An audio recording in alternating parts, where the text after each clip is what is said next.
are we getting?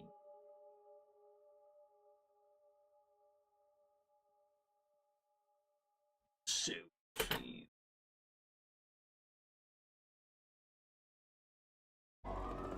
I love this opening. This is the only good thing about this fucking game. This pandemic has spread faster than any disease in modern history. Ah, wait till turn 20, baby. Angry mobs roam the city, burning buildings. Authorities are bracing for more rioting tonight. Fires burning, there are people being... He was knocked unconscious. He had some A citywide emergency has been declared. The CDC has quarantined the lower Midwestern region of the U.S. Commitment, honesty, integrity, these are the core values that create the foundation for Umbrella.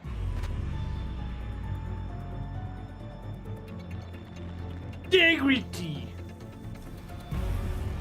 It's this foundation that will continue to build a brighter future for all of us.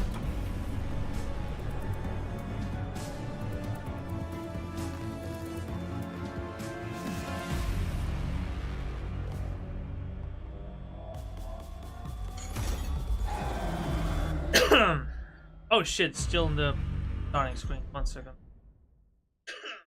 That's stupid.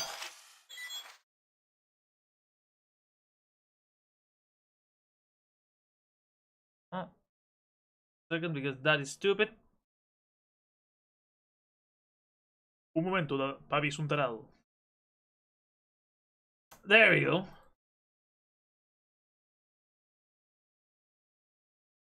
Okay.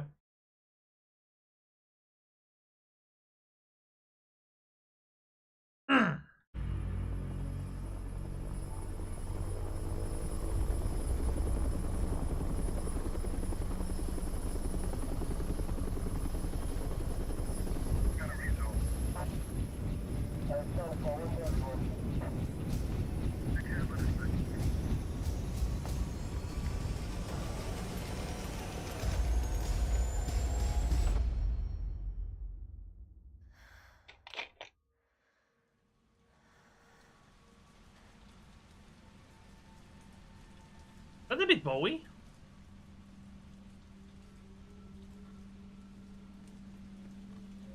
Bowie, David Bowie, David Bowie, oh David Bowie. Sugar, sugar, sugar. So.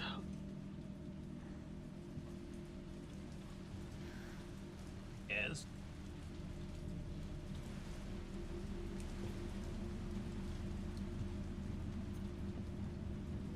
Hurricane.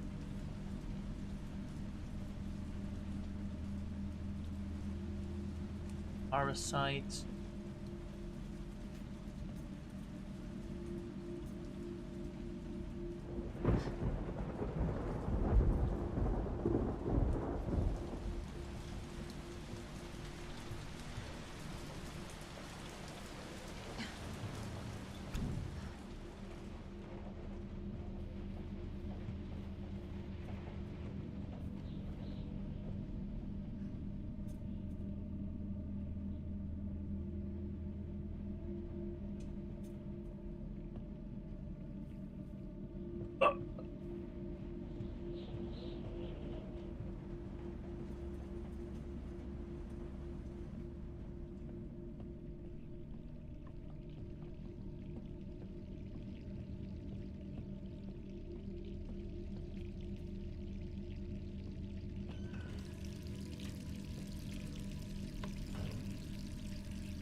Yeah, keep your gun by the hand wash.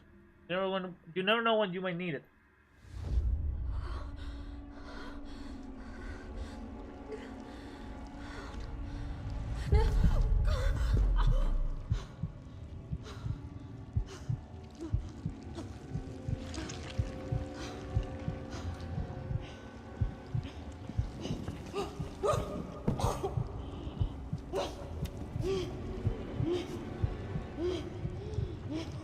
Baby, you have heavy PTSD.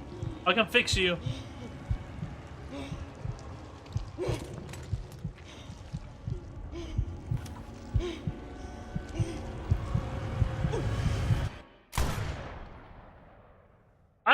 fix you!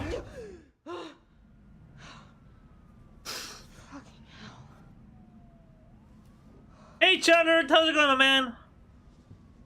Gets worse every night. 3 more days, then I can kiss this town goodbye. What's going on out there? She has tries to kill him. Okay, she's burned to your.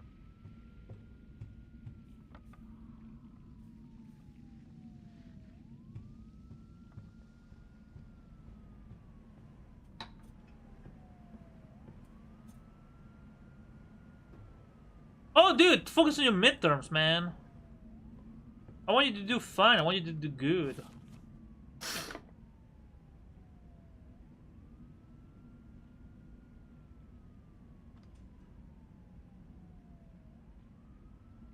Oh, I got a print.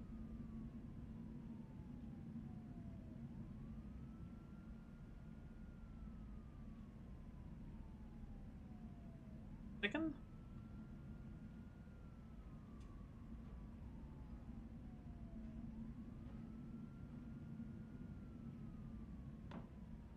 Smells like a GFX artist.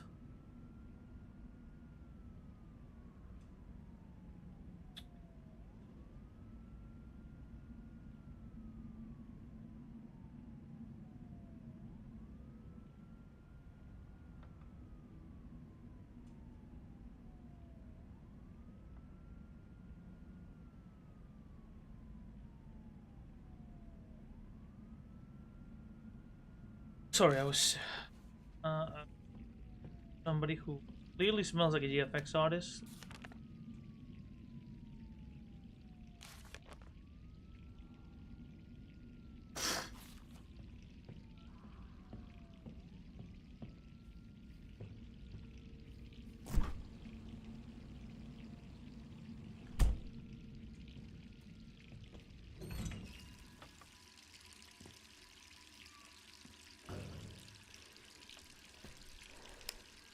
Don't worry, Jill, you're not a zombie anymore.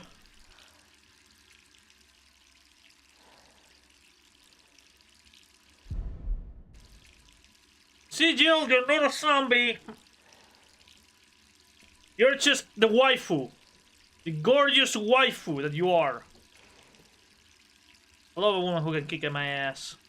That explains a lot now, think about it.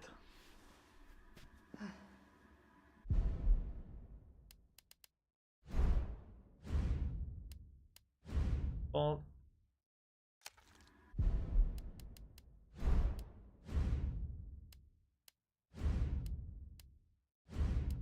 not much difference other than the hairstyle.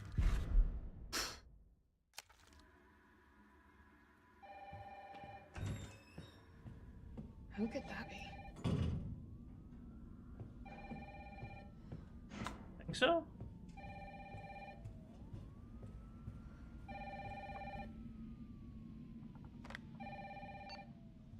Hello? Jill, are you okay?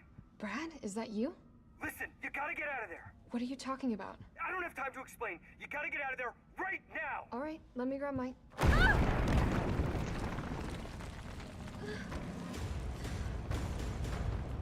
Howdy, big fella!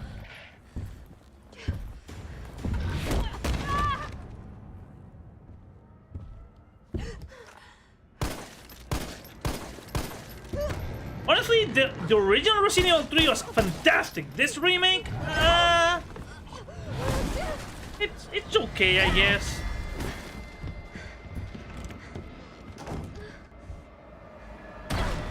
Jill, he's big as fuck.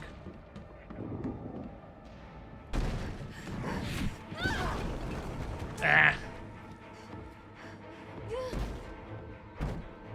Getting terrified out of this game? Eh. The audio was terrifying. Because you never knew when Nemesis was after your booty.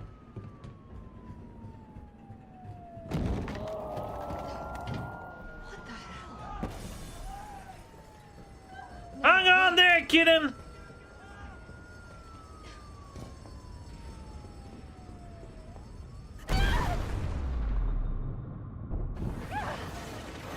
Oh, dude, the OG was amazing. Because it wasn't linear. It was a sandbox. And you never knew when Nemesis would show up. And he would constantly change. He would adapt to your play style.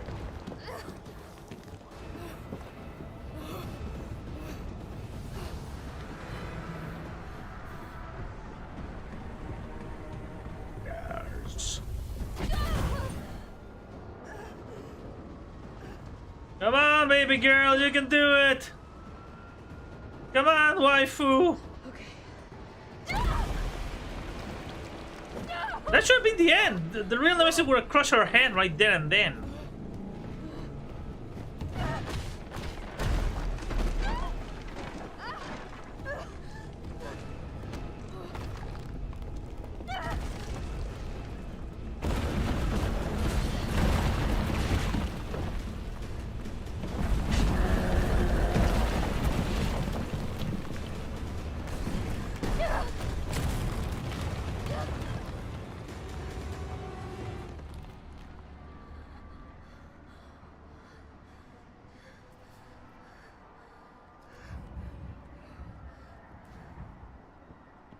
Yeah, I don't know what. That's what I was thinking. Like Umbrella. Like, do you know anything about the Resident Evil games? Like at all? Jill, over here. Hey, Brad. Brad, You okay? what was that thing? Damned if I know. But right now it's got a hard-on for the only 2 stars left in town. You and me. I'm not sticking around. Just look around you. The longer we wait, the more screwed we are. So there was a weird attack I don't on. know. One fucked up thing always leads to another. Oh, let me check. Let me fix something. So originally, there was an incident in the Arcalay Mountains where hitchhikers went missing. They sent the first team, Alpha team. Yeah. So they sent the first team. They went missing. The second team, which is Chris Redfield, Jill Valentine, Albert Wesker, Rebecca Chambers, Barry Burden, Brad Biggers, they go to the Alkali Mountains and they discover the place is being used to create bioweapons. After investigation, Umbrella cracks down on them. A couple of days later, like a week or so. Oh, and Wesker, he was a double agent working for Umbrella. A couple of days later, another scientist working this project, he's getting greedy with the project, and he gets sent to be killed. When he gets shot, he infects the water supply with the G virus, which starts the zombie apocalypse. Resident Evil 2 takes place 3 hours after the first incident. This one is taking place at the same time as shit went haywire. It's like Arcalay on steroids.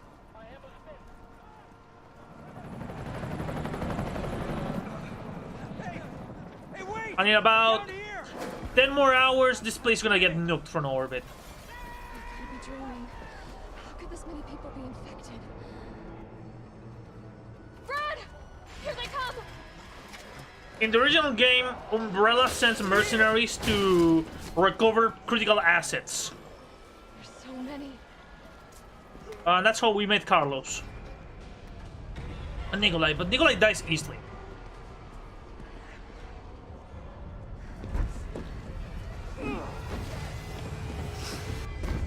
Door behind you, go!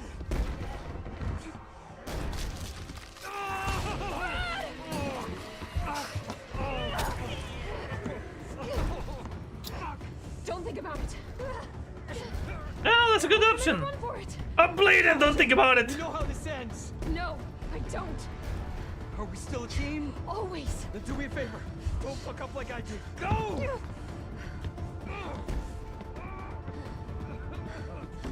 Honestly, my favorite character like that in Resident Evil is Billy Cohen from the first one.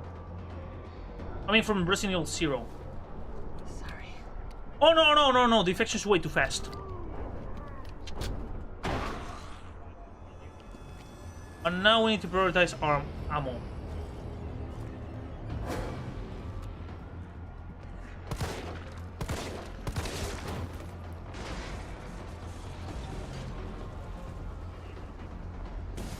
2 shots to the legs and they're dead. Okay.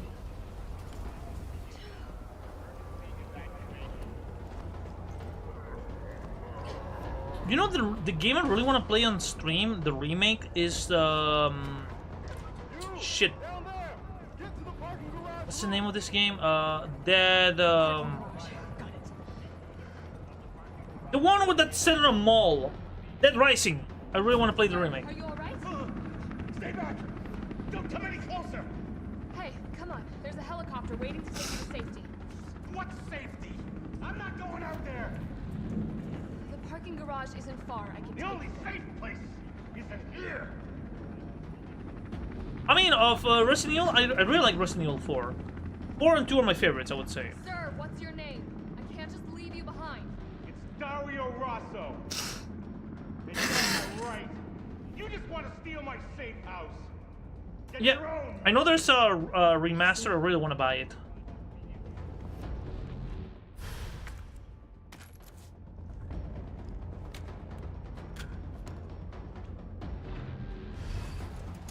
Ha! No. It's either nuke or dead. Or Nemesis.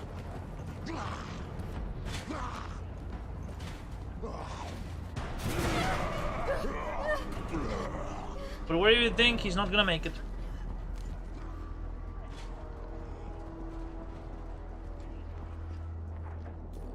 Yeah, no, I have my car parked here. Don't worry, man.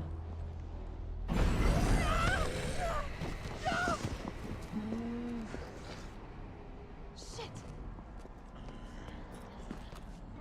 Oh, no. Like, he kills anything that comes his way.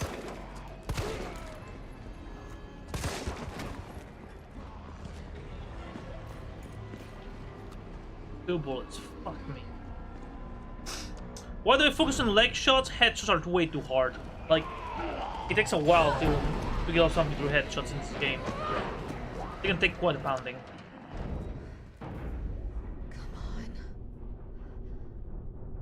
On center of mass shots, yeah, no, you're gonna waste a lot of ammo doing those.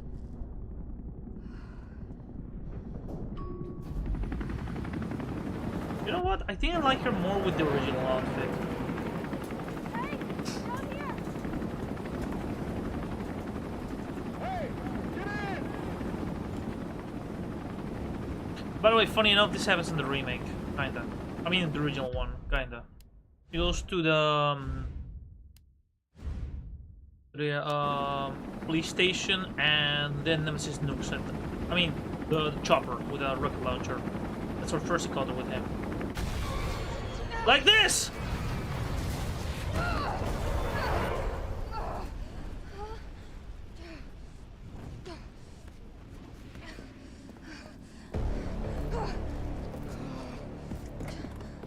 GTA! Fuck you!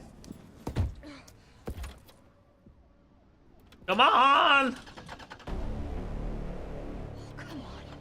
Come on, baby! Baby! It's my turn, bitch. Eat car!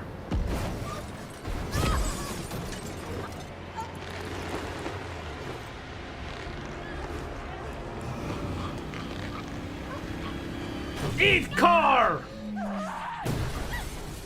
Fuck you!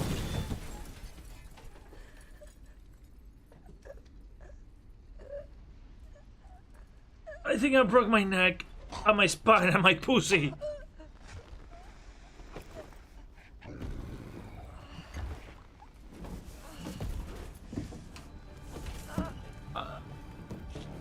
It hurts when you're underneath the car.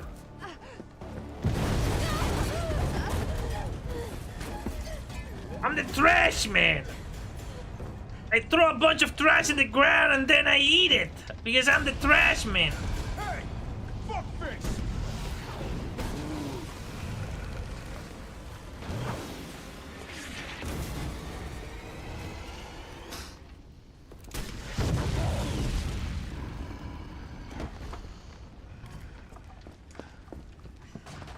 Hey, easy, lady. I got you. Who are you? What are you doing? Name's Carlos, and I'm saving you. Come on, let's get you someplace safe.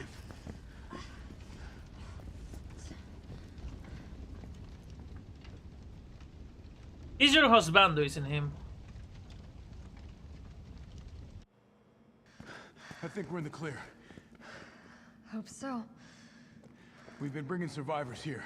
Here where? My guys have converted some subway cars into a shelter. It's safe. I'm fine. Personal space. Okay, I get it. Let's go. Now, give me 1 second. I'm gonna go get some water because I just saw a bottle and I'm empty. I'll be right back.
Ah, concha tu madre, que hace calor.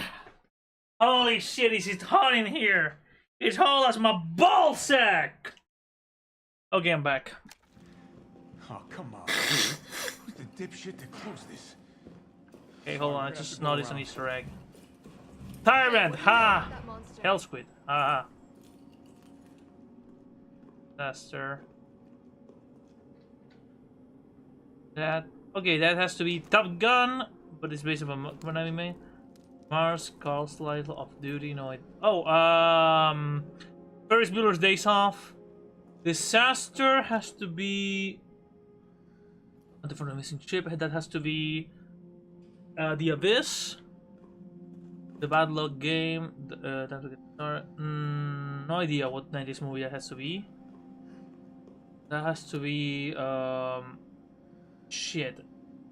Deep Rising. El Squido. The color has to be Aliens. Nothing. I've never seen anything like it. But it's no zombie. It knows what it wants and won't stop till it gets it. Don't you like that in a man? No thanks. He's all yours. Listen, I promise you're in good hands.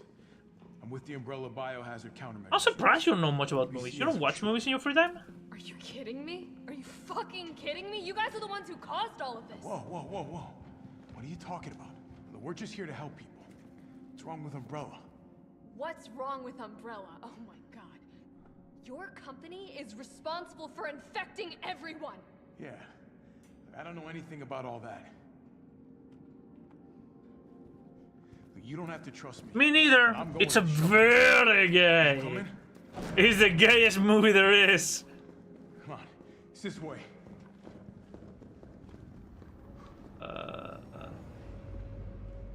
Mega Man. Yeah.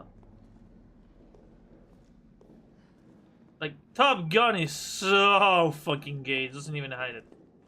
Oh, you wanna watch gay movies? Oh, dude, we need to watch Nightmare 2. That movie's incredibly gay. Hey, Captain. Die Hard is an amazing Christmas movie. This fine young lady could use our help.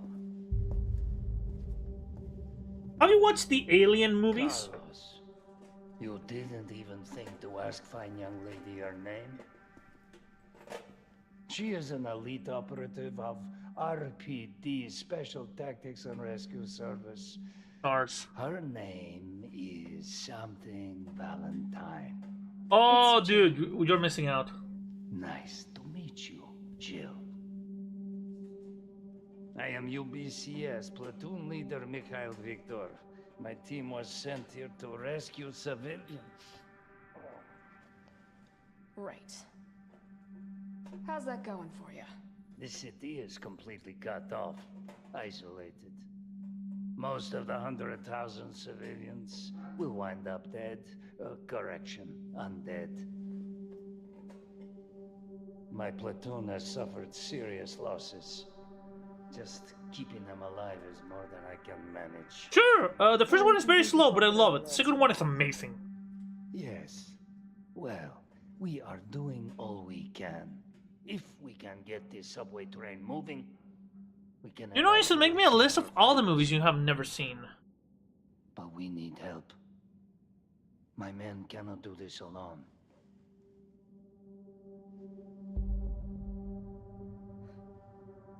All right. I'm in. But I am on their side, not yours. Oh, hey. It's cool. We all want the same thing. Thank you, Jill. All right, Super Cop. Here you go. We can use this to stay in contact. I know what a radio is. First things first. We need to get you geared up. Yes, second. Head up to street level. You'll... Done with something.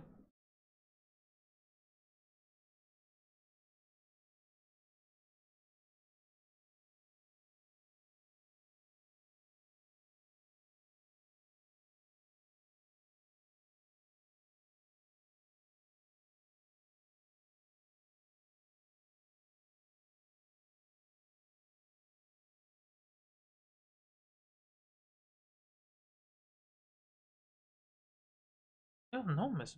Yeah, no, this is... Okay, Cheddar, do me a favor. Look for a list of the 100 horror movies of all time and write me down or copy paste me the names of the one you have never seen and you're curious to watch. Find supplies there. All right. Charming! How's it going, my man? I missed you. Shit, Captain. They really took a chunk out of you. Nothing that I will miss. Good race survivors, right?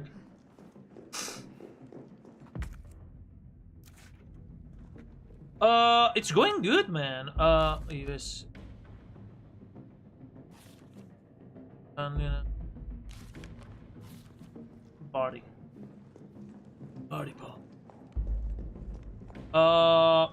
I'm stuck at 101 kilos. That's like 219. I need to go back. Something like that. I'm doing good, man. I'm telling Cheddar, I've been trying to lose weight. Like, because you guys use another system that we don't use, it's a little bit confusing for me. So, hold on. I'm from... So, I went from... Bloody bastard. I went from 235... Hold on, I'm gonna write down for this one for you because I don't know how to... 235, and in almost a month I went down to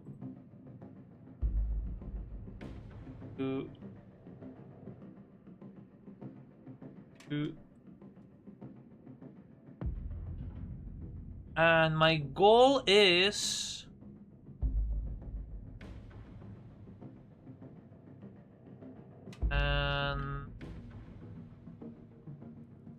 that's my goal. My plan is that for Halloween I'll be at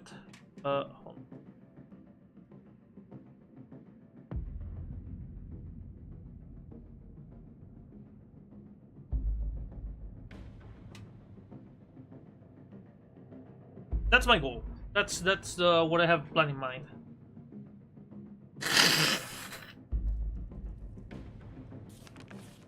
Oh yeah. No. I know that. Like Charter.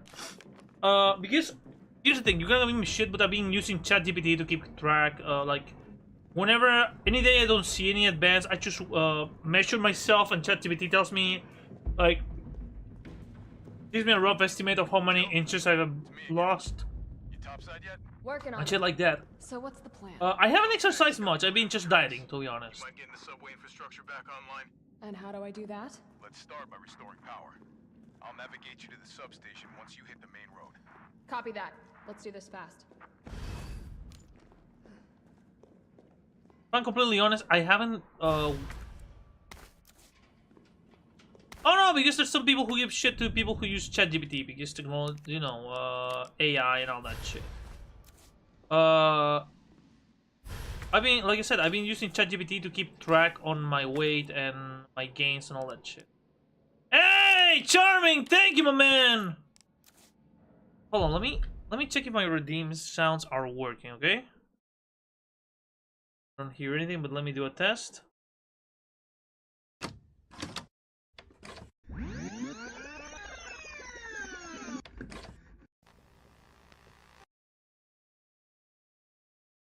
I'm just using it to keep track, like, to give me rough estimations and predictions based on my weight, based on my height, based on that shit. So, right now it's telling me that the chances for me to reach my, the 209 by Halloween are 60 to 70%. Like, I won't, like, here's the thing. As long as I'm under 220 by Halloween, I'll be happy. I mean, sorry, I'm bad with numbers. As long as I'm under 220, I'll be fine. Especially because the plan on Halloween is to eat pizza with the guys. I haven't had junk food in so long, dude. I'm craving it, like, badly.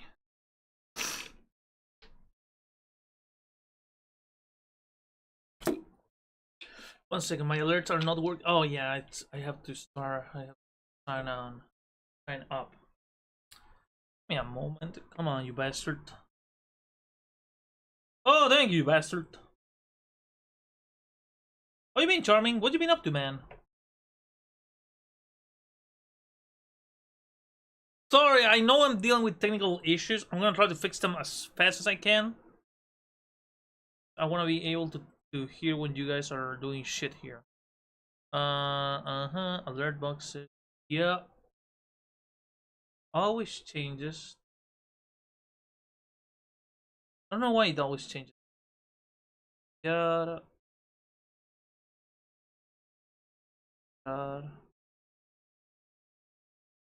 Second. Alerts. Fuck me! Come on!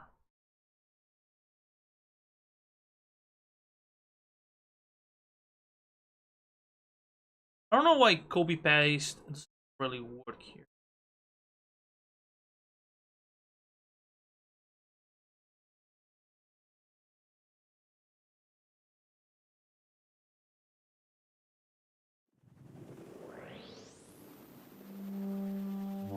Okay, now it's working. Tell me, man, what's up? What's going on, man? You said, and guess what? More work or just? Oh shit!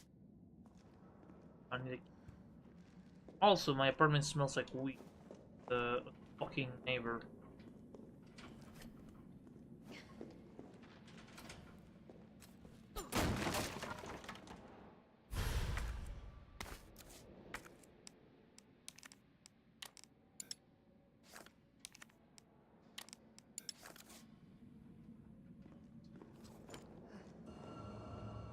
Oh yeah, no, I'm eating a lot of protein bars a day.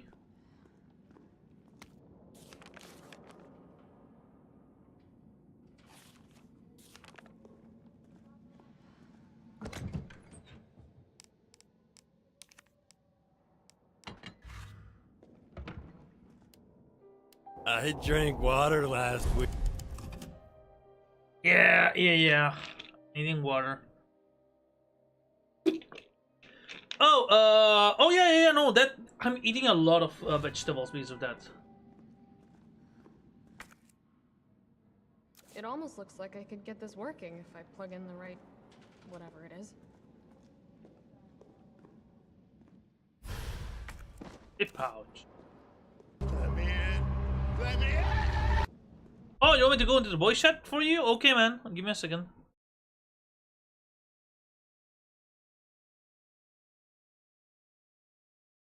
God damn it, Rosie. What?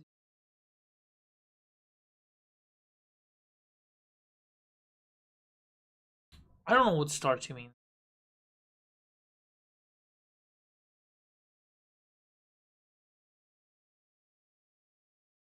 Okay, here I am. I'm live. Live and reloaded. I did not think the redeem did anything. I thought it was gonna be like, can I join your game? And it's just a smart face. It's just like, you know, one of those useless redeems people use. Oh no, it's like if you want to hang out or something, man. Stop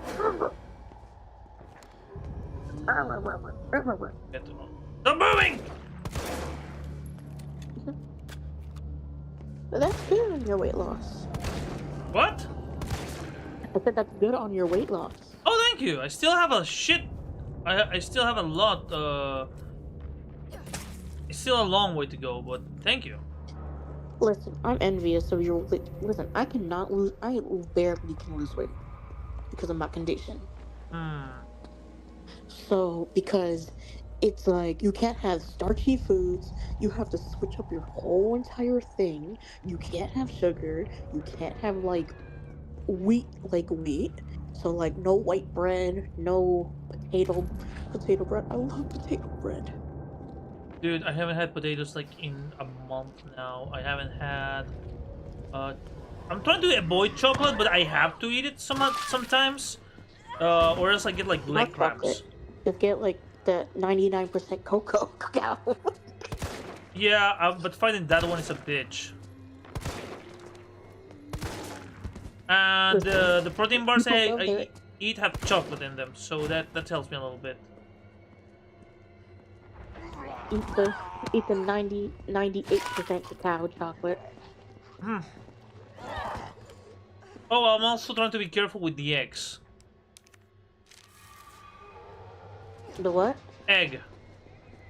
Because I'm eating way too much eggs. What's that protein? Eggs are not protein? I thought they were. No, they are protein. They are. Oh. Hang on.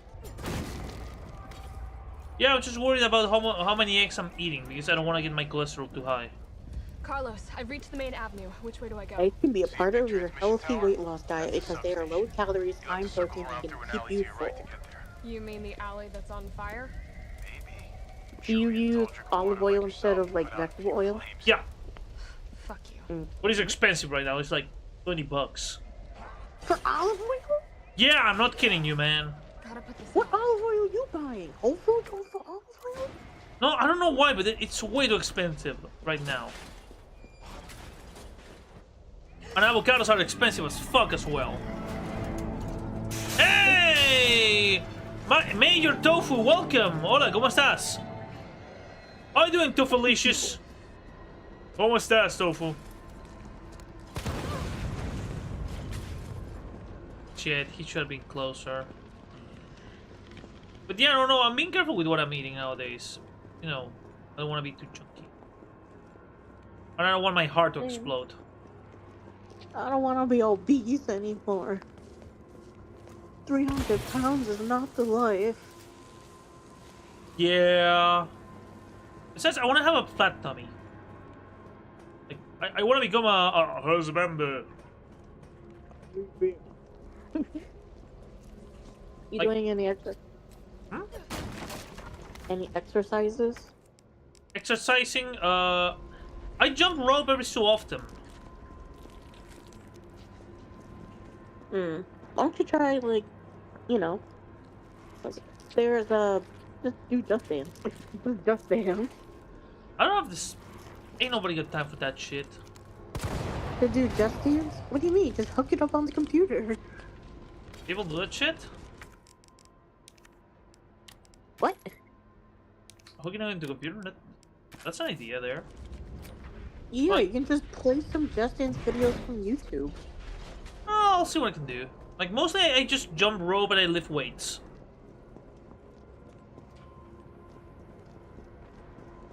Yeah, weightlifting is good because everyone's like, you gotta do cardio. I was like, bitch. I mean, I walk a lot. Like, anytime I go to my parents' place, I walk like 7 kilometers. But shits and giggles only. For shits and giggles. I mean it! Spit and I giggle.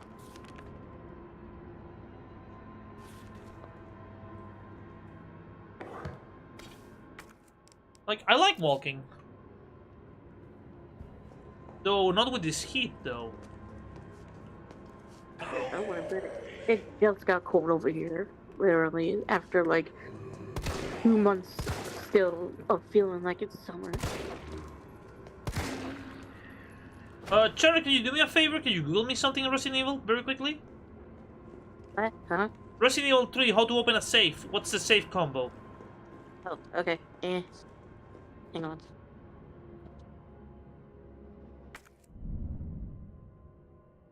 The first district safe combo. In the pharmacy? In the Resident Evil 3 downtown safe. In the I think it's the pharmacy, yeah. What's the code?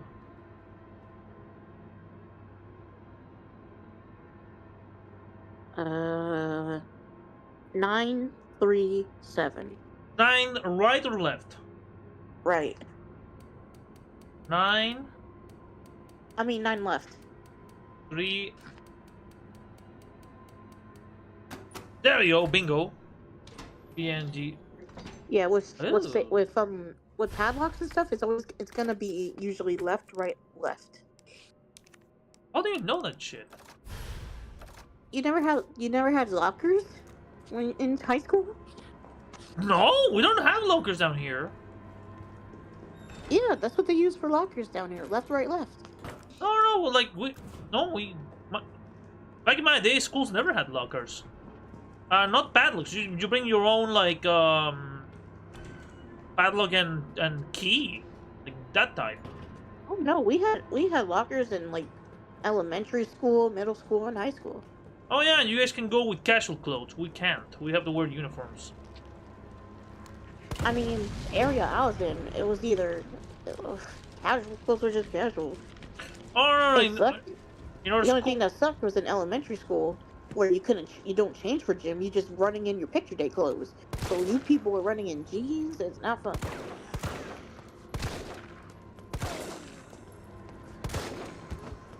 Anyways, fuck you, bitch! Fuck you, dude!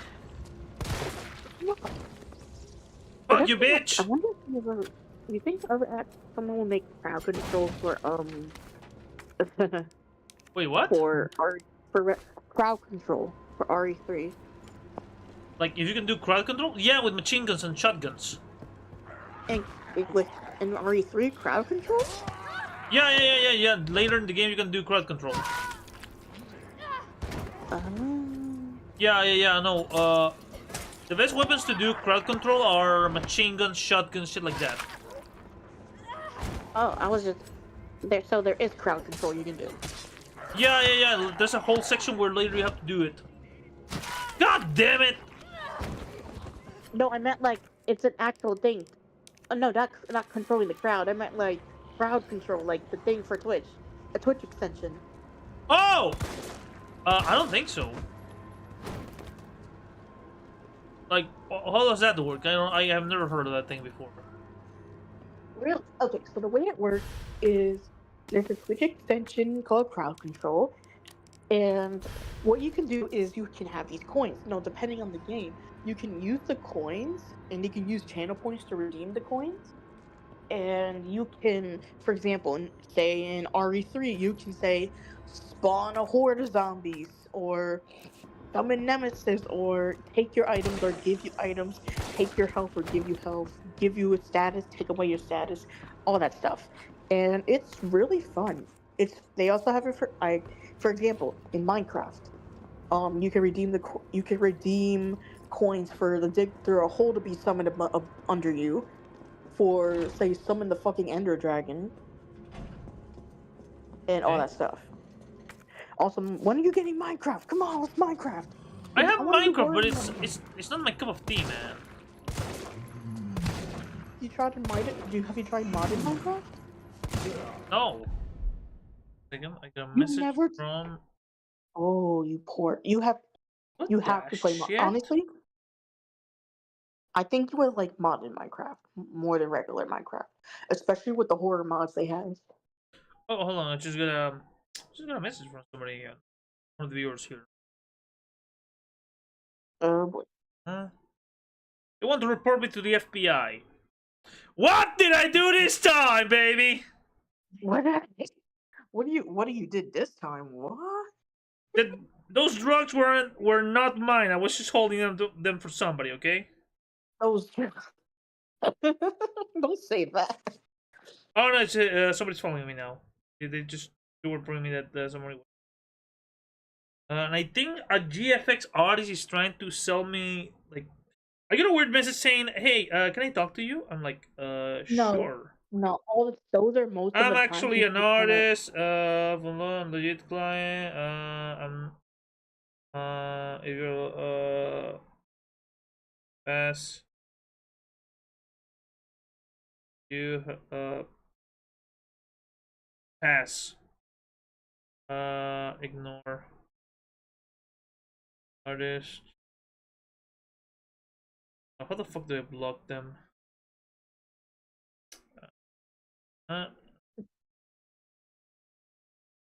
Block. There we go. I really hate GFX artists. Damn.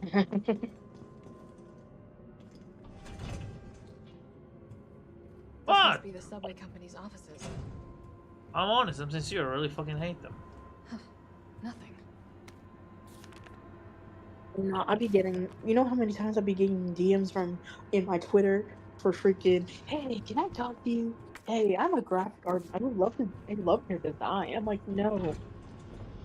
You're not gonna take it for to do freaking to do art and shit.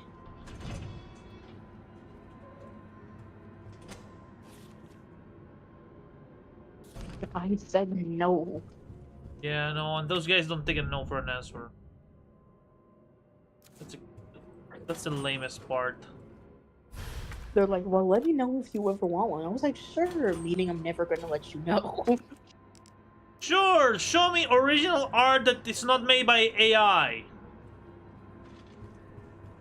Or that's not. First of all, that's not even the part that peeves me off. The AI part. But it's like you can't just go into someone's DMs asking for art. If you have art, you should promote it. You know, like a normal human being does when they want to get their art known.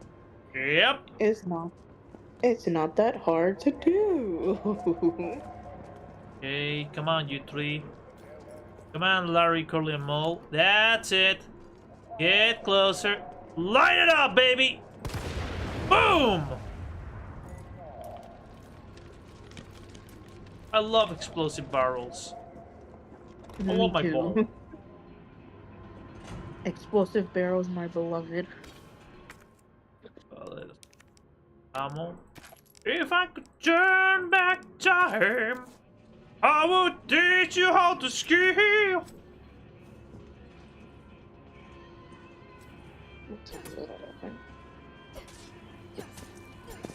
You can never be too safe. You can never be too sure. You have to stab them until they stop moving. And even when they're not moving, you need to stab them. You need to stab them some more. I'm not gonna hurt you. I'm just gonna beat you till you can't breathe no more. Yep. You know, the only catch about losing so much weight suddenly is the fact that I already have stretch marks from before, and I know they're not gonna fade away. And I'm very self-conscious. You know stretch marks don't fade away, right? I know they don't fade away. There's like, I know people, there's like this cream people put on like their stretch marks for it to like slowly fade. I have no idea, man. That's above my pay grade. Lotion? He puts the lotion on the skin or else she gets the house again. Wait, I have more of these. Let's see if we can finish Resident Evil in one go. How long is Resident Evil? Well, how long is this one? Resident Evil 4? I mean 3? It's taking me like a couple of like 2 or 3 hours maybe. Can you Google me? Damn. I mean, maybe 6 hours. It's a short game. Like the OG took me days, dude. 2? Yeah, probably 2 took me days. 4 is still taking me days. I still haven't beat 4 yet. You know, I won't lie, dude. If I had the money, I would totally buy the fucking DLC. The Ida Wong's DLC. I haven't played it yet. I haven't seen anything on it, so I'm not gonna look it up. But I don't know if it's Separate ways? I know it's a good DLC. Where the fuck do I get those pliers? For fuck's sakes. I mean, those box, the cutters thingy, the chupa thingy. Bolt cutters? Yeah. I mean, I need to cut a couple of chains.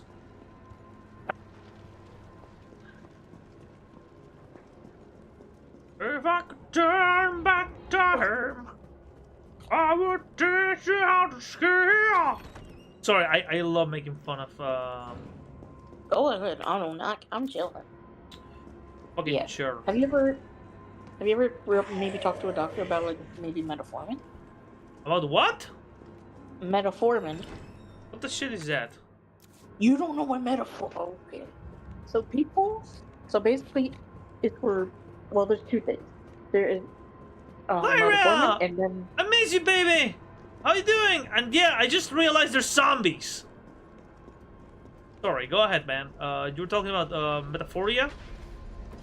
Metformin.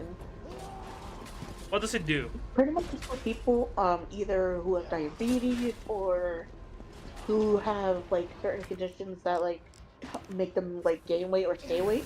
So it controls your blood sugar, and it decreases the amount of glucose you absorb from your food.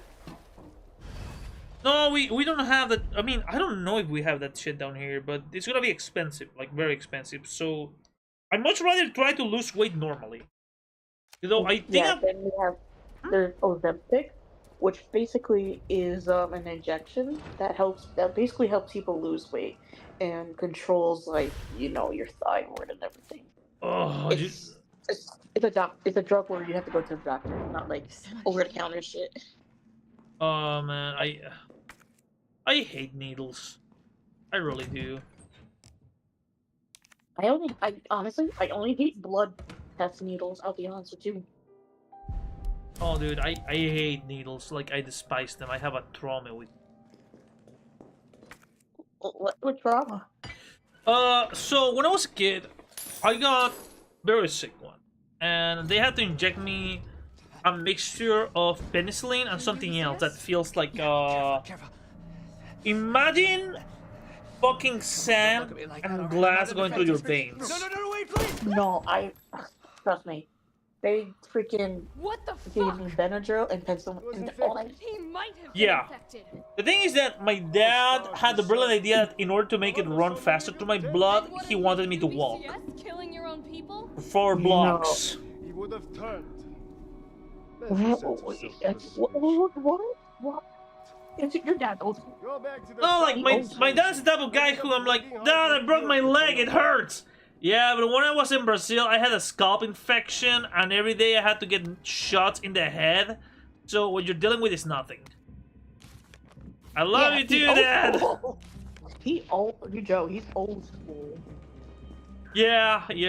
Like, he likes to compare one person's experience to himself, to his own, and his own are more like, no, this is nothing.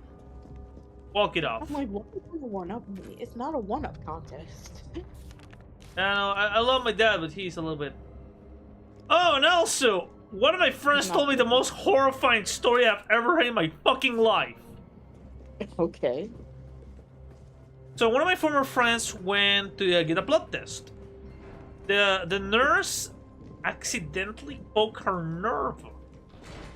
So out of a reflex, she shook her arm, and basically she stabbed herself in the arm. I mean, she broke the needle in the arm. Oh my god. Yeah. So that's one of the reasons why I'm fucking terrified of needles. I'm a firm believer that that blood is meant to be inside of the body, not outside. So what if you had to get an IV? I have, and I hate it. It makes me want to pass out. I had the worst, like, food poisoning of my entire life, and it was one of the most horrifying things I have ever gone through. And yeah, you did, like, puking is not fun. Puking for 8 hours straight is not fun at all. That's not, because what are you? You're not even teaching anything at that point. No, when you puke for 8 hours straight, you realize that there's no God. No God. Like, if there's a God out there, he hates you. I see that. Allergy shots. Hold on. You get poked allergy shots many times. So. Yeah. Wait. Because I got allergy and broke glass thingies. Blood.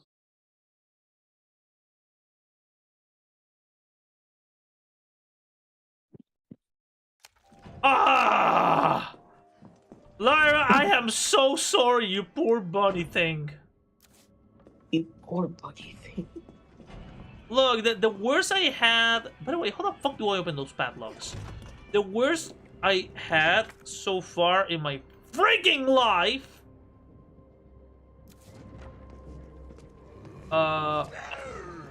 So, a few years ago, I had, like...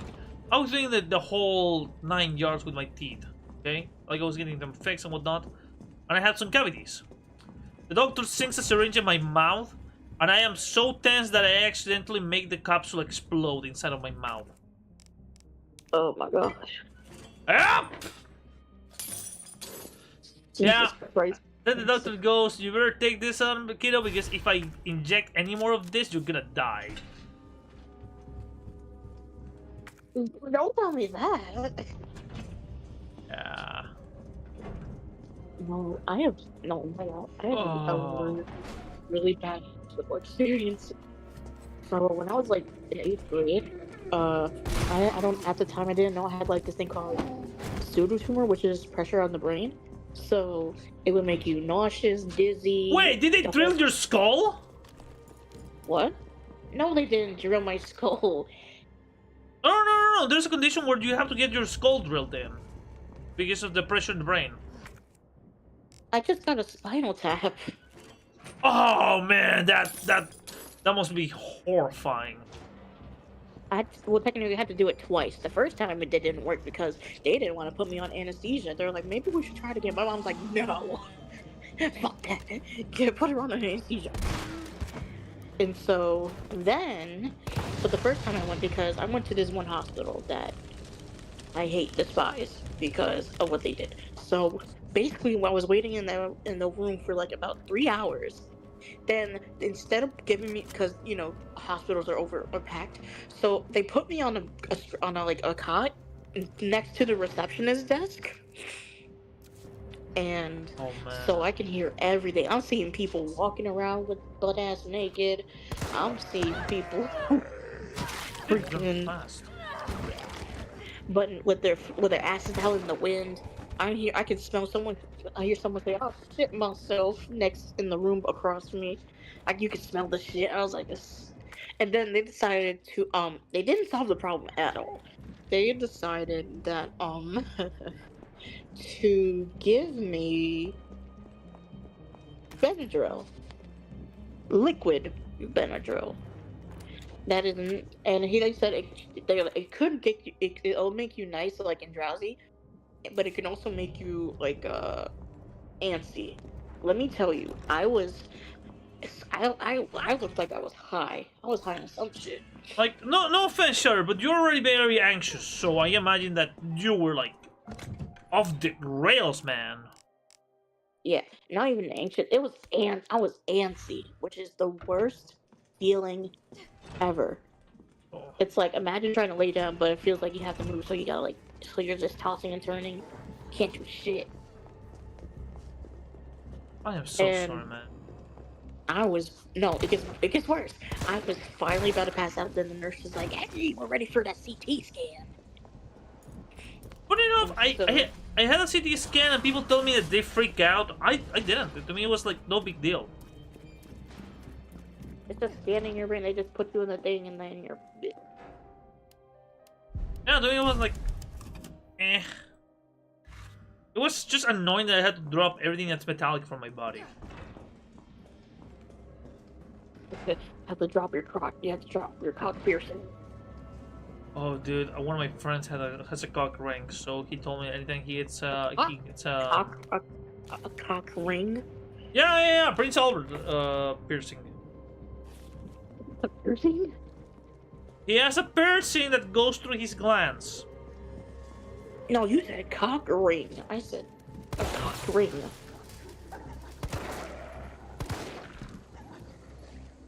I was not thinking I was thinking an actual cock ring. Like, I love this guy, but yeah, no, he's... I worry about his genitals, like any other good friend would do from time to time. Every time you think of your friend, you're like, his genitals must not be happy. I wonder if his dick is okay.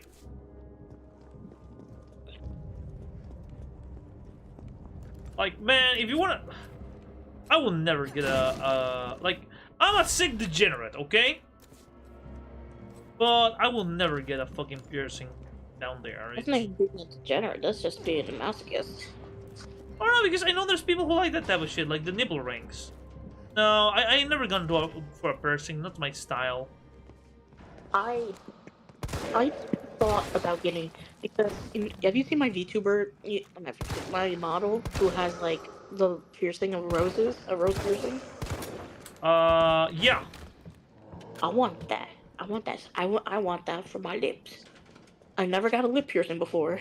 The last time I got pierced, it was my ears when I was like little, and it was in like a store called Claire's, which is like a little like it was like a little kid's jewelry store, you know, with the earrings and stuff, and I was crying in the chair because I'm like, it's gonna hurt. And then it was like click, and I was like, that was it. They're like, yeah, and it didn't help that there was the whole ass store looking at me because. I mean, you were a little kid. It's okay, man. Like, it's expected for a little kid to freak out to a needle. Yeah, but Joe, it was the whole store looking at me, at me like I got stabbed. Oh, look, the little kid got stabbed. Such a big deal. Stop crying. Everybody gets stabbed in their life at some point. Oh wait, let me finish the story. So I'm like, so after they put me back in the hallway, I'm like, can this get any worse? All I see next is an ambulance like door flipping open because I was like right near the entrance, and I saw you bring this guy all bloodied up, reeking of alcohol, and handcuffed to the bed. Oh. Dripping blood, and then he thrashed. So then he like thrashed his head up, and he got blood on me.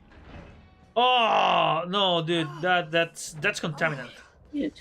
I despise hospitals. Like, I know a lot of people who don't like hospitals. I don't give a shit about them. What was that text? It was not just. I don't like hospitals for adults because when I was a kid because then when I was still doing adolescent, I'm like, okay, I'm fine. Then they take you to like the adult rooms where all shit goes down. I was like, I don't like this place. I don't want to be here. I want to go home. Then we went to the next hospital. That's where they just tried to do the spinal tap first. Then they're like, we're gonna have to cover you one instead. My mom's like, yeah, you think? So I was there for like 2-3 days? No, I was there for 2 days. Well, like, no, I was there for 3 days. The most shit I seen at the hospital, but didn't have in live.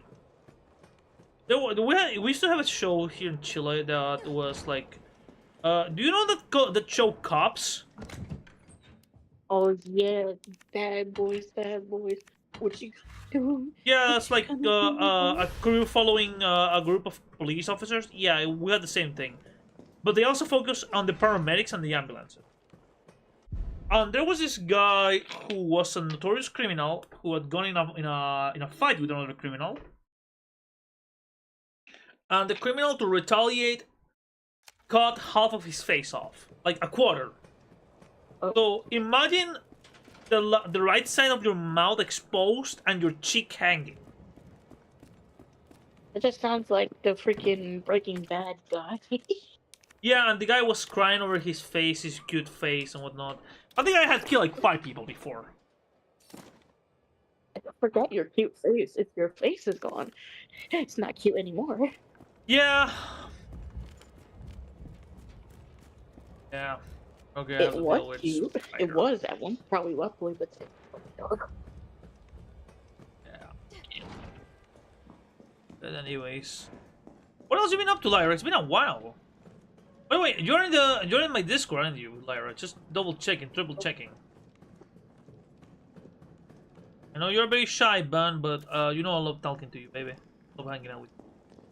hi, tee hee. Also, I don't have any tattoos yet. I know my parents would hate me for that. We'll put it somewhere they ain't gonna see. Oh no, but I'm not stupid. I want a tattoo dice on fire on my right arm.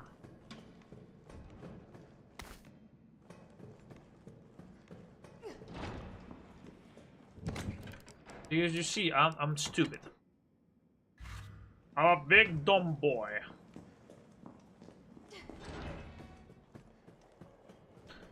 God damn it, I'm stuck with a rap song, but I cannot sing it on stream or I'm gonna get cancelled. Can't say what?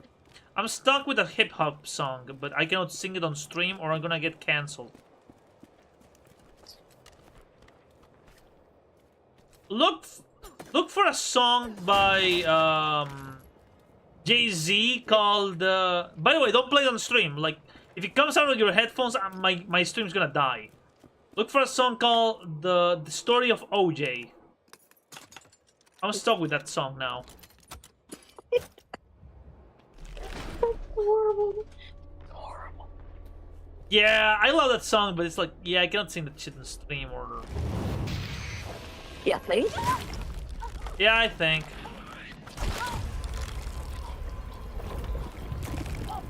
I seen Alien, I know what's gonna happen now to Jill.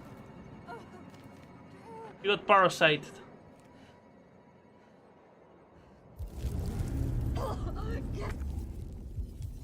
Get out! I need to watch that movie. Get out.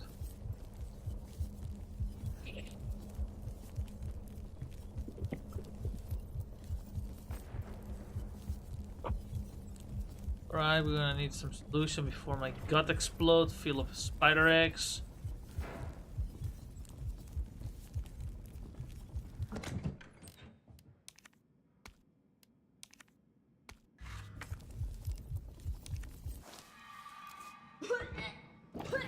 That's it, Jill. Purge them all. You're gonna be okay, baby. You just need to purge. Don't worry, we got a shotgun. Yeah, payback on this business. What? Oh, some alien bastards laid eggs inside of me. This just sounds like a xenomorph, but yes, is it the worm things? Kinda.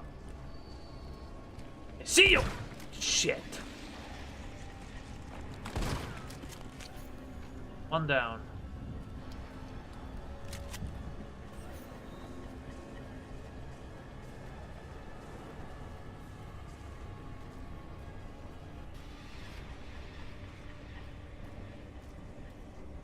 Here we go.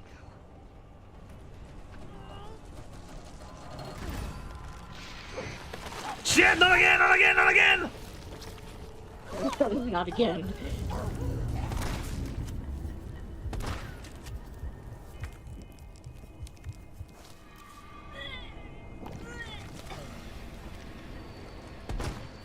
I said not again, you bastard! Shit! Not again! Not again! Not again! Not again! Hold on, I'm gonna have to reload. I just kill one and the other one just jumps in my face. He's like, hey, you wanted to talk about car insurance? Hey kid, you wanna be impregnated? No. He's like, no. Alright. I just had it with the motherfucking spiders in this motherfucking planet. What time we have? 36. What's on the plane? 40, that will be 40 something. Sorry, what was that? Wasn't that quote originally from, like, Snakes on a Plane or something? Yeah, that's from Snakes on a Plane. I've never seen Snakes on a Plane. It's a stupid movie. It is what you think it is. I mean, a stupid movie requires people to watch it. I just started with this motherfucking snakes on this motherfucking plane!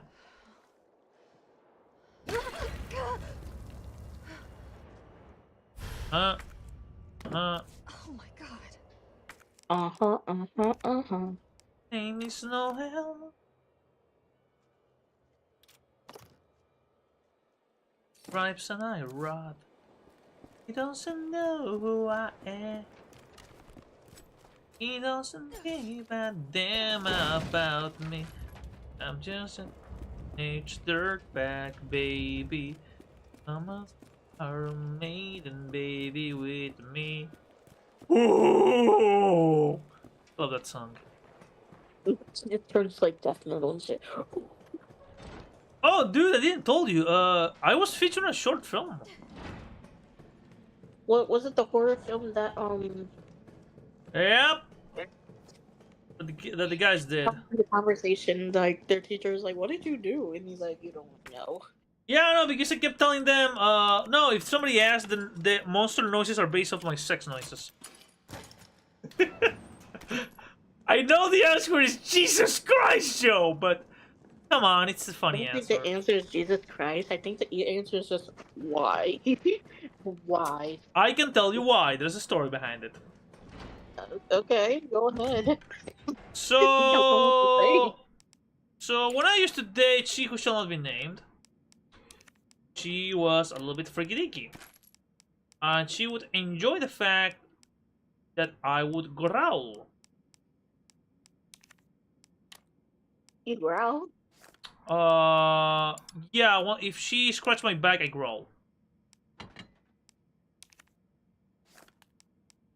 Wait, don't you growl for your partner when they're doing freaky deaky I stuff? don't have a partner, Joe. We talked about this part. We don't have a partner. So the thing is that I used to growl and roar. Don't ask. Yeah. So yeah, I don't know. I do weird sex noise. So because of that, I can easily do weird sounds with my throat. That's on the bear in my mind, and it doesn't hurt. Not much. It's a little bit annoying, but I can do it for a while. Like for my boss. So that was the first time I did monster noises. I did monster noises. Growl, growl. Sex noises. Growl, growl. Yeah. It was the first time I had to do sex noises and get paid for it. Kinda. I think that would be. I don't know if that's gonna be the first or only time we would do sex noises and get paid for it. Fair enough. No, when you're right, Cheddar. I mean, unless you do a fan like me.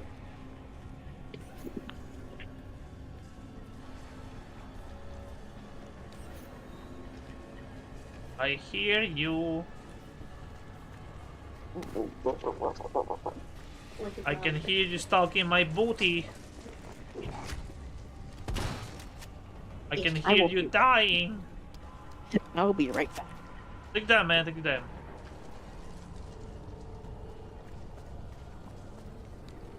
Very, very careful. We're hunting nightmare fuel.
impregnated by alien creatures.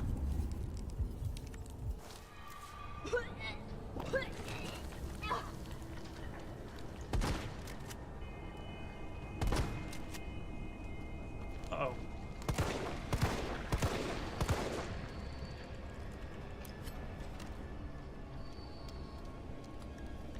Fighting time. It reminds me of a horror movie that I heard from once, where the guy's watching a movie and you hear somebody screaming, "It's molesting time!" Well, you hear a chainsaw revving. I need to watch that movie, Evil Ed.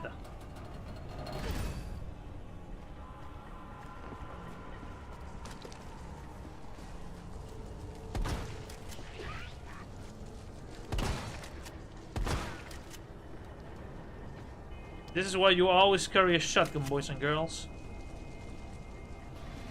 One more coming.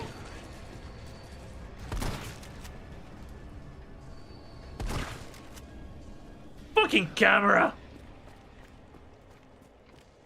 I think they're all dead because the music stopped.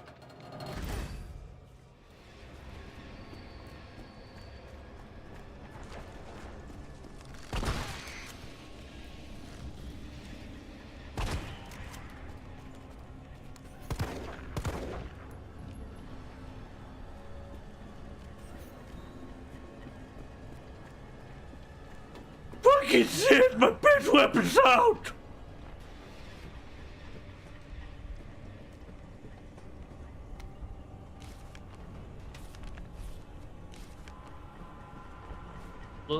Love will tear us apart again.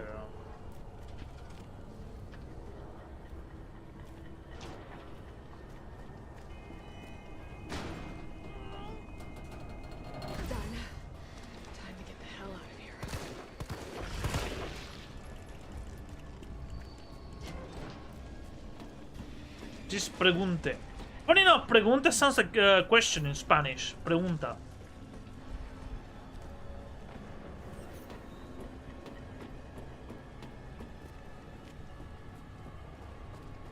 I mean, not anymore. It's not pregunta anymore.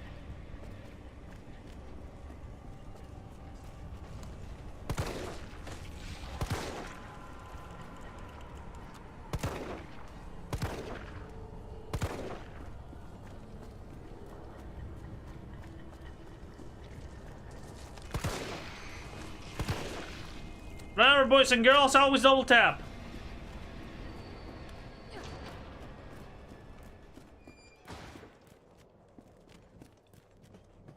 Okay. This Armageddon. The main power switch.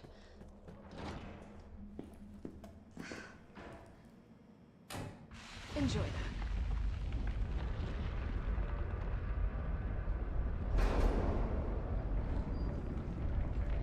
Name is Noel.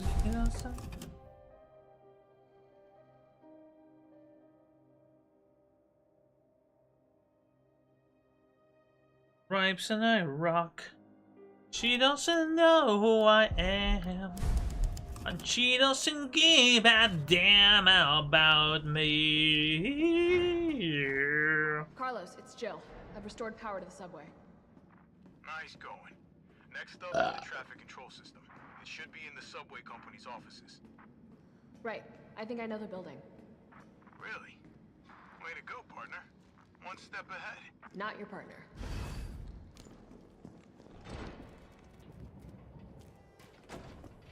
Cause that teenage dirtbag baby, Iron Maiden baby with. Whoa. Oh shit, it's Garbage Man! Kidding me?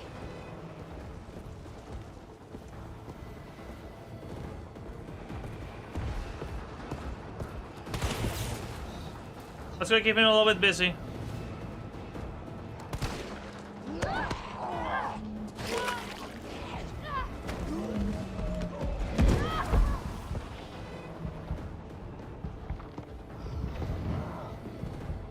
Carlos!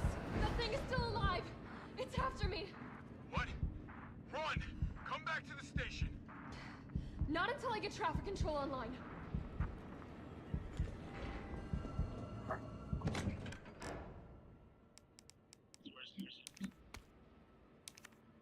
Sucking of the fuck. Yep. Everything okay there, buddy? What? Everything okay?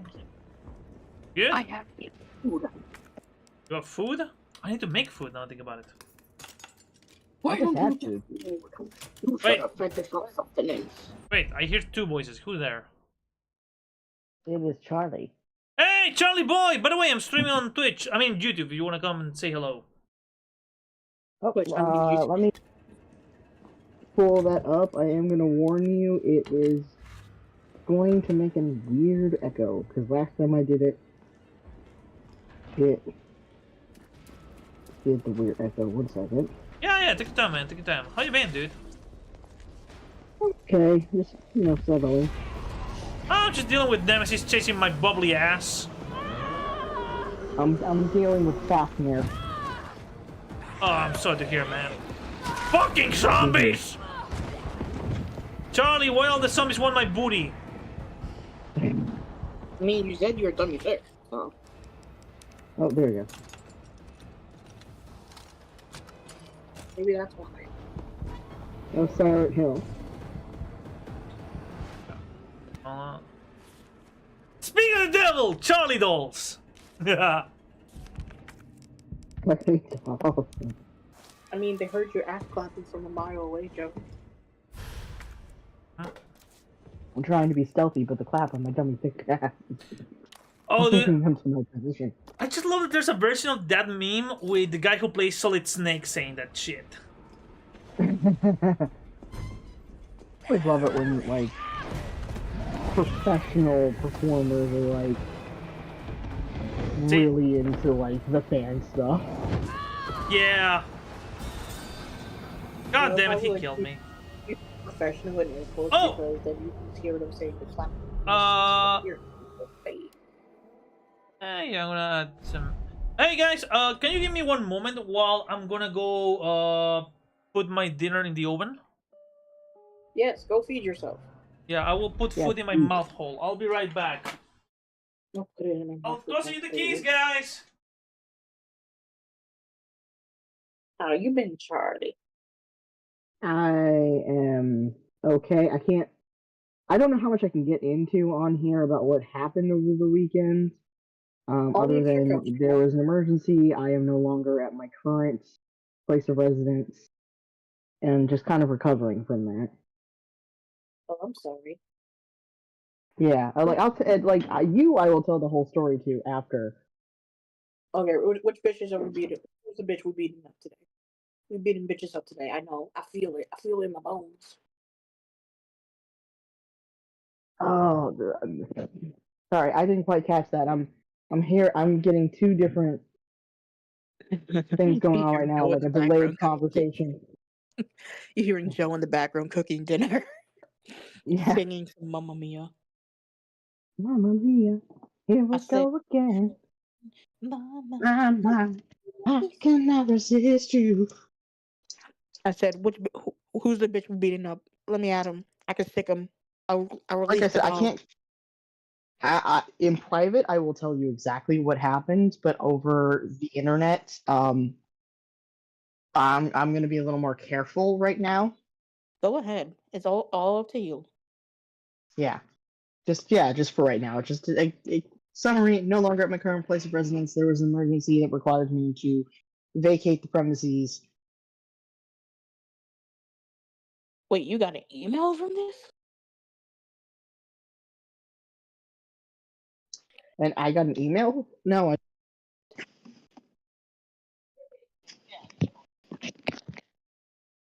You can tell me later. Oh, I think the stream died. Ding dong.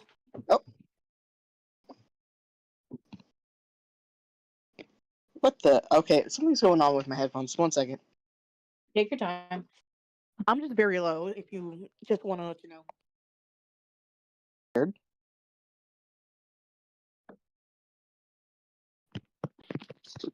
Except I can't hear anybody. What the fuck? Let's try this.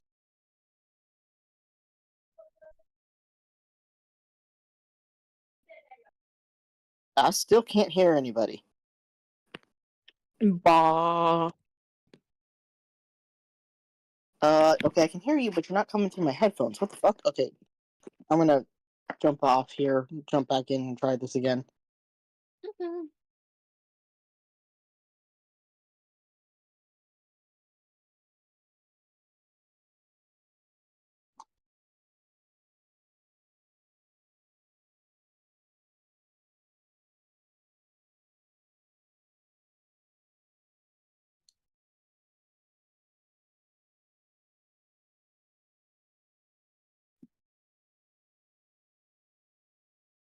All right, testing 1 2 3. Testing 1 2 3. Coming through my headphones. Good. Yeah, the stream. Oh, I said, hey. I said, let me add him up, but I can beat a bitch up. No, basically, the Fafnir is the homeowner. Is the homeowner, and their partner chased off their other partner who was paying for everything. No. And I confronted them about it. Admittedly, I did confront them by vague posting on Facebook, but it was kind of one of those I'm at the end of my rope with you guys. I want chicken. I want dinner. Meow mix, please deliver. 1 second, guys. But yeah, just to finish it. So I confronted them about it, and they did not take it well, and I had to leave. Are you safe? Yeah, no, I'm safe. I'm at their mom's house because their mom understands what kind of people they are and has allowed me to stay here for the time being. Dang, that's how you. Pretty much. When the mom cares more, is crazy and understands than the person. Yeah, their mom has taken me in. The mom's a real one. I'm not gonna lie. Yeah, it's not the first time that the Fafnir has done this. That is what I'm taking to calling him. Yeah. But yeah. So right now I'm staying. We will. Yeah. This is so. Right now I'm staying here. Mom's gonna let me stay while I'm getting back up on my feet because unfortunately, they really kind of fucked up my finances as well as their other partner's finances. So we're staying here for right now while we get our finances in order. Fillers, do you want to hear something kind of funny? What? You know what motivated me to lose weight? What? I read a research that said that for every 10 pounds that you gain, you lose an inch of a dick. And I went like, okay. I need to lose weight now! That's the reason? Yeah! No, Joe, that can't, no, Joe. Hey! Joe, it worked for me. It worked for me. No, I'm not saying, I'm just like, okay. Okay, Joe. If it works, it works! I never said it wasn't. Hold on, I'm happy? Like that? Question mark? I'll be so thin, my slog will look massive! You know, I'm waiting for the testosterone to do that. You can post dick pics on Fansly then. You know, that's one of the things I envy of you trans people. You can decide how big your schlong is automatically. Depending on. Actually, huh? I don't think we can. No, we can't. Wait, what? No, I don't think we. I don't think. Yeah. 1 second. Let me just look up. Because well, first off, it's. Because trans chicks can decide how big their boobs are. Let me just look into that.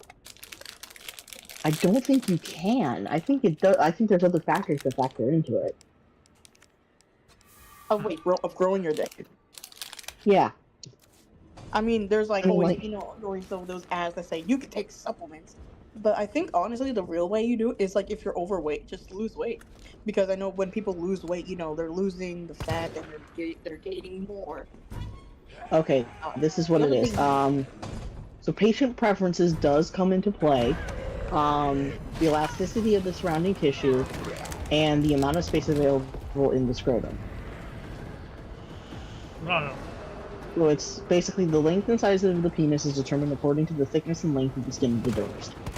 So wherever we're pulling skin from to make the penis is what determines is part of what determines how big it's going to be.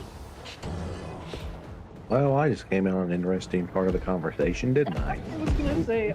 No, Joe was saying that he envies trans men because we can pick how big our dick is, and I'm just like, No. You know, I mean, the only, I mean, with testosterone, you get the T dick. Well, yeah, no, T-dick, like, okay, T-dick is 100% genetics. How big your natural T-dick, I call it a clit. It's a clitoris. The men can have clitorises. But, Yes, they if other can. trans men want to call it a T-dick, then good on them. One second, be right back. Hold on. But, for the actual phalloplasty to actually make, like, everything look like a dick down there, that put the whole, like,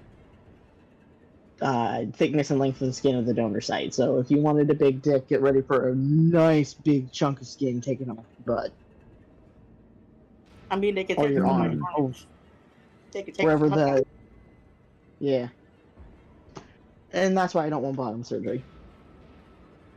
Well, not just that, but also, like, there's no guarantee of an I need to erection. run every so often to check how my eggs are, because I'm making boiled eggs. Okay. Well, boiled, yeah, like a boiled egg never boils. Oh, A washed egg never boils. Oh, you were saying, Charlie? I was gonna say part of the reason why I don't want to get bottom surgery is because there is no guarantee that if I get bottom surgery, I will get an erection. Yeah, I'm just my new boyfriend doesn't want. I'm like, okay, you know what? Call me when you can guarantee, like, at least within the 90 percentile, that I will still be able to use I'll be able to use my dick in all forms of what a dick is supposed to be used for. Okay, I'm gonna be firing blanks, but I have a philosophical question for you, man. Okay, let's say that we get to the levels of cyberpunk level of like fuckery with our biology. What type of dick would you like to have? Like a normal one, a two-headed schlong? What do you want? I'd probably have a larger, like probably more of a larger clit and just kind of maintain the same size. Have all the holes. These are the important questions we ask on stream, by the way, for my new viewers. Oh, I didn't even realize we were still. Yeah. Wait, Yeah. are we still on stream? Yes! We've been on stream. Oh fuck! Don't worry, man. No, I wasn't gonna entirely talk about what happened with the emergency. I thought the stream had died. Oh no, I'm still streaming. Don't worry, man. It kicked me off. Odd. Hold on, let me. Hold on, let me see. Are we still live on Twitch? Yeah, we're still live. Fuck. Weirdly enough, Charlie, Don't worry, man. Everything you've said is pretty much why my new boyfriend doesn't want bottom surgery. As far as what he's told me, look, if it walks like a duck and quacks like a duck, it's a duck. I've got everything that makes me a man, from mind to body. I'm fine. What's down below? That's nobody's business but me and who I'm dating. Yeah, good point. I wasn't gonna get into what had happened with the living situation on stream outside of, like, I had an emergency situation and I had to leave. Fuck. Oh no, well. It's okay, man. Like, if you want to tell me, if you want to post it in the vent chat, man, we can read it later. Like between us. Well, no, because I already explained it to Shattersoul, thinking the stream had died. Oh, don't worry, man. I won't post this shit live, okay? So no worries, it's not gonna be a VOD. Okay? Okay, so like anybody here, okay, so anybody who's actually in the chat right now, oh shit, or on the YouTube chat, will know what I said, but there won't be a record of it. Yeah, besides, dude, no offense, guys, I barely get viewers, so you should be in the clear. Okay, because despite how I went about doing it, I'm not trying to stir the pot more until at least all my stuff is out of the house. Yeah. And then after that, that's your game. Yeah, no. After that, like, yeah. You found a new place, Charlie. That's great. No, I haven't found a new place yet. Let me go check on my I'm food. still at my current location. I'm just planning to put my stuff in storage. 1 second, I'm gonna go check on my food. I'm gonna get a storage unit. Yeah. Well, still, storage sounds like a good idea. Yeah, I'm gonna put like this stuff that I don't need to like basic function into storage, and then keep working on getting the drag pageant stuff together, and then also work on saving. Well, it's good to have a plan, and it sounds like the best one. Yeah, right now that's the best I got, because I have to figure out like finding an apartment, being able to get the money to do all the apartment-y stuff. Might have to look into getting a better paying job. Have a job interview tomorrow.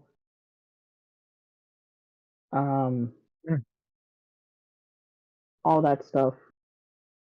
As well as maybe see if I can find a roommate, because if I can find like a 2-bedroom apartment for a decent amount and we just split the rent, then it'll be a lot easier. Yeah. Also be a lot easier when we're not dealing with other things on top of roommate situation. But it's still good that you got that much planned and to move forward on. Yeah. Ah, man. Movie I was looking forward to, turns out it sucks. Oh. Well, you should still watch it, just to make sure, because sometimes the reviewers are assholes. 10 more minutes and my meat's gonna be ready. And I was So I looking need 10 at more minutes. I was looking at this at Play Disgusting. It was a review of, when I saw the movie, it was originally called The Red when it was coming out, but now it's called Rippy. It's a movie about a zombie red kangaroo that Michael Biehn is fighting in Australia. I'm glad Michael Biehn has a career, man. Oh, who's Michael Biehn? Don't worry, Cheddar. We're gonna watch Aliens.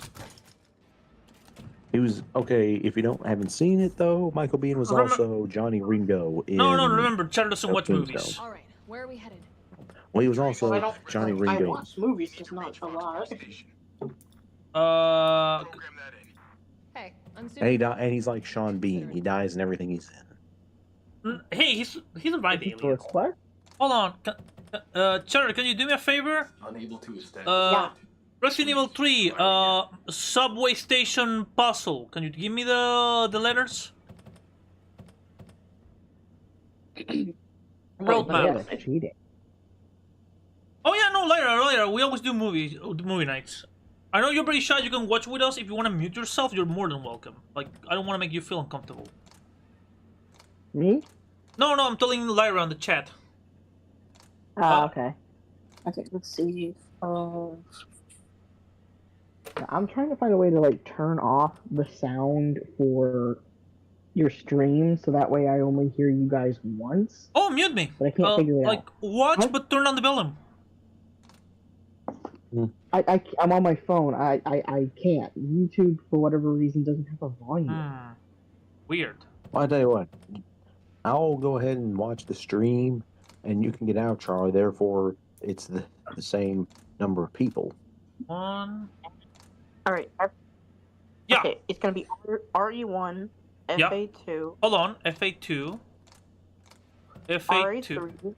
RE3. Hold on. RA. Like, Ray as in resident or RA as in racing? Red. Okay, red. Okay, red. What number? No, I meant you said R as in radic or E in racing? So I said red, like Yeah, it's no, it R. doesn't. Okay. The first is F82, so focus. No. Okay. Okay. The first one is RE. Yeah. Second one is FA. Yeah. The third one's RA. Okay. Then SA2. CO2. Okay, and the third one. FO1. FO. Hold on. FA1. FO. Oh. SA1. Sword Art Online. The second season sucked. Oh, I mixed up there.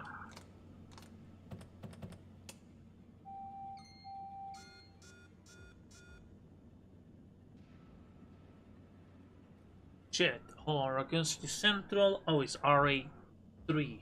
R.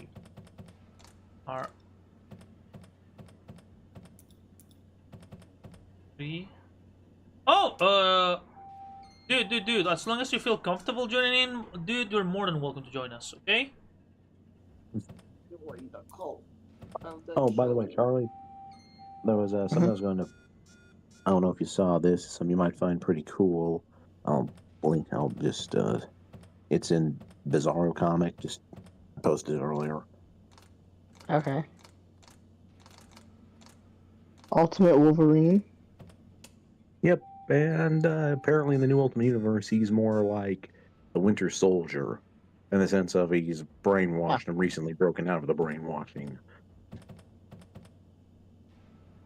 Actually, bringing that up, I'm working on the outline for my comic right now. Okay. For the second Also- arc. Hold on. Let's all continue. Oh, sorry, was not. Hang on, what? For the Valid route confirmed. Okay. Carlos, it's me. I finished inputting the subway route. So for sorry, roommate. Anyway, continue. Okay, so in the second arc, one of the characters, which you're familiar with, Turi, who is a soldier of the evil empire, who goes on a mission and ends up getting left behind and, quotation marks, captured by the country that he's in, and ends up getting vouched for by this country's general to come hang out with him. I'm trying to figure out, like, a natural way for Turi to realize he's been brainwashed most of his life. What? Brainwashed most of his life. Let's see here. You could. You could always go. By for an the evil Mandalorian. empire. You could always go for the Mandalorian twist, where it's like, wait, no, you're not Mandalorians. You take off your helmets. Yeah, no, I hate to break it to you, bud. You've been raised by an extremist group. You were always having. Here's the thing, like, you can't just tell someone that, like, hey, you've been brainwashed, because the Well, whole I know point of that. brainwashing. I mean, I'm not saying like do it that easy. I'm saying like maybe the first chink in the hole, break in the hole. Well, Basically, what I you want is a already tomato in the mirror mentioned, scenario. like, I already mentioned chinks, like they have to hunt down a spy. The spy turns out to be Turi's mentor, and the spy's like, you do realize, like, dude, you're stuck in, like, they're evil. It's a dictatorship. You know what I would do? Yeah. You know what I would do? Have you seen Blade Runner 2049?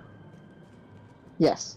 Something like that, where like the psychological test that he has to do, like every day he has to do like a test where his psyche is put to the test, like a phrase, every single day, Okay, and he slowly starts realizing what the words that he's saying actually have the meaning behind Okay, them. you're asking me to add way more into this that's already been added. So they go on a mission. The mission ends up being to kill a child. Turi's like, no, I'm not killing a kid. His teammates leave him behind. Okay, are we with me? Yeah. Okay, they leave him behind. So he ends up getting captured by the other people. And the general of this other country vouches for him because they fought before. So I'm trying to figure out a natural way for this general to break Curry's brainwashing so that Curry realizes, oh shit, I've been fighting for the wrong side, as well as fall in love with the general because they're supposed to be a pair. Might have a solution for you. You could have it be where part of the brainwashing, what it entails, is a series of words that are used in a particular rapid succession. Now, this doesn't undo the brainwashing. I already said there is a set thing. There's already a set timeline here. Yeah. Okay, you're trying to make me go back and write stuff that I'm already saying. Yeah, good point. Sorry. What you could do is brainwashing has already happened.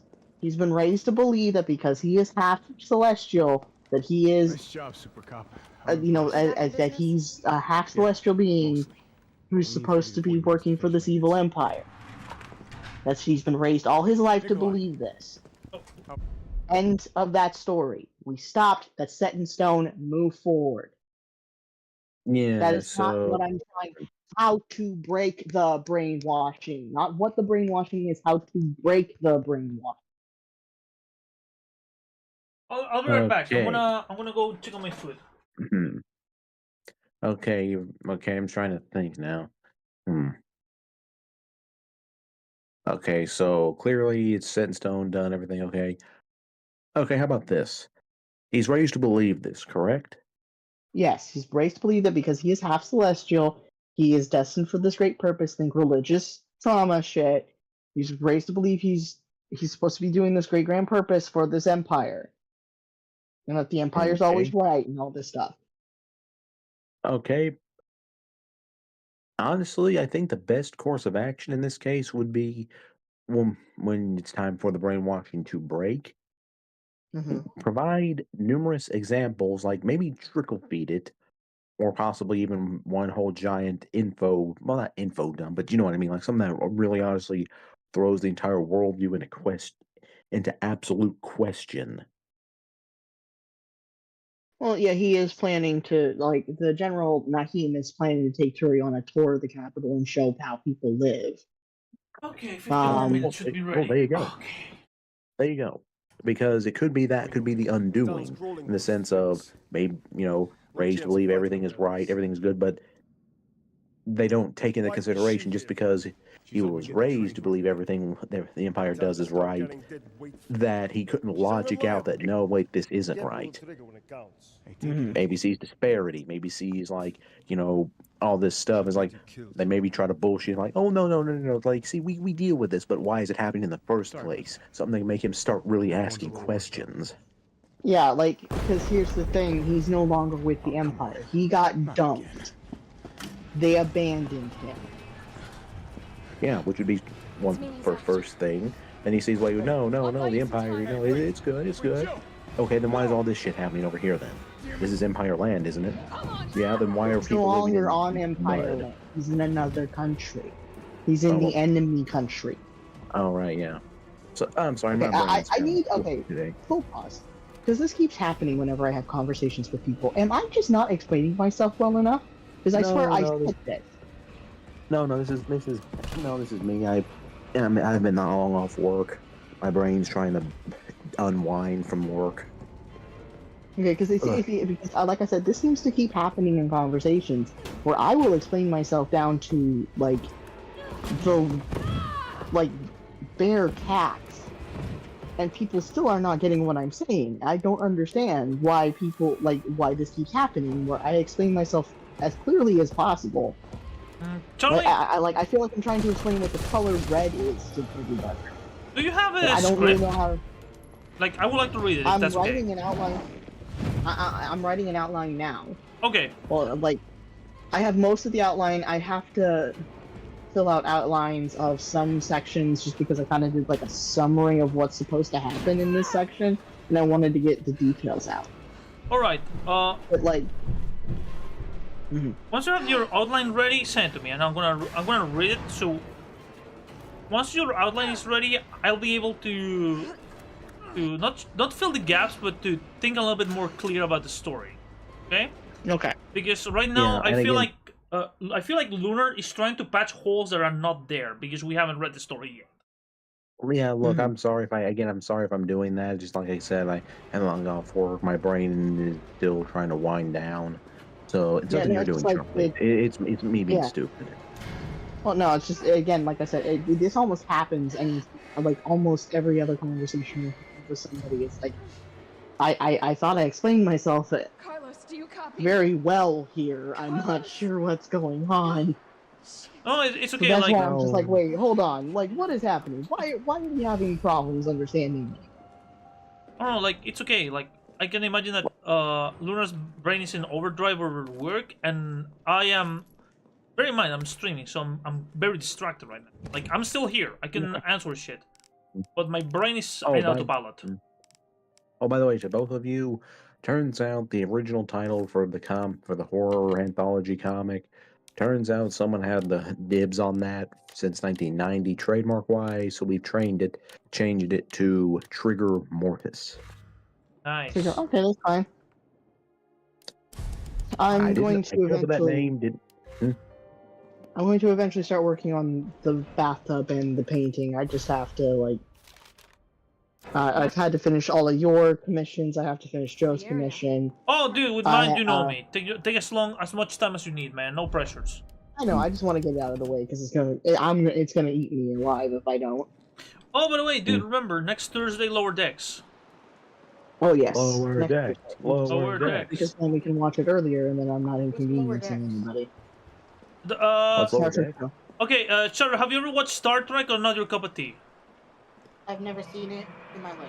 Just not. It's not. Oh, you have okay. I only know Scotty beat me up. Okay, first of all, Kirk never said that. Yeah, there was never any time that was said. But no, we're gonna start them on next gen. Like, here's the thing. Cheddar, Star Trek is a show about humanity in the 30th century, where first off we don't need economy. Like money's not a thing anymore. Okay, where people work for their passions. Okay, like basically, if you're an artist, you can live out of that, and there's no problem because there's no capitalism on Earth, at least. Yeah. No. Basically, Star Trek. To summarize, Star Trek is a post-apocalyptic, semi-utopian society of humans who have figured out how to space travel, connected with other aliens, and now continue to space travel and explore new planets and civilizations, while also kind of dealing with the hypocrisy and paradox of being a semi-utopian society. Yeah. Yep. Basic needs taken care of through replicators, which can make food, clothing.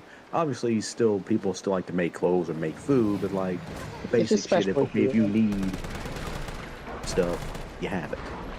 Yeah. There's like it's everybody has like a base level of living. But like as you get like further into like next gen and then Picard and everything, you begin to see where the cracks in the system are. Yeah. Yep. It's a show about nothing. It's a show about an utopia that, in theory, it's good, but then you realize, like, for example, like the main thing about the Star Trek, that the main conflict is that most planets are part of this federation. The Federation of Planets, their entire purpose is to find new species, help new worlds, and shit like that. The problem is that, number one, they're tied up by the Prime Directive. Like, for example, you discover a planet where the entire society is about to self-destruct because of a geological event.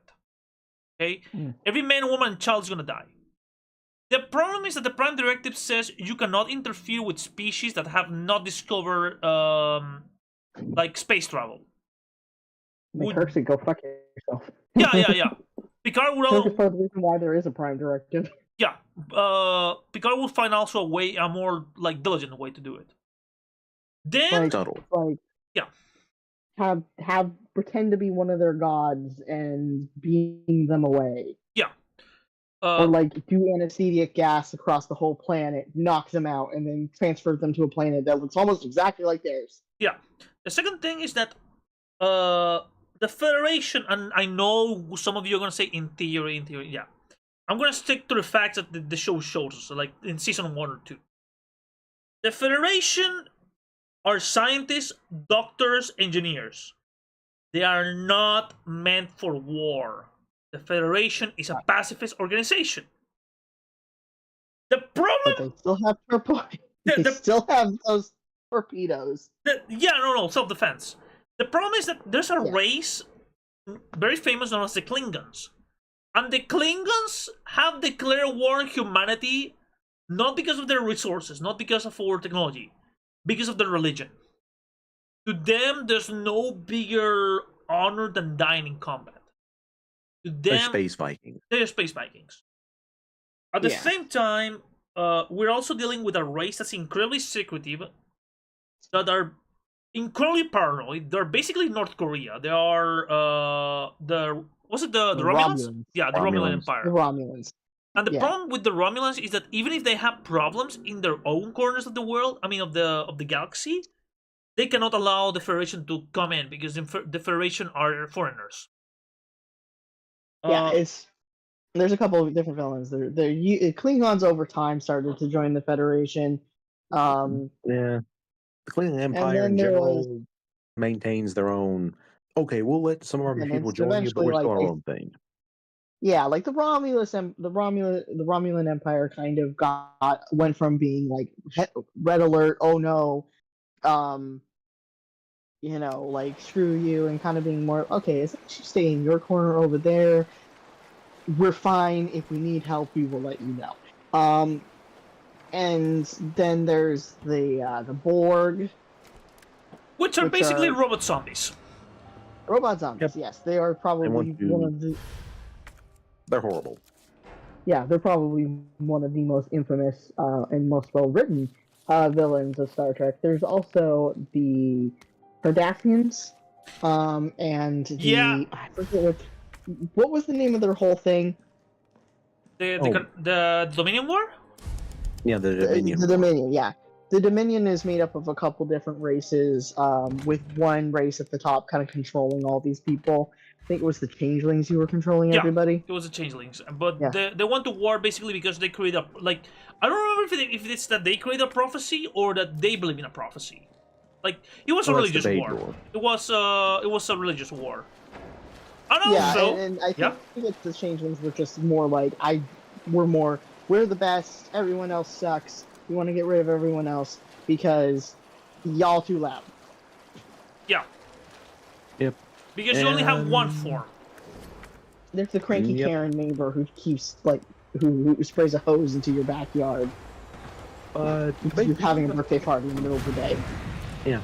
Basically, Shattered, the thing with Star Trek is the focus is always more on exploration, coming up with finding new life, new scenario, new dangers in space, while also finding a way to kind of overcome that. Basically, it's a pretty optimistic series.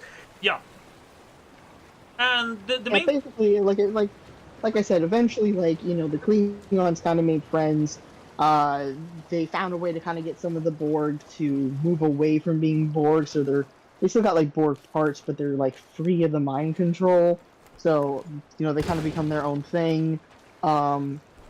Basically, it's a little bit like a shonen anime in the sense that eventually everybody makes friends. Yeah. You fight, get the crap kicked out of you, then you become friends. Then you become friends, yes. Sometimes when you're that traumatized, you have to fight it out. The other thing about Star Trek is that it's a long show because it's set in different eras.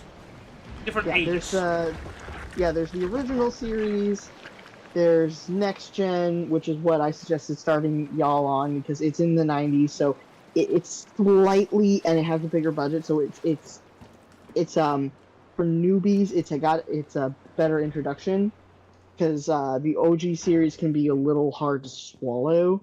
They literally met a Greek god in the original series. Yeah, not even an alien pretending to be a Greek god. It was literally Apollo.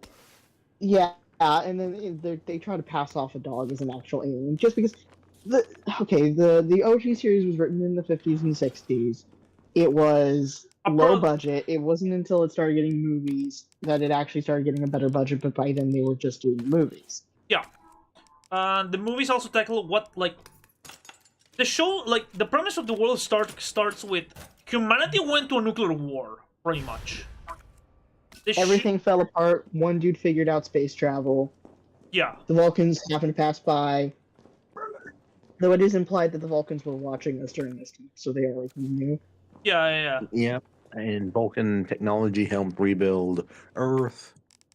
Yeah. Cue the space travel. Oh, and also the guy who invented space travel, people see him as a Da Vinci.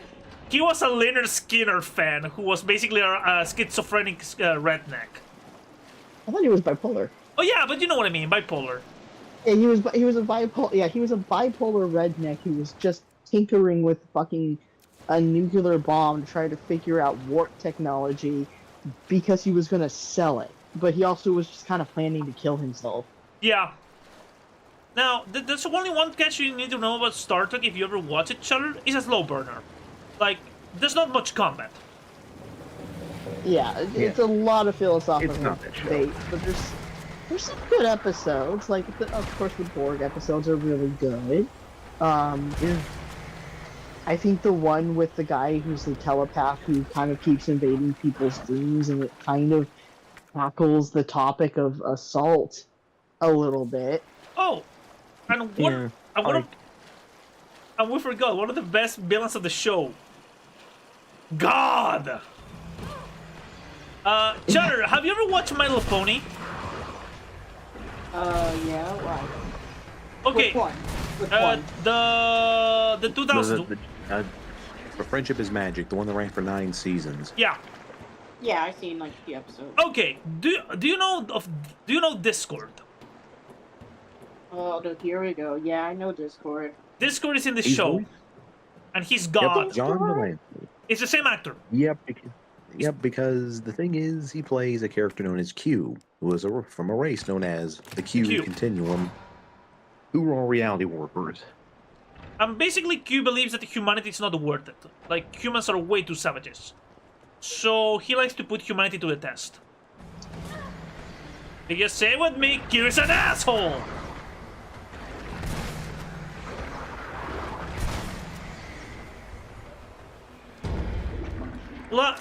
Honestly, I think the show you're gonna enjoy more about from the Star Trek universe is Lower Decks. Because that's more fast-paced and that's a cartoon.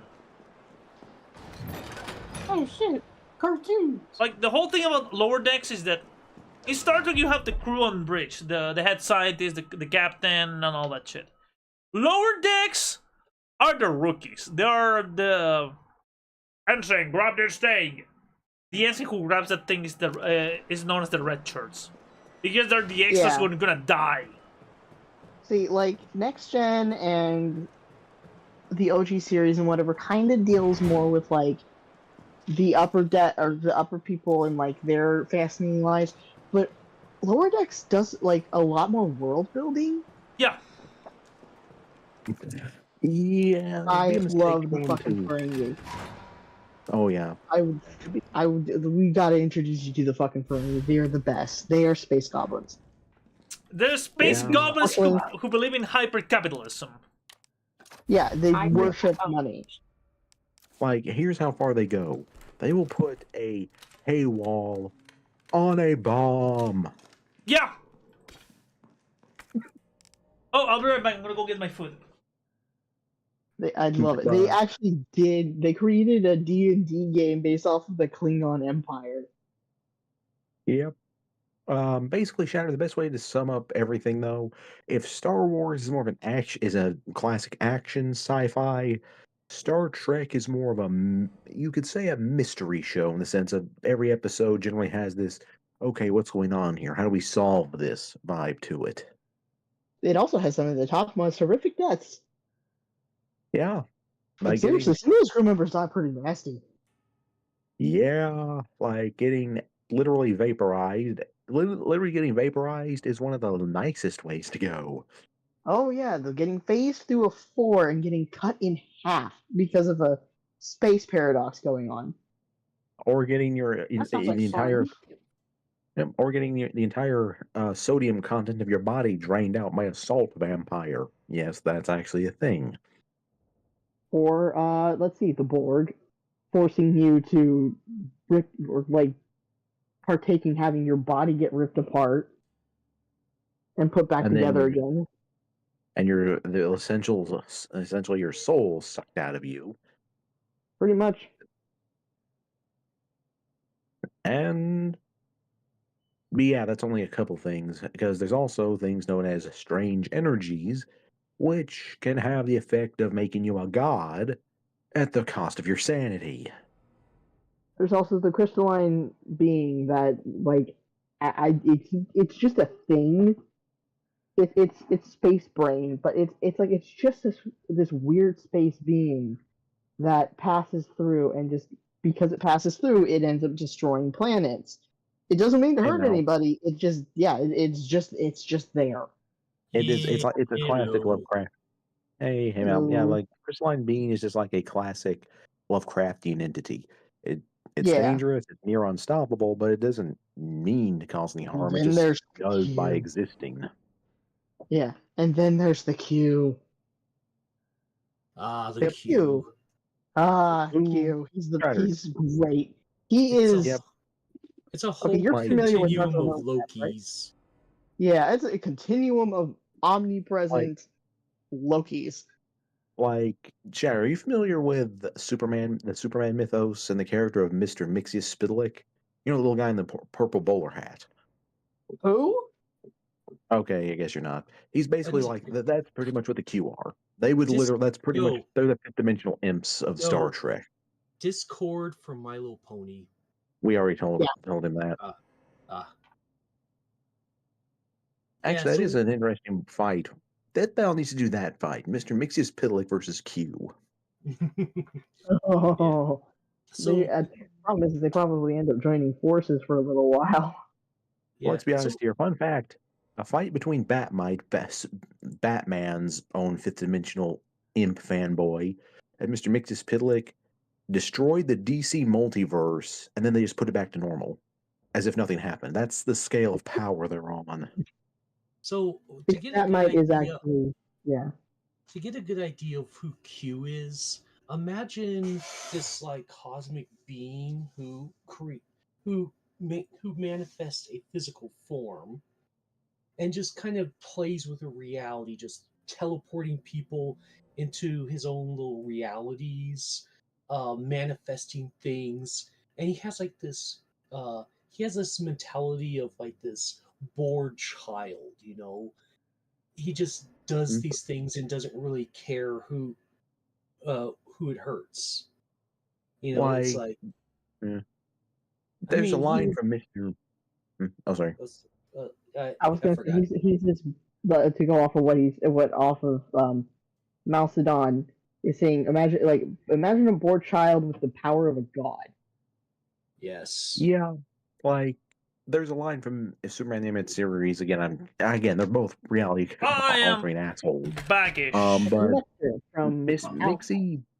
Mixie has this line that really really kind of also sums up Q. You know those stories about genies, imps, and leprechauns? Yeah, that was me. That's pretty much Q. He does it because he's bored. Oh yeah. Also, if you wanna make a Republican cry, yeah, Star Trek is the most like PC shit there is. Yeah. Oh, it's so liberal. Yeah. For those who don't know who Q is, I'm posting images of him on stream chat. Yeah. Now, like the show is very progressive. That's what you need to know about the show, Chatter. It's a very good show, by the way. Every Republican's weakness. Like, there's this one character in DS9 known as Jadzia Dax, who's part of the Trill race, and the Trills, well, they kind of have, not all of them do this, because there are a limited number of them, but they have these things called symbiotes. No, it's not like Venom. It's basically a creature that can latch itself into their bodies and they retain all the memories of the previous host, and they basically become that person. Jadzia Dax is interesting because she used to be the commanding officer of one of the main characters, Commander Cisco. Cisco. I don't know why I was blanking on the name, and she was male in that form. So basically, you technically could consider it a transgender character if you wish to interpret it that way, which a lot of people do. I know I do. Cisco still calls her old man though, because that's what he used to call. I remember the previous Dax. With the Klingon, where he's like, no, I don't go by that name anymore. It's da-da-da, and the Klingon's just like da-da-da. Yeah, do you see I just posted in Let me check. By the way, Mal, we're live, but okay. You know what? I think my favorite scene in all of Star Trek is when fucking Wesley's asking about the mating rituals of the Klingon, and he's like, yeah, the woman roars. Carlos, Scratches. can you hear me now? She throws heavy objects. What does the male do? Yeah, He I'm reads alive. poetry. I lost him.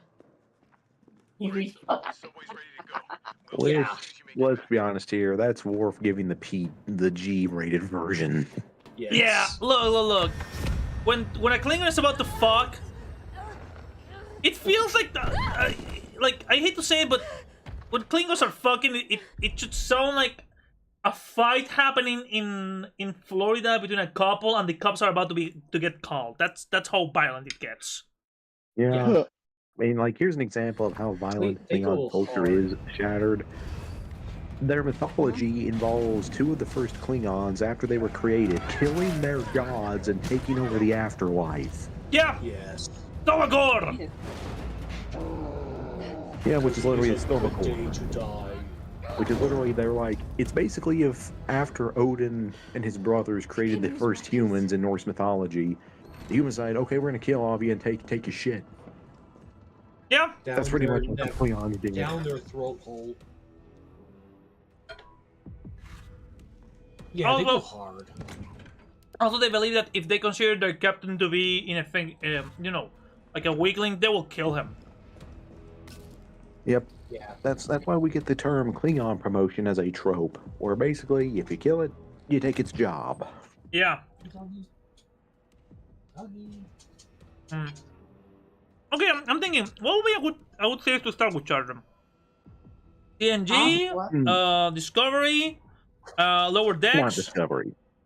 Strange New Worlds. Strange New World, I would say. What was that, Charlie? I've never seen any of them, but I'd be interested in trying to watch them. Okay. Next Gen actually solidified our understanding of Star Trek. That, everything we kind of know about Star Trek, the characters from the OG series are the ones that we all know, but the world building of Next Gen is what people are aware of. Yeah. I would recommend Strange New Worlds because, you see, Shattered, it's kind of a prequel to the original series, but with modern day. Strange New Worlds is a reboot. No, it's not. Huh? Well, Strange New Worlds is technically a reboot because they went forward in time, saw the future, and now the timeline's changing. Oh yeah, you're right. Yeah. Oh yeah, I always forget that Strange part. New Worlds is a reboot. It's not an actual representation of the pre-Kirk era. Also, Pike is the most swell captain, Oh yeah, no. Yeah, I hate to see him end up in the beep chair. Here's the thing about Star Trek. Everybody has a favorite captain, like a favorite doctor from Doctor Who. Picard. Picard is the politician. He's the honest politician. Cisco's the general of war. Janeway, she's a maniac. A maniac! I know, and the psychopath. Crazy. Oh yeah, she's fucking nuts! Seriously, Lower Decks has this one joke where it's like, well, okay, I'm sure this transport accident happened. I'm sure it happened on Janeway's ship. I'm sure she figured out a way to solve it. Wait, she just killed him? She just outright killed him. Yeah. Yeah. Stuck in the middle of space without any help. Give me a break, guys. Yeah, and personally, and of course, you have Captain James T. Kirk, the original captain, and well, nerd. He's Honestly, basically a cowboy. Yeah. Yeah, he's basically like. I feel like if we introduce Cheddar to like TOS, we should start with the Wrath of Khan. Oh yeah, definitely. So, well, no. First, Shatter needs to see Space Seed. Oh yeah. Then Wrath of Khan. So all you need to know is, remember when I mentioned that the world went to World War III or IV? Like, there was this guy called Khan Noonan Singh. Soon. I mean, Khan Noonan Singh. No, it's Singh. Yeah, because the doctor who makes data is like yeah, that throws me off. So Khan was basically he was a genetical experiment that became like the Ubermensch, like the Uberman. Yep, along with several others. Yeah. He reached high levels of politics, and he decided to start what's known as the eugenics war, to destroy anybody who had lesser genes. And just subjugate those who, but mostly to subjugate those who were. Yeah, like to fight back pretty and be a problem. Basically, as that now originally that was presented as an outright up in your face war. As things have progressed, though, because this was supposed to take place in the '90s when that war happened, they kind of like okay, it was more subtle. Like most of the conflicts that we saw were kind of just a byproduct of what Khan was trying to do. Yeah. Thing is that by the end of the war, Khan kind of lost. But before losing, he left it for space, and he's basically I cannot say his name because I'm on stream, but the fun guy with the mustache from Germany, but Star Trek. He's supposed to be Indian, but was played by a Hispanic guy. Cardo Montalban. Apparently, Gene Roddenberry didn't want that, but the studio was like, "Look, Ricardo Montalban is a hot item at the moment." So at least they gotta do the color to play him and not some white West European motherfucker. Also, his ripping chest is made of real Corinthian leather. Real Corinthian leather. He's shirtless. He's shirtless a lot in the movie. Back in the 80s. It's hard for these packs.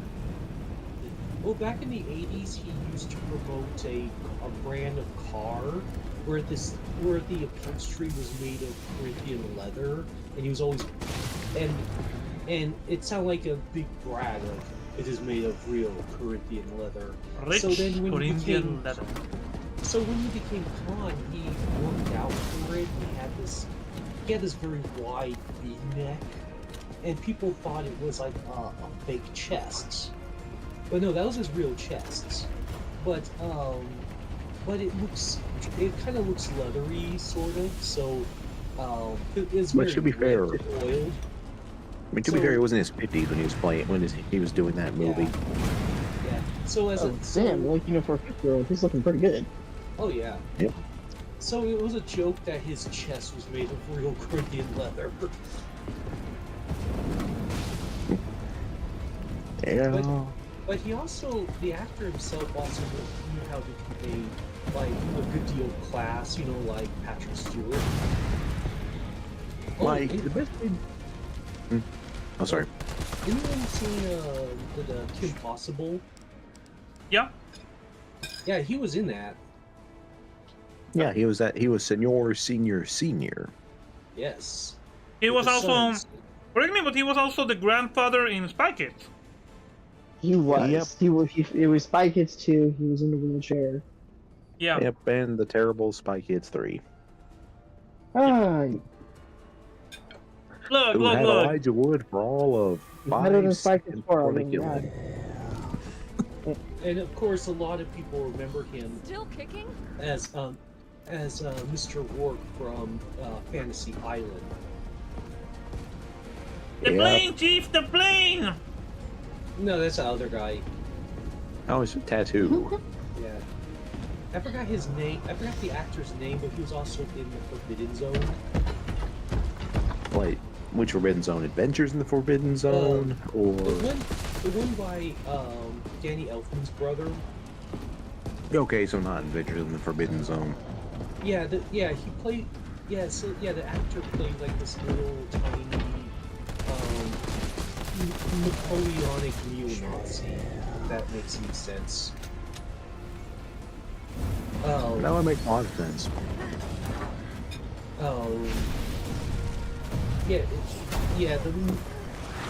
Forbidden Zone is like one of those movies that's like that is not PC, but it's also really funny.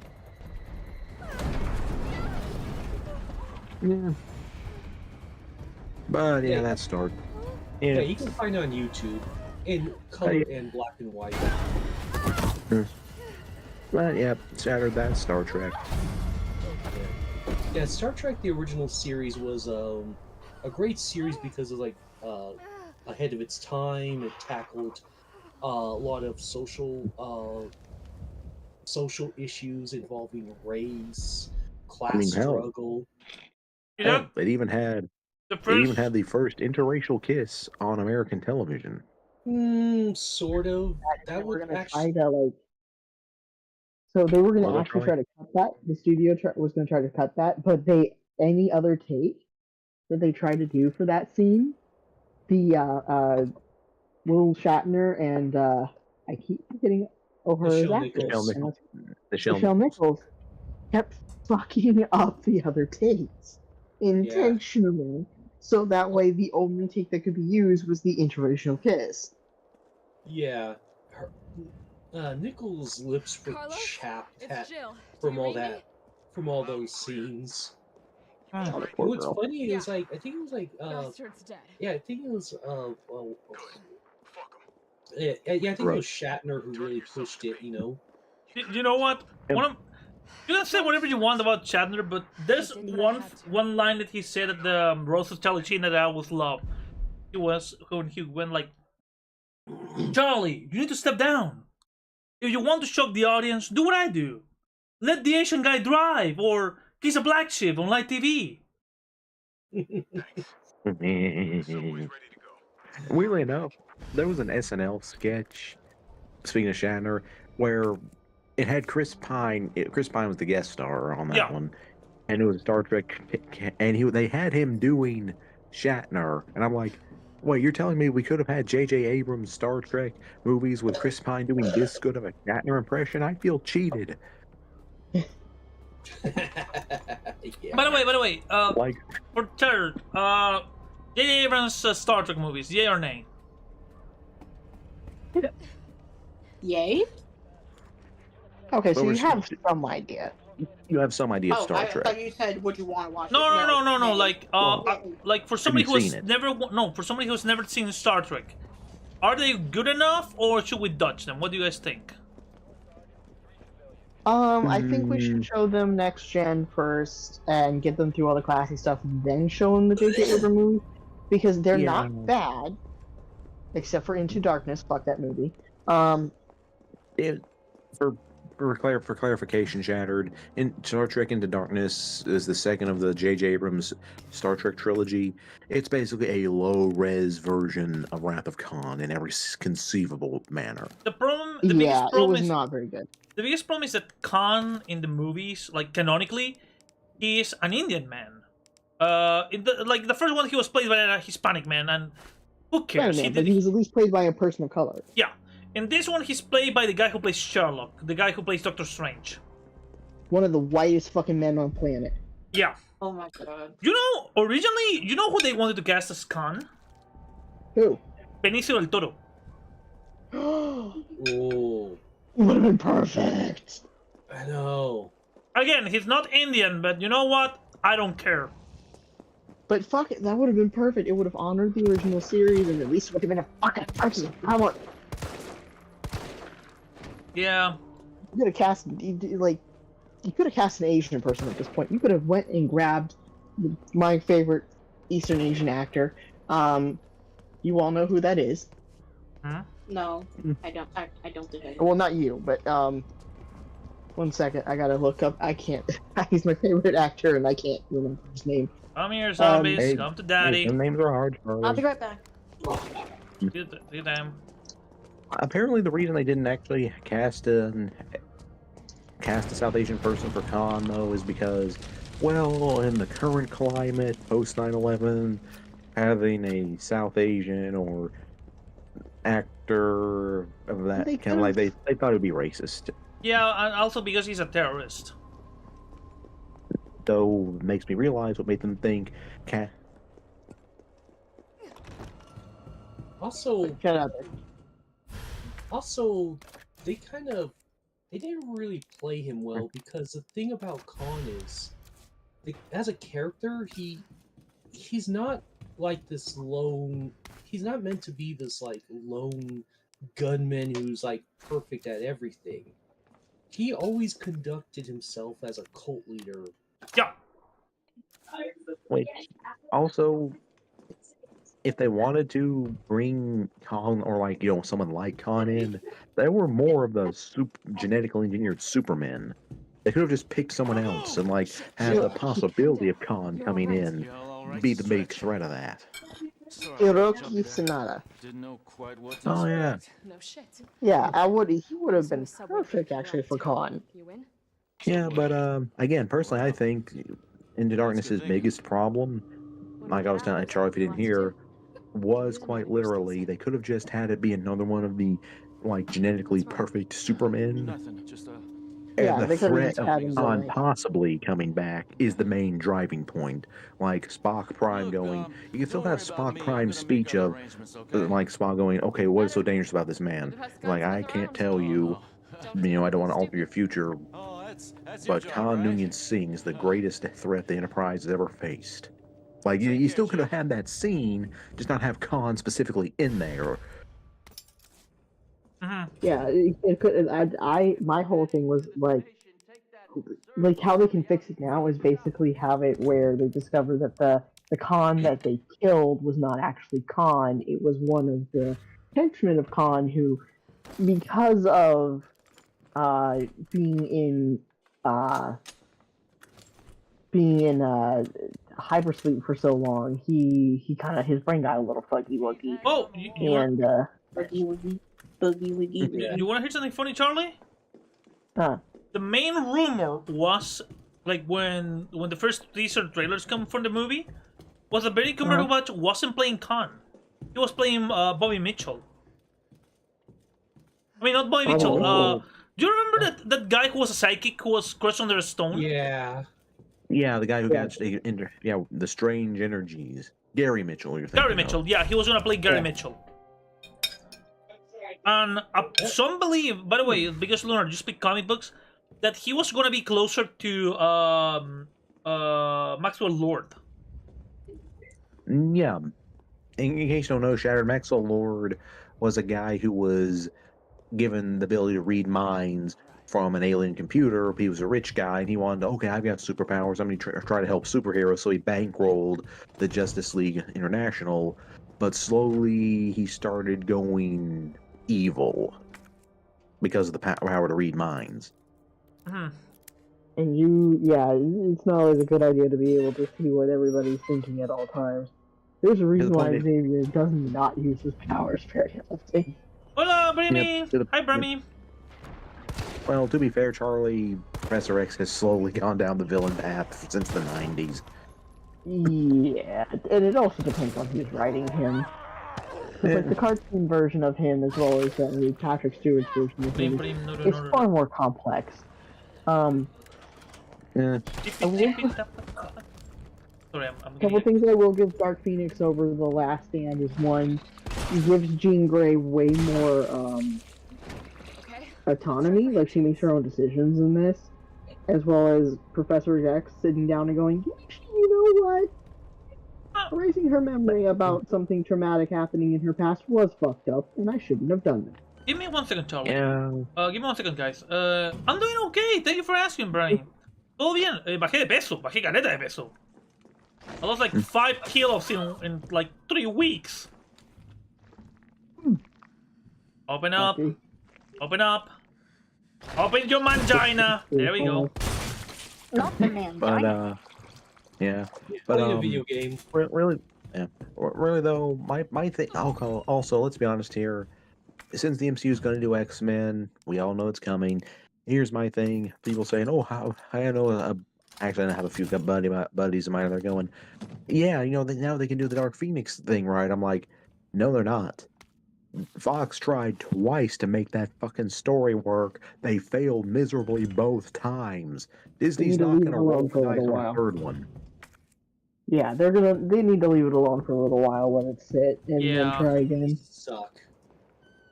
I actually did not think Apocalypse was that bad of an X-Men movie. You know, I don't know why it wasn't.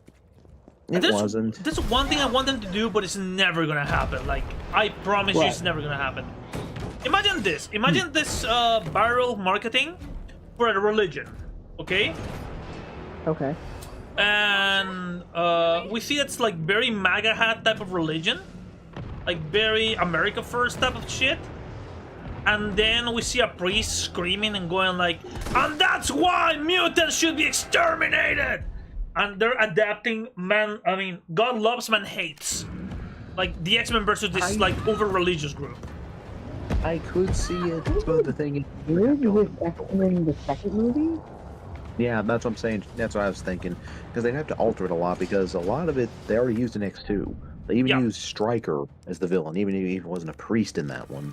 Yeah, it was military. It was still very much, because like Stryker was still like going very much God and country. Yeah, I don't know, but I feel like in a religious movement makes more sense. We talking? Are we talking about man loves God? God loves, man kills. Yeah, we're talking about X-Men storyline. By the way, man, we're live. We're live. Okay. Also, all this talk of comic books suddenly spawned Bizarro. F1. Yeah. Bizarro! Oh, by the way, Charlie, everyone, you're not gonna believe this. Okay, you'll believe this. This is not that hard to believe. We have the Snyder cultists going after James Gunn's Superman because, wait, they have the fucking Crypto the Superdog in it? No, that's not realistic. Superman needs to be realistic, like Zack Snyder's version. Superman is an alien from a made-up planet. Yeah. Okay. I mean, hell, Charlie, even taking that out of the equation, he is a flying man who does so in a red cape. Wait. I got a weird question. I got the weirdest comic book question of all time. So, Scooby-Doo is a Great Dane. Milou or Snowy from Tintin is supposed to be like, I forgot which species. What the hell is Crypto, like, equivalent of Braid should be? Well, he's usually one as a great white lab. Yeah, he's usually depicted as a lab. They have gone back and forth on how he's gonna go, what kind of dog he's meant to be. Yeah, in the comics, in the classic comics, usually seen as a white lab. In Smallville, he was a golden retriever. And he wasn't super. Yeah, well, for a brief period. Well, for a brief period, it doesn't count. Yeah, it counts. It counts for like okay, at least. Fair enough. If he had powers once, I'm counting it. But okay, fair enough. Yeah, he was the Streaky the Super Cat of Cryptos, because remember Streaky had temporary powers in the comics. Yeah, true. But then after that, then New 52 happened, and they wanted to go for. Well, okay, at first I thought it was supposed to be a husky, but Lunar's telling me that the plan was to make him more like a dire wolf, which is really freaking stupid. Yeah. Yeah. Oh yeah, no, he was. Yeah, no, he looked like a big ass wolf. He had the pointy ears and everything. At first I thought he was meant to be a husky, which was like a callback to how he was a husky apparently in the Red Sun universe. I say apparently because we do see a statue of a super dog-looking animal in the museum, but he never shows up. Because a direwolf would make sense for like Batman, but not Superman. Yeah, but the point he is, showed up in the Superboy comics of the New 52, so. Yeah, and he did. Yeah, but then after that, we didn't see Crypto in a while. They brought him back, and they did go for the classic lab look. But yeah, making him a sheepdog is fine. I don't mind it. You know. Yeah. Yeah, but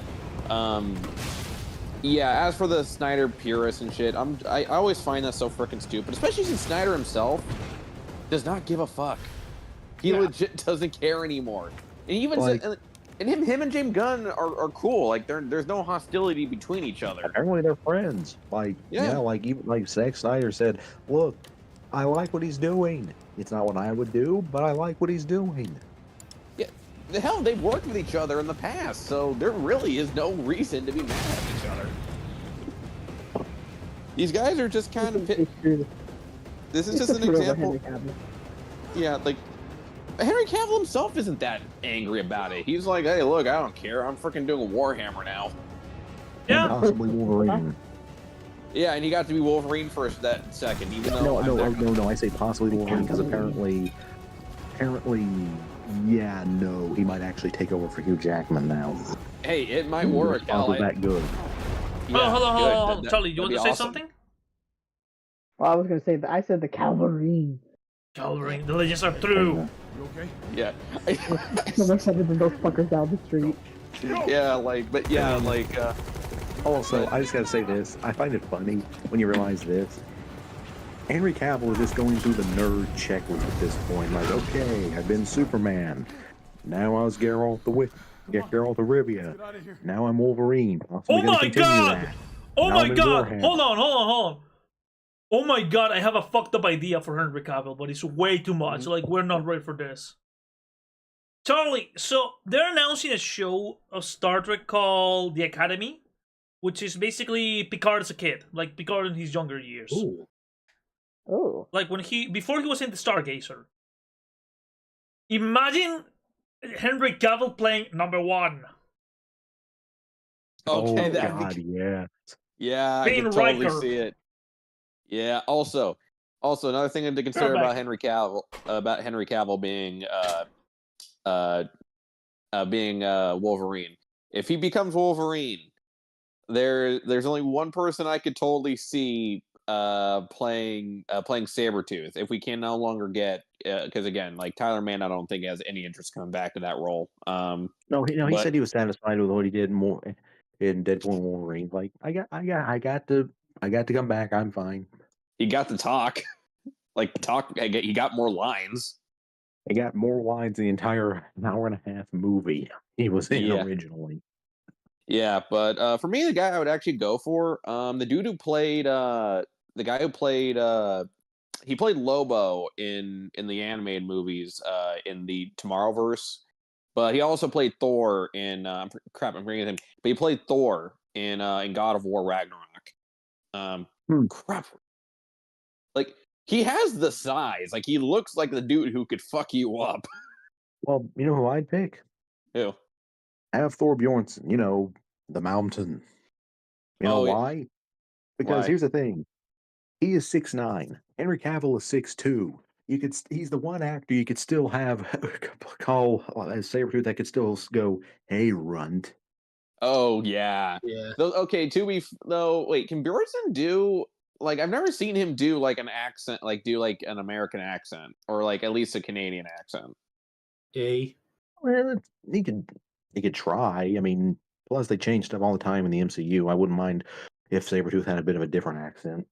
Yeah, true. Like, I could just say, yeah, like, and also don't make them brothers. Like, I know that, like, I never got that. Like, why make them brothers? It didn't really make sense to I think me. it's because they have such similar mutations, but I'm like, no, they don't. They have healing factors, and the claws, but they're different kinds of claws. It doesn't add up. Yeah, and even then, like, there's a limitation on there's a limitation on Sabretooth's healing factor. That's why, like, in the comics, like, because many people ask, why doesn't he have the adamantium? It's because, well, they tested on him and they said that crap wouldn't work. He wouldn't live through that. In Origins. Yeah, no, I ran the test. It's not going to work on you. Yeah, like, it would kill you immediately. Like, that's not how that works. And Stryker's like, look, dude, I'm evil, but I'm not that fucking evil. yeah, like, I'm not gonna wait. Yeah, like, and also in the comics, like, yeah, they knew each other, like, and stuff, but they always treat it like, yeah, them encountering these two mutants who had similar abilities, them meeting one another was a 1 in a million chance. Like, they had no, like, most cases that doesn't happen. Like hell, even most of the characters that do have Logan's powers are literally his children, or his clone children. Yep. Says a lot right there. Yeah, or in the case of Death Strike, or in the case of like I don't know characters like Death Strike, they're like enhanced cyborg humans with spliced DNA. Yeah. Yeah, like they went through several other steps. Yeah.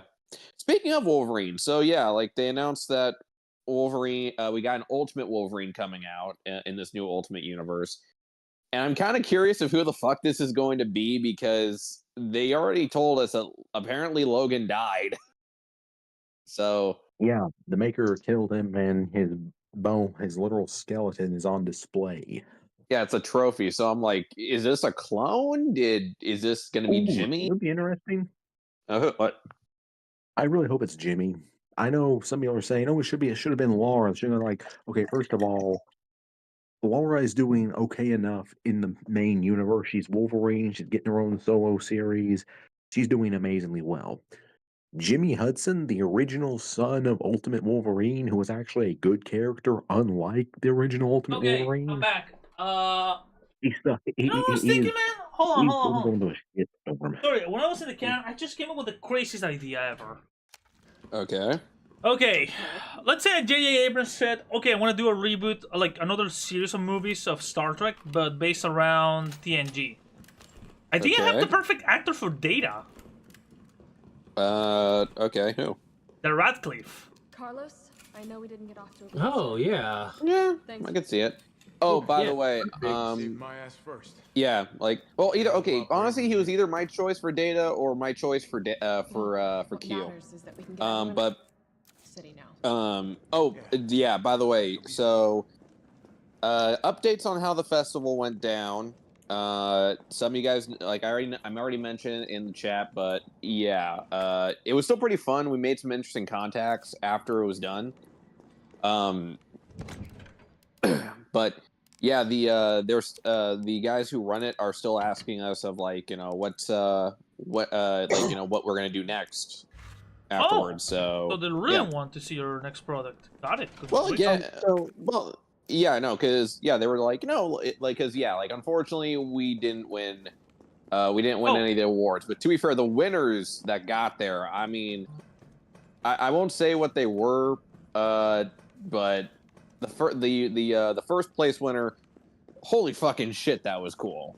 Okay. Like, yeah, they actually sold merch. They're actually selling merch, which I immediately realized. Hi, Fikri.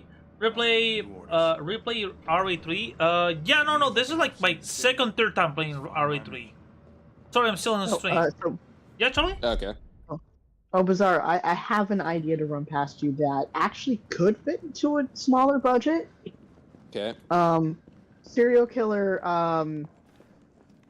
brings home what he thinks is his next victim, turns out to be, someone who intentionally puts themselves in that situation to attack the serial killer claiming to be possessed by the devil.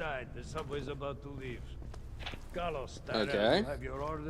And then what proceeds is this cat and mouse game throughout the house with what I was hoping trippy visuals, but like depending on the budget we could work with it. Like one idea was where the serial killer tries to walk out the front door and ends up like back in like the hallway or something. I think that could be done on a small budget. Yeah, that could be possible. Like, well, what we were going, well, we already had an idea in mind. It was Joe's idea because Joe, a while back, he pitched an idea for me and Ty, and it sounded like a cool one. Where essentially he, and again, it's like something that we could do with like zero budget because again, we are poor bastards. Yeah. But first off, we do hope. Let me say hello to the people in the chat. Hello, Fikri. Basically, if you want to come out with us and hang out in the boys chat, dude, just ping me. Just activate that thing. You're always welcome. Welcome to the community, man. In here we have freaks, geeks of all kinds. Yeah. As for the idea, basically, my idea for the short. Do you mind me if I shoot it, this, or you want to keep it private? I would say let Charlie know. And in fact, he could probably give some good advice on it because I had a few ideas regarding it, but but essentially it helps us out with a lower budget. But who knows? But yeah, like I do want to go with yours, Charlie. But I don't want to do it until like we have a higher enough budget, because I think I know, because yeah, I feel like something like that does deserve like more traction. Because with Joe's it's a little bit more simplistic. Yeah. So my idea is POV cam. Somebody's getting into their house. Like Joe, I just said keep it secret. No. Oh. Okay. Keep it secret. Keep it safe. No. I'm calling my idea "The Devil and I," so like I still have to write the script anyway. So fuck it, write the script and then we can go from there. Charlie, I'm gonna send you a DM, okay? Very quickly with my idea. Give me 1 second because I'll be typing. Yeah, actually, and hell, actually, there's a mask for yours, Charlie. I actually do have one thing though that I definitely think would fit. I have a mask that I've shown a few times in the chat. It's the one with me and the goat. It's that goat skull mask. I've been wanting to use it for something, and honestly, I think that could work there. For the serial killer, or for for the supposed victim, and one of the scenes where it gets trippy and he puts the mask on and he's coming at him. Hey, Yeah, like used it officially. I mean, I might have to change it up. I might have to like change it up a little bit, but yeah, like the mask at least. But yeah, no, like again, because there's been no, Luna, we can't use that mask. We would get sued immediately. Yeah. I think. Actually, I've been thinking about ordering a street hockey mask, which looks way different than that. Yeah, hold on. For the killer mask, I'd probably go for something more classic, something like this. Give me a sec. Let me just put this on. Oh, by the way, I love that mask so much. I use it for yard work, weirdly enough. Oh, nice. Ooh. Hey, Scarecrow. Hey, I just thought of something. Hey, we could use one more person in chats. Hey, let's talk about Transformers and see who. No, not right now. Okay, Charlie. I just say that one speech that Megatron gave in the newest movie is actually really good. I like that speech. I want him to die. Check your DMs, man. Okay. I just sent Charlie the quick rundown of the story. Yeah, like I have a few ideas on how we can do that. Again, we probably will wait a little bit longer because our film Keep Watching is going to be sent to a different film festival. Yeah. Again, Ty has not told me what film festival it's going to be submitted to yet. But again, we did go, like, the audience did enjoy the film. They laughed their fucking asses off when we did the whole. When the dude does the line of, like, enough with the tea sipping crap, you're from Oakland, for God's sake. Oh God, I am so glad we kept the British. Kept him as British. Yeah, we kept that line in there.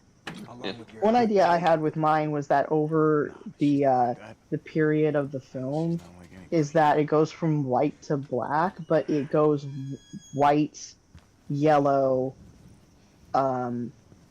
orange, red, green, blue, purple, and then black, and then goes back to white again. Oh, are you talking like lighting, or are you talking? Wait, are you talking about like color in like just the lighting? Or are you talking? Okay, lighting. Yeah. Oh yeah, no, we could totally do that. Holy shit, Charlie! You went. Sorry, I was gonna say, holy shit, Charlie! Fucking Suspiria really influenced you. Yeah. Yeah, I thought. Especially when we get into the well, it's also that and Mandy. Yeah. By the way, Charlie. Here's something I really. This isn't intended to be a compliment to you, by the way, Charlie. Mm-hmm. Here's my always. The first time you told me this idea, here's what I was kind of picturing with it. Submit your approval. A man who believes he is doing the favor. A man who believes that he is cleansing the earth of an undesirable. However, soon he will discover that he is the undesirable.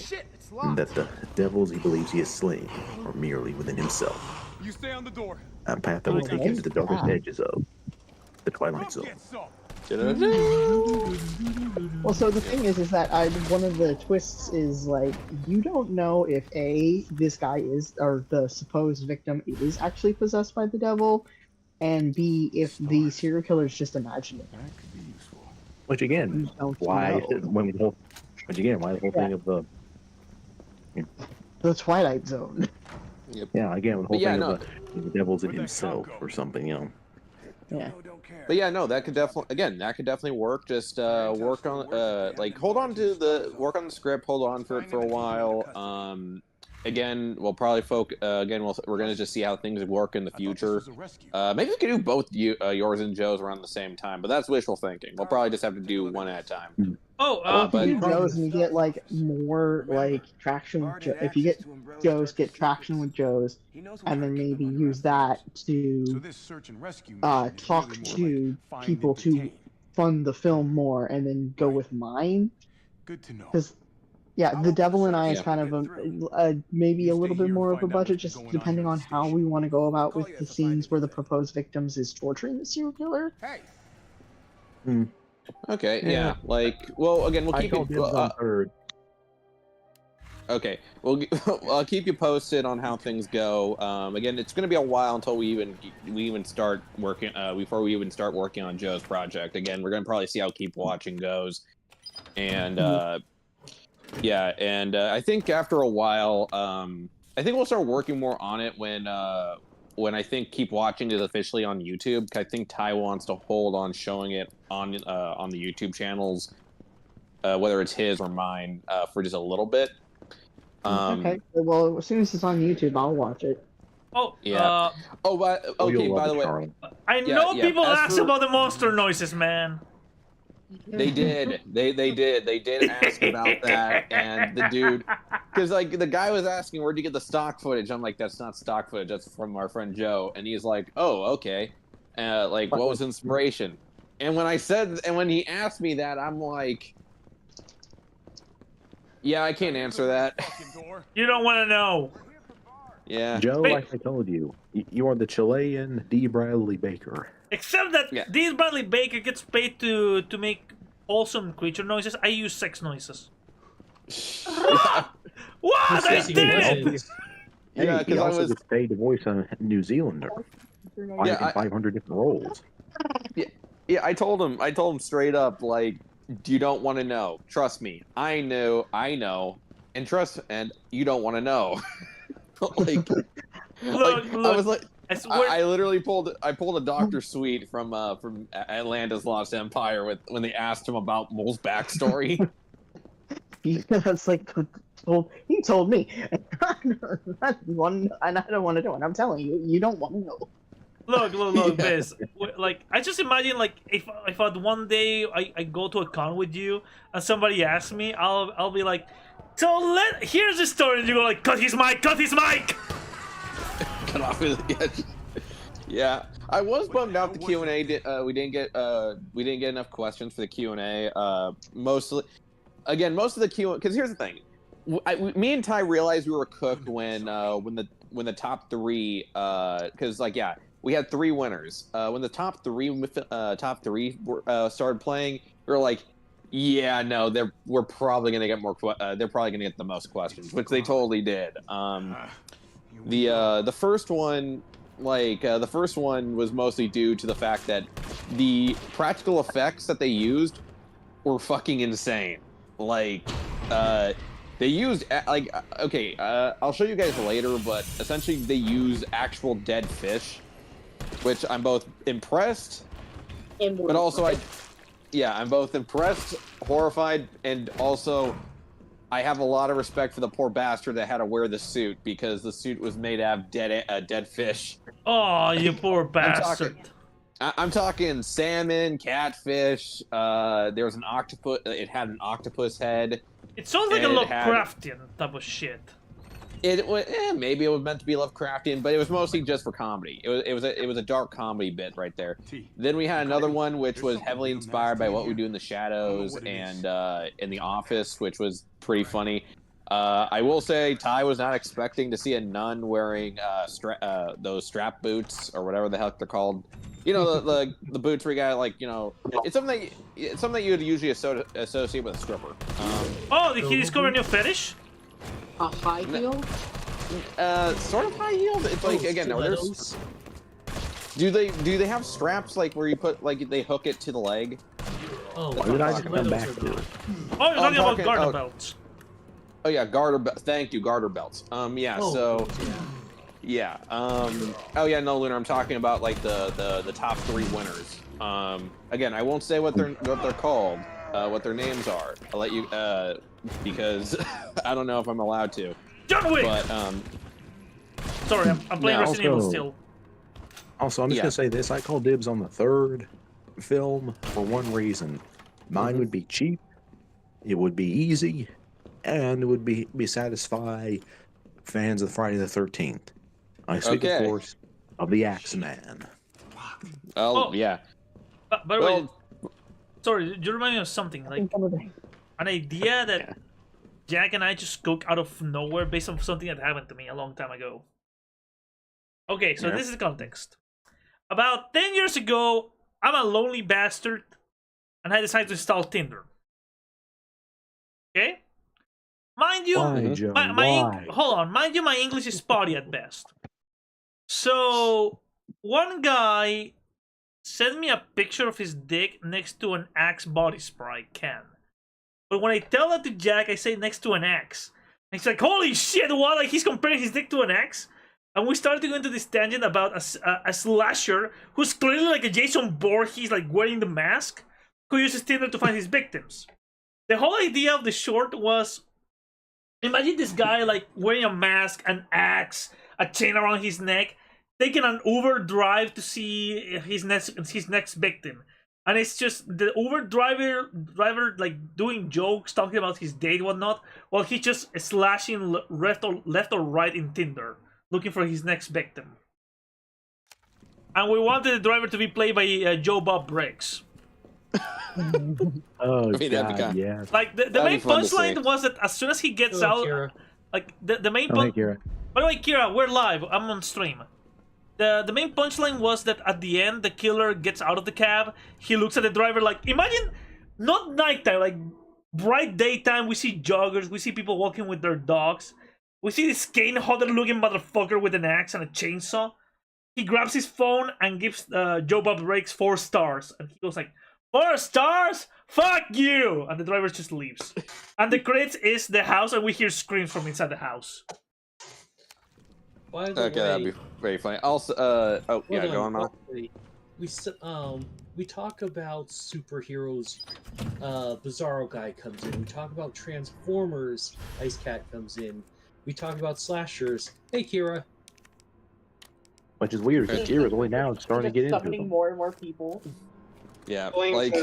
Oh, by the way, Biz, I'm gonna have to change Axeman's real name just slightly because I realized Axeman, his first name is Victor Crowley Hatchet. I'm gonna have to alter that. I didn't realize I was doing that.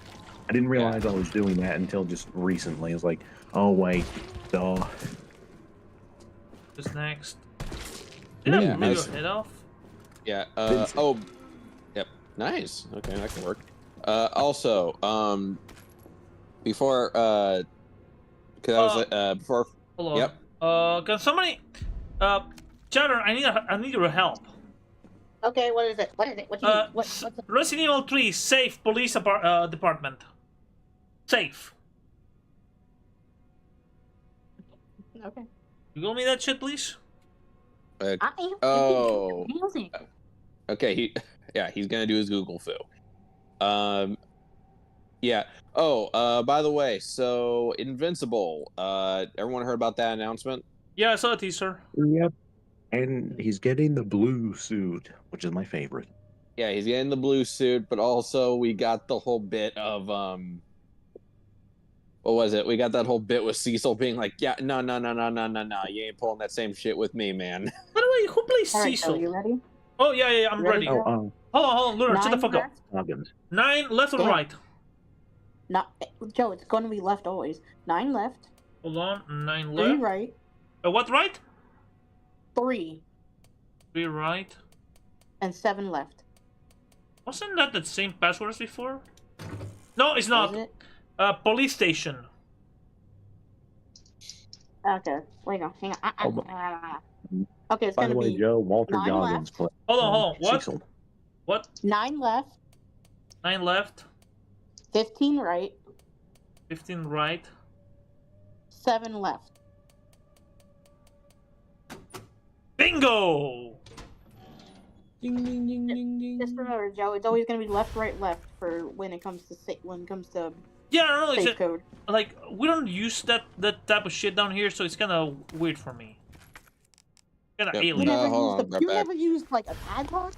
No, like we don't. Usually, the only things that have padlocks in my country are bikes, and still people manage to steal them. Oh. Well, yeah, because that's everyone's because got. Some shit that is called. Wait, are you talking about the ones with the rotating numbers? Yeah. No, I because hate those. Those are too easy to steal. What you do is you pull them apart and you twist them until they pop. Oh no! What Concrete. because me and Charlie were having this conversation about how in the U.S. it's pretty normal that you guys have lockers. We don't. Up till I left high school, we never used lockers down here. It's rare for. Oh, we never knew lock. Yeah, my high school never used lockers either, but that was around the time that school shooting started to become a little bit more popular. So it was a case of like, we don't want you hiding things in there. I had a locker, but I never used it. Same here. Yeah, the only lockers we used was in gym class. Well, if cameras kill those Also, things, Joe, what you're saying is also shattered again. I'm just going to say this: combination locks, terrible idea. Just a regular padlock with a key. That's the way to go. Yeah. No, like Because yeah, you still need to pick that, and picking that can be a little tricky if you don't know how to do It that. takes more time to do, which increases the time you can. Even if you can pick it, it still increases the time that someone will notice what you're doing. Yeah. Copy that. By the way, as we by the way, speaking of like Resident Evil and stuff, or at least what Joe's playing here. Okay. Out of all the Resident Evil games, what do you think is the one game that could that can never truly be adapted? Like we've seen that people try to adapt like the first 2 games, but like what about the other ones? Code Veronica can't do it. shit. Better not. Indeed. Hold on. No. I have. Charlie, still there? Code Veronica was an evil go for him. Hold on, let me try something. Hold on. I have. Never mind. I just did it by accident. I'm a genius. Code Veronica was an evil go for anime. Oh no. Apparently they're gonna adapt that one. Wait, they're adapting Code Veronica? Yeah, they announced it. Wait, is it going to be like an animated project or? No, they can't I mean, run like that. no, like a Resident Evil remake. Oh. Yeah. Even Code Veronica is actually key to like the series continuity because it. Well, no, Kira, that's not the point. It can't be adapted properly. Is the point? Oh. Okay. Also, speaking of adaptations, has everyone seen the 3rd episode of Uzumaki? No, I don't. Not yet. Did you saw it? I haven't. I saw it, and I'll say this: the animation did get better again. I don't know what the fuck happened. I don't know what happened with episode 2, but episode 3 they go back to higher quality animation. The monster designs are solid. They do the hospital scene, and it is royally fucked. Ooh. In a good way. Yeah, like they did not sugarcoat that. That is legit terrifying. But when it comes to Lord, let the guy speak. Go ahead, Bizarre. So, here's Let me mute myself. That's my. Hang on, my. Okay, there we go. Okay. But But here's the problem. It oh rushes... shit! Sorry, this startled me. Okay. Liquor. It kind of like speed runs a whole bunch of other stories that really could have just been left alone. Like, okay. You want me to spoil it for you I guys? know they do the Jackbox in like 2 minutes. Out of the blue. I know, I hate that. That was in episode 2. I hated that. Yeah, no. It's actually worse. You want me to just tell you what happened? Good. So the storm. So again, they do the whole thing with the mosquitoes and the pregnancies and the mushrooms that aren't actually mushrooms, and the fucked up shit with the babies, and all that is handled very freaking well. Like on a horror level, that is well done. It's fucked up, and I could not eat and do not watch with a full stomach or eat something, but it's good. But then they get to the stuff with the storm, and yeah, the storm is kind of just is rushed. Then we get to the shit with the creepy stalker who is at the same time being like turned into a porcupine man. And while that's going on, while like they rush in that one, the frickin' Jack in the Box shows up randomly. And when I say randomly, I mean his ass just shows up in the middle of their story with no explanation, and then he fucking dies like in the end of the story, and they do the whole reveal of, oh, this spring came from the frickin' car. And I'm like, you could have just skipped that whole frickin' story and nothing would have changed. They don't even do that creepy scene where the Jack in the Box talks to her and says he was coming for her. Yeah, I'm just gonna FYI everybody, the Jack in the Box story is my favorite one in Uzumaki. So the fact they fucked it up this badly, I'm kind of pissed off. Honestly, my favorite story in the whole Uzumaki is the Lighthouse one. And they kind of fucked that one up badly. Please tell me it's not the hair. Oh no! The hair was okay-ish. The problem is the no. Like the hair was okay-ish. The problem is that the animation was bad. Like apparently they're saying the animation for the final episode is gonna be with the original studio. Yeah, unfortunately, apparently they were not given the appropriate budget, or they got lied to about the appropriate budget, and they had to make a choice. Dude, apparently it was worse than that. It was at the... Apparently this happened during the change of hands at Adult Swim. Yeah, like, it's... Yeah. Like, I've seen both now. Again, I've seen 3 episodes so far. Yeah, episode 1 was an amazing godsend, but episode 2 was crap. Episode 3 is kind of like the middleman, where it's not the worst, but it's not great. Again, like it could have been great if they just stopped at the hospital, but instead they wound up going in speed running the storm, the Jack in the Box again, and the shit with the walls, but. It didn't need to, but yeah, I don't know if they're gonna bring back the because I know that the 4th episode is gonna be the finale. Yeah, which is so freaking weird because why? Like again, I get it, budget issues. Manga. Yeah, it's shorter than the manga. The manga had multiple chapters. Yeah, the manga is like I want to say like 20 to 30 chapters. It's I think it's 20. I'm gonna look it up. Yeah, the book alone, like hell, my cousin owns like the omnibus. Me too. And the omnibus is freaking big. So yeah, the omnibus is like 600 pages, I would say, at least. Yeah, so it's just like they could have covered like an entire, at least 12 episodes. Yeah, could have had at least 12 episodes for this show, but instead we're just doing 4. Yeah. So it's weird. Like, again, I do have hopes that this will lead to something else happening later down the line. Again, I would dig to see the crew, at least the crew from the 1st episode, do Hellstar Ramina. That'd be fucking sick. Like, I can see the original studio, the original team doing either Hellstar Ramina or Amigara Falls, which that would even do as well as a 20-minute special. Yeah, something like that. But yeah, so far, it doesn't look like it's going to be going anywhere. But who knows? Maybe that'll change. Speaking of horror, I did when I went to the comic book shop. I did read the Batman werewolf comic, Batman Full Moon. Dude, it is fucking cool. Like, Do they if you bring love in Anthony Romulus? No comment. But it's really fucking cool because you get it all in the werewolf's POV.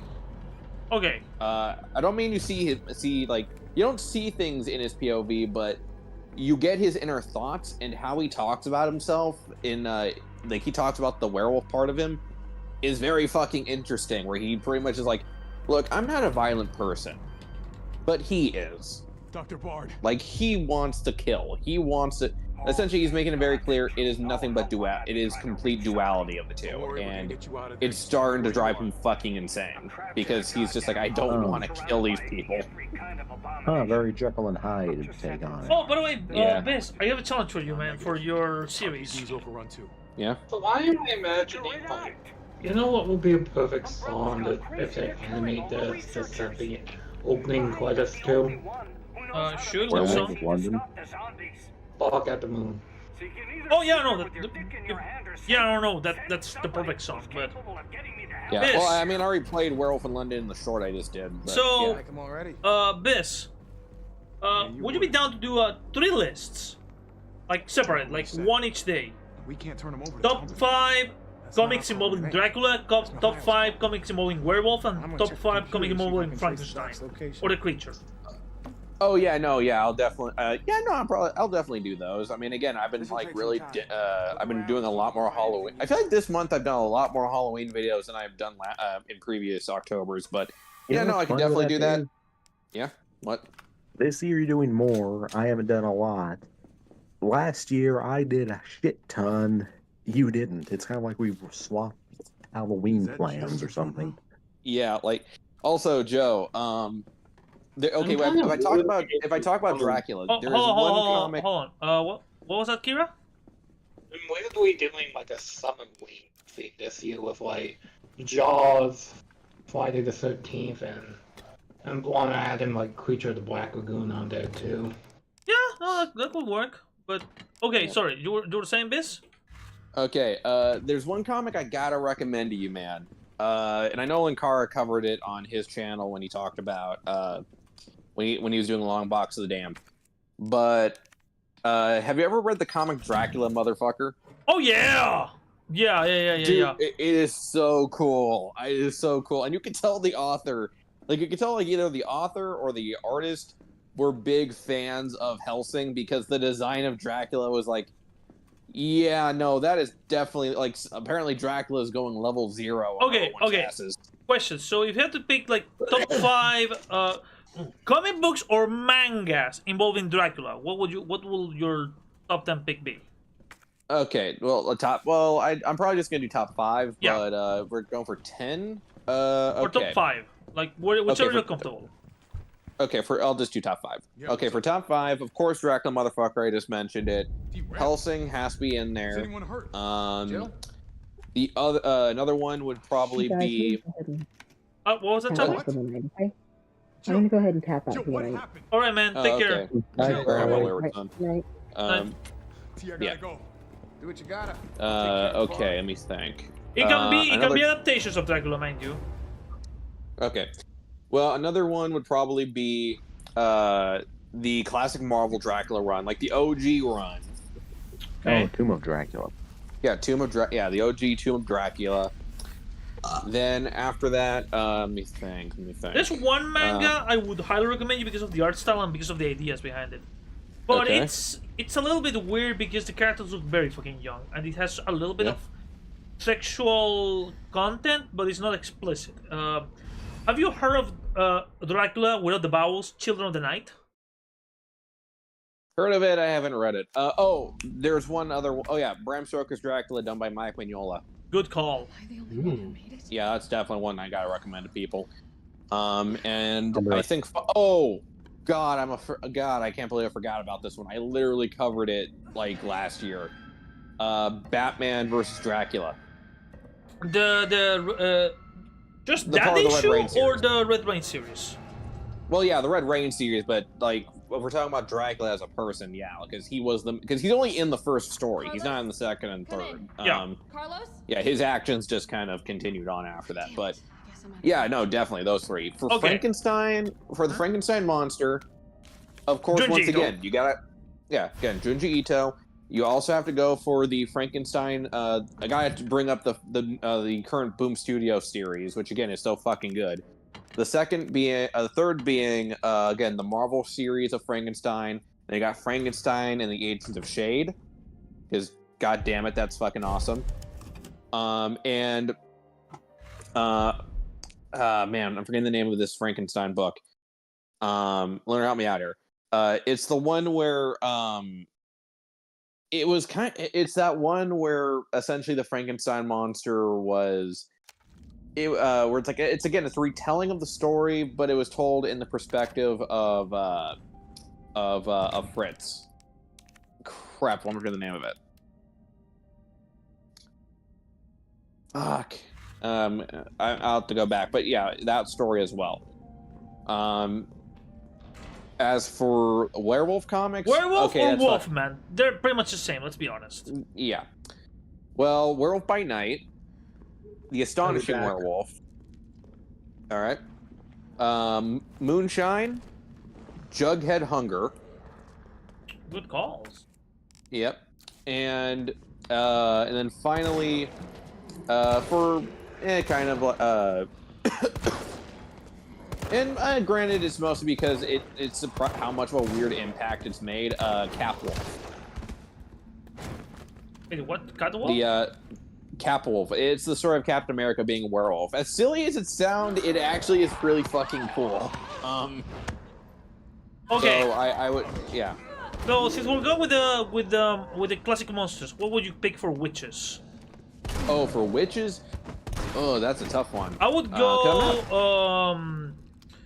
the Sabrina one, by the same guy who made After Love with Archie. Yeah, the chilling the chilling Tales of Sabrina. That's one. Another one would probably be well, I mean, granted, it's technically not witchcraft, but he dabbles in the same kind of shit. Hellblazer. I would from Hellblazer. I have to pick one in particular to really fit the theme. Yeah. But I would go that one. I would go. There's a police procedural. I think it's called Black Magic. It's very fucking good, man. I highly recommend it. Yeah, I know. I've read Black Magic, so yeah, that could work. Another one that focuses. Yeah. What? Hmm? Oh. What was that? I'm sorry, I was talking. Oh. Okay, another a story that focuses on witchcraft. The Scarlet Witch series definitely I would recommend. Then it's 3, 4, again because there's not many witchcraft stories I've read. The Blair Witch comics. Oh my god, they're so fucking good. Yeah, the Blair Witch comics. Dude, you haven't read? Yeah, no, they're out there. They're really cool. They're they're anthology comics. They dive into the folklore and the history and kind of like the legends of the Blair Witch. Yeah, you will never see her, but you will know like people who mess with the Blair Witch indirectly and who got fucked by her. Yeah, it's really cool. I actually know an interesting thing about the Blair Witch movie. What?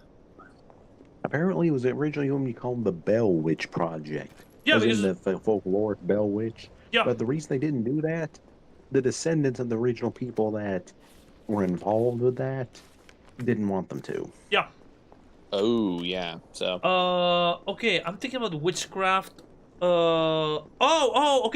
There's an anthology. I think it's called by an editor called Inferno, or it's a Dark Sword thing called Shit. What was? I have it in Spanish. They released 3 anthologies. It's called like the Book of Haunted Houses, the Book of Apparitions, and the Book of Witches. Yeah. Oh wait, fuck! I can't believe I forgot about this one. It's such an easy one.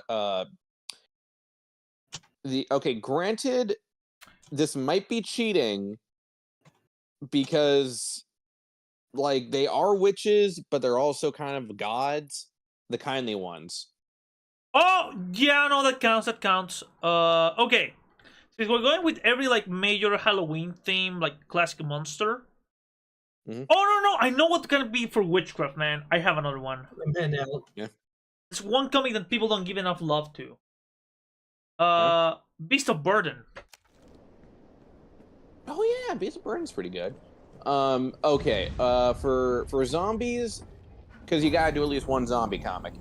Of course, again, you gotta have the classic Marvel comic that featured the zombie. Then you have Marvel Zombies. The Walking Dead. Also, yeah, The Walking Dead. Then there is Train derailed. crap. What was the name of that? Like, hold on. Number the zombie now you win. There's a horror anthology. I don't know if have you read the comic book anthology of World War C? Nikolai left us to die. Yeah, I did read. Yeah, that's a good one.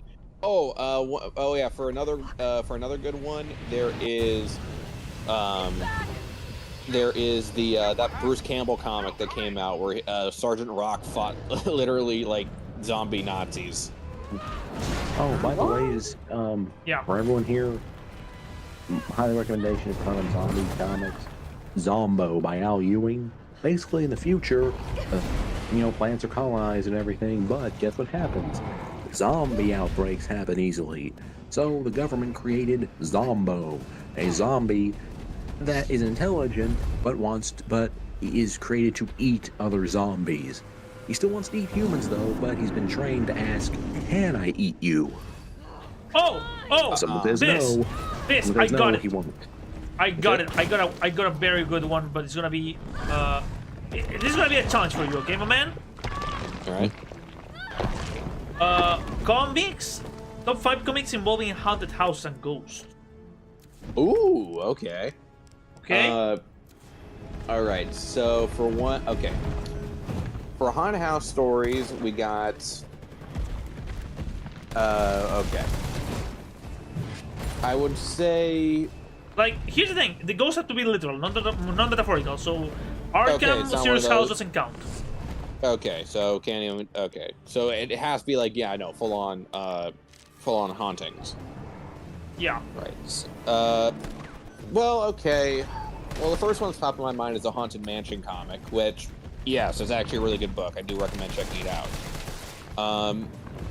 Another one would probably be the House of Mystery, because that shit is fucking haunted.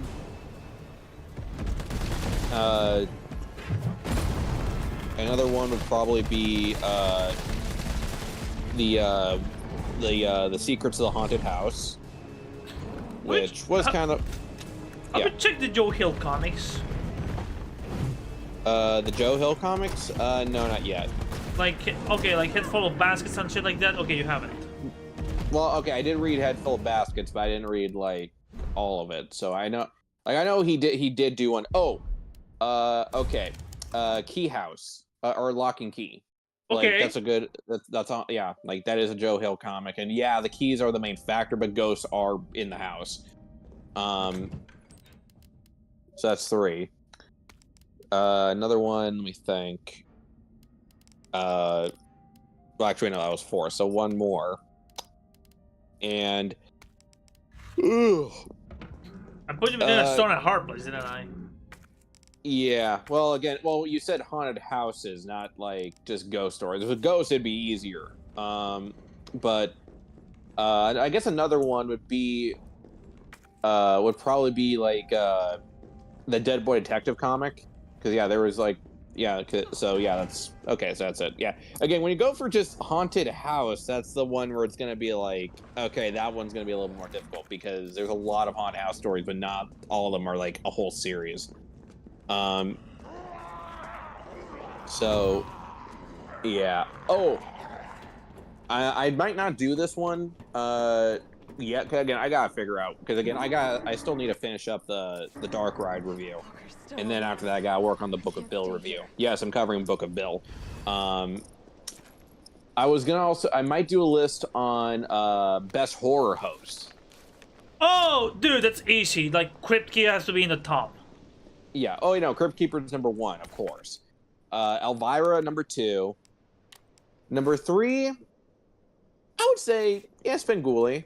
Yeah, like, you know, I'm not going to count Freddy, because, yes, he was technically a horror host for a period, but I don't count him because he was way too, because, yeah, he didn't start out as a horror host. He was literally, like, a slasher who became a horror I host. have one, but it's kind of cheating. Who? Because the whole purpose of the comic is that he was a horror host. Alistair Arcane. Yeah, Alistair Arcane, yeah. I would definitely go for that. And then, oh, shit. Of course, gotta bring him up. Vincent Price, he was a horror host. Oh, that's another one that you can bring, because technically speaking, they're horror hosts, but not from TV. Cain and Abel.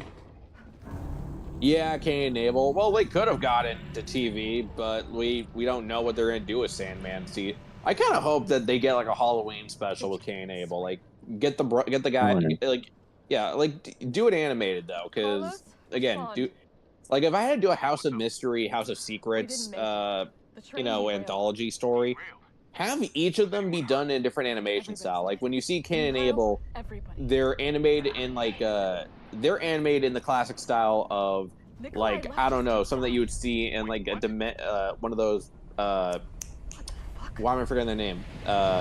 Rankin Bass Christmas specials. Like just imagine the brothers animated in that that style. But every segment ends with one trying to kill the other one. Yeah, every segment ends with like Cain killing Abel and stuff. And then after that, and yeah, but each segment could be like each story could be done in a different animation style. Like maybe get one by Genndy Tartakovsky, get one from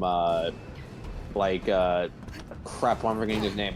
The guy who did Xenon Blue in Love, Death, and Robots. He also did he also did Tron Uprising and. Didn't he also do Agent Elvis?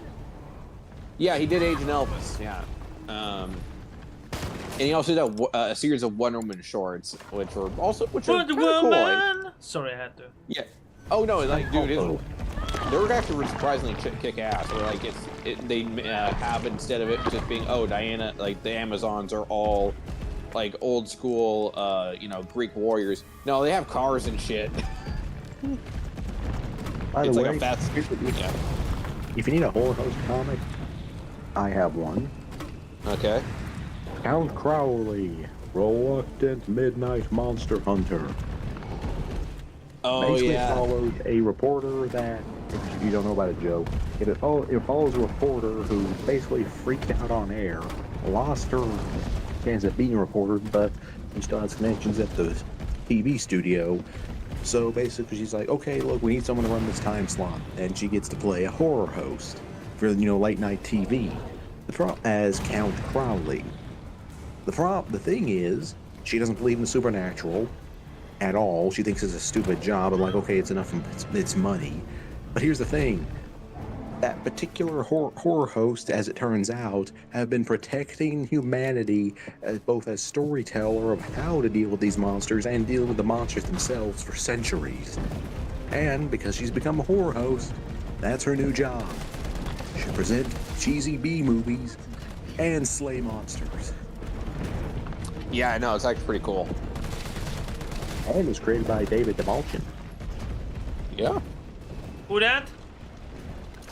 He was the Polka Dot. You might know him from the Polka Dot Man in James Gunn's Suicide Squad, and I saw Interview with the Devil. I saw the Devil. I mean, I saw the Devil. Yeah, I'm still kind of surprised. Like, Late Nights with the Devil. Well, I'm surprised that he doesn't do more like writing, because his writing is like he is really good at writing a horror. So, and I know he did write. I know he was one of the co-writers of, you know, Late Night with the Devil. So I don't know, like. I mean, I'm being completely honest. One of my characters, Max, I'm not. Well, okay, it's free advertising. Max Frankenstein, coming hopefully soon. It's a wrong stream. Was originally going to be a horror host type before I realized, well, he was already doing this, and that idea kind of would seem like I'm jumping on a bandwagon. I still managed to make it in TV. could I make him a horror host? Yeah, maybe for a one-off issue, like, you know. Wait, I got it. No. My first instinct was right. That would be to follow the leader. But again, he does have actual superpower. No, I'm not gonna talk myself into it. Oh, dude, that reminds me. I saw a Q&A with the actors from One Piece, and they're pushing an idea to get somebody in the cast. Yeah? They want John Cena to play Frankie. Seriously? Yeah. Like, I can see it. No, yeah, they were saying like, no, we would love to have John Cena as Frankie, but the problem is that you couldn't see him. You know what's going to be amazing? If they do another Invisible Man movie and he gets the lead role. For him to play I can see the memes now. Oh yeah. John Cena. Yeah. I can see the memes now. The role he's been training for his entire life.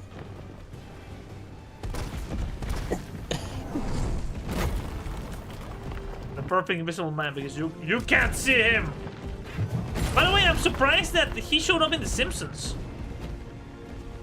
John Cena? Yeah. Come on. You can't be surprised at that. How many guest actors they've had? No, I'm more surprised that the comic book guy had a kid. Well, yeah, but we don't know if that's actually going to still happen. Because, like... Yeah, they change it up. Oh. But he's still married. Okay, he's still married, but the whole him having a kid is unclear. Because again, like the whole point of it was that they were all forcing characters to have finales.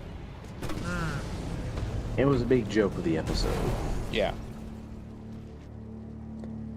It was kind of like they were a new equivalent of like 5 short films of Springfield Citizens kind of thing. Oh man, that episode was so fucking good.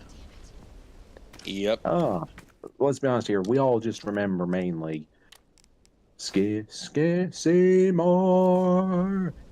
Prince. You're gonna need his medications. Skinner's in trouble tonight. Yep. Yeah, we all yeah. Seymour, the house is on fire. It's just the Northern Lights, mother. Well, Seymour, you're a strange fellow, but I have to admit, you steam a good ham. Yep. You know what's funny when you realize that it is just they basically just took the average sitcom misunderstanding, like holy shit. I just realized something. Steamed ham is quite literally the best Fawlty Towers plot that wasn't in Fawlty Towers. Yeah, you ain't wrong. Also, like another good episode of The Simpsons was that one where everyone had they were trying to show off spin-offs. And that was the one. No. Oh, that wasn't the one. No. You're thinking about the one where Seymour and Wiggum were cops private detectives in fucking New Orleans. New Orleans? Yep. Oh shit, there's one other comic I gotta recommend in my Werewolf list. Actually, I'll probably have to switch it around and stuff. Okay, Nom Wolf. I gotta recommend that'll probably be in the top 5. Wait. I have another category that you need to add. Yeah. Top 10 comics about alien invasion. Oh. Okay, let's be honest here. At least a couple of the. Okay. At least So here are the rules. Dynamite runs of Mars Attacks. Yeah, here's the rules. It has to be mass scale alien invasion because again, because remember, War of the Worlds, the radio play was on October 31st. So it has to be. It cannot be a located invasion. It cannot be something like The Thing. It has to be massive. So Mars Attack. Okay, yeah, Mars Attacks, League of Extraordinary Gentlemen, because remember, second story was them dealing with War of the Worlds. Yeah. Secret Wars. Yeah, Secret Invasion. The Secret Invasion story. Hopefully, something more horror related, but yeah. Okay. Well, in that case, come on. Crisis. Secret Invasion was kind of horror. I mean, it was pretty much Invasion of the Body Snatchers. Yeah, and there were some horror elements to it. The Jarvis scroll was legit disturbing to me. Yeah, then we have, okay, the other one, and I might get some flack for this one, but I actually do find what actually went down pretty fucking creepy, Final Crisis. Because Darkseid does take over the planet, and it is fucking creepy what he does to people. Yeah. Another one they that... ruined it in the Apocalypse War. Yeah, they fucked it up in that one. And then finally, another good invasion story that I'm going to say is Carnage USA. Because, yeah, Cletus is like... Because, yeah, it only ends up affecting a town, but Cletus was planning to spread out. And it was kind of like an alien invasion of symbiotes. And what the fuck Cletus did to people. It, like, people, like, seriously, that opening bit with the diner. Yeah, and the church scene is so disturbing, because, like, he's forcing children to tear their teeth out with pliers. That sounds fun. Yeah. It's a... yeah. And you know who wrote Carnage USA? Who was it? Zeb Wells. I'll go on. Oh yeah, so he can write good shit for that. Yeah, okay, so let's I'm be honest here, everyone. I've thought about this long and hard. Here's what I think happened. Zeb Wells is a decent writer. He got assigned to Spider-Man. He was given a mandate of everything he had to do, break them up, yada yada yada. He said, "Fuck, I don't care." Yep. I'm not saying it was right for him to do that. He still could have turned in something semi-entertaining. But again, at the same time, like, clearly, like, keep in mind, for those, Chip Zdarsky said, I would not wish writing Amazing Spider-Man on my worst enemy. I got to write Batman. I got free reign of Batman. Because Batman, the top moneymaker at DC and Warner Brothers, has infinitely fewer restrictions than fucking Spider-Man does. Yeah, it's true. About the older early invasion comics. I was thinking about Virus, but that's way too located. I love that comic. Let's be honest, Virus is pretty much the thing on a boat and with cyborgs. Yeah. What would you do, like, for robots going wrong type of list? That's kind of tough because there's yeah, that one might be a little... Those happened more in the 50s, like, and they were one-off stories, really, for the most part, anyway. What kind of sci-fi bullshit is this? Oh, by the way, Chip Zdarsky actually revealed what the restrictions of Batman are. Oh yeah, no, I've told it before. The rules are, there's like 3 basic rules. 1, can't go too hokey. You can't go too campy. You can get campy, but it can't be too campy. Like, it has to hit Batman and Robin levels. Yeah, you can't hit Batman and Robin levels, and if you're gonna hit Adam West levels, it has to be done in a homage, not like that's gonna be a status quo for every issue. Second, he can't kill people. Duh. Yeah, that's an obvious one. And crap, what was the third one? It's a really simple rule. It's another one simple rule. He can't use a gun unless it is harkening back to the Golden Age, and even then, play fast and loose on if he's actually killing anybody with the gun. Yeah, so Batman. Yeah, so literally just the 3 basic rules of Batman: don't go campy, don't kill, no guns. That is it. That is all that has to happen. Whereas Spider-Man, apparently it's kind of been leaked because Marvel obviously doesn't want this being out. But here's the thing. Here's one. Basically, he has to be written as an 18 to 20-year-old, even though he's fucking 30 at this point. He has to constantly struggle with his life as Spider-Man and his personal life. Here's one that I found really fucking weird. He cannot exhibit homosexual traits unless he is bonded with the Venom symbiote. Yes, this is an actual fucking mandate. So apparently they're saying the symbiote makes you gay. So wait, it makes you gay.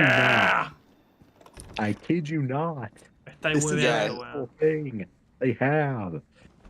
He cannot kill unless it is an accident.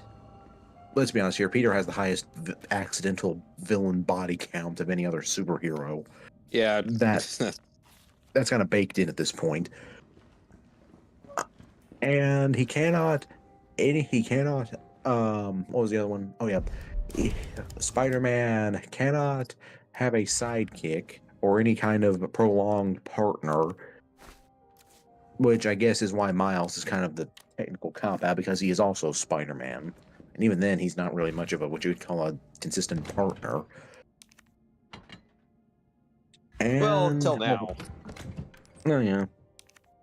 And there was, oh yeah, no, apparently there were several other things. You can't bring Uncle Ben back from the dead unless he's a clone, which makes sense.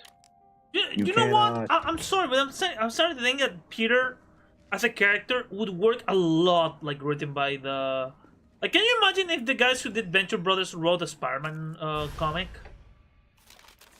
Oh yeah, no, they'd probably do a good job out of it. The problem is though that they would like if it's not a different universe, it can't be made in universe Peter Parker. Oh no, but they would riff the living shit out of Peter. Like, oh yeah, no, definitely. Like how many people have you killed by accident? Too many. Now dodge.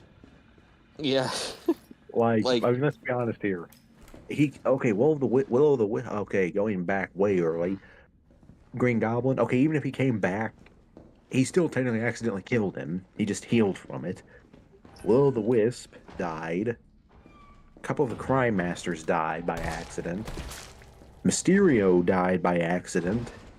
Well, granted, he faked his death, but again, Peter had no way of knowing that. It looked fucking pretty realistic. So, yeah, it just kind of tends to keep happening. Hold on. Tanner, are you there? Oh, I'm chilling. I need the save from the hospital. I like how, like, there's so many people and you just come to me. Please, the save. Oh, because you're my guy in the band. Alright. Give me a second, zombies. Hospital. 9 left. Hold on, zombies. Okay. Hold on. 9 left. And 3 right. Shit, hold on. I misclicked. 9 left. 3 right. 3 right. Oh shit, hang on. I gotta find the rest of the last one. Oh, I mean 9 right, 3 left. Hold on, 9 right, 3 left. 9 right. Hold on. 3 left. Shit. And the last number? It just says 9 left and 3 right. Hold on, that can't be right. The hospital safe RE3. Hold on. Honestly, I just start going until accommodation going until you get the right one. Give that a second. 9 left. 3. Wait, what?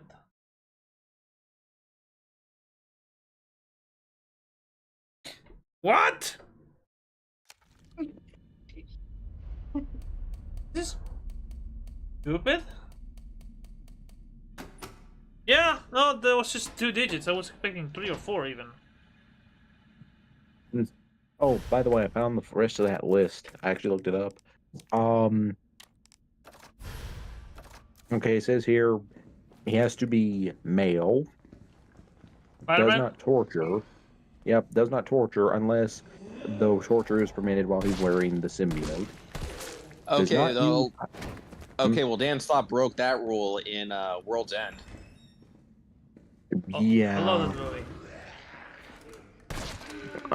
Does not use foul language beyond PG-13. Okay, we've definitely seen him have been bleeped out several times. Yeah. Well, okay, though the funniest one. Okay, this granted this wasn't the main universe. This was the OG Ultimate Universe. I love in the OG Ultimate Universe after the whole fucking Wolverine issue. I love the fact that he calls out the X-Men for being fucked up because he's like, "You motherfuckers! Like, why the fuck did you do this to me? Fuck you!"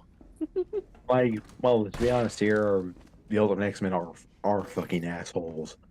Yeah, because, like, Yeah, because like I think we've mentioned this before, but I guess to recap, in the OG Ultimate Comics, Wolverine in that universe is a creeper, and he hits on Jean, who is a teenager, 18 but still a teenager. Don't worry, baby, it's legal because I'm 100 years old. Yeah, but point is, like, you know, point is, Jean gets sick of his shit, so she decides, okay, I'm gonna put your mind in the next I'm gonna put your mind in someone else's body. So she makes him and Peter Parker swap bodies. Mind you, Peter did nothing to her. He had nothing to do with any of this. He was just in the room. He wasn't even in the room. No, she just happened to know who Peter is and did it. And then Logan decides, wait, I'm in a teenager's body. And he has a smoking hot redhead girlfriend. I know what I'm doing this weekend. Which makes it even worse, because Peter in that universe was 15. And Mary Jane was 15. Same age. And quite literally, even if she didn't figure it out, it's not Peter beforehand, which, to be fair, Logan couldn't act, Ultimate Wolverine couldn't act his way out of a paper bag. Yeah, that would still be statutory rape on top of regular rape. By the way, I'm streaming, damn it! Oh, okay. Well, on YouTube! Yeah, sorry. Well, point is, people, yes, Wolverine, well, if it's on YouTube, in Ultimate. But, yeah, they're chill with this. Yeah, in Ultimate. But yeah, in the Ultimate Universe, yeah, that Wolverine was a scumbag, which is why I was not sad that they killed him off in Ultimatum. I'm like, wait, how the fuck do you kill the Wolverine in Ultimatum? How did he die? It didn't make any. Okay, it made no sense. But essentially, what happened was he made Cyclops and Iron Man like blast Wolverine repeatedly, despite the fact that both him and Tony use repulsor based blasts. Like, again, Cyclops' powers are not heat; it's kinetic. Yes, I know people until it's not. Yeah, until it's not. But in the comics, they usually establish that it's kinetic. It doesn't like actually burn anything. It literally just blasts things back. It's like a shockwave, kind of. Yeah, but yeah, he hits Wolverine. Same thing with Tony, which again, it shouldn't leave burns. It would leave broken bones and shit, but it shouldn't destroy. It shouldn't decimate his body. But it does in this case. And Magneto also uses his powers of magnetism to somehow destroy his remaining cells, so he doesn't regenerate not how from magnetism work.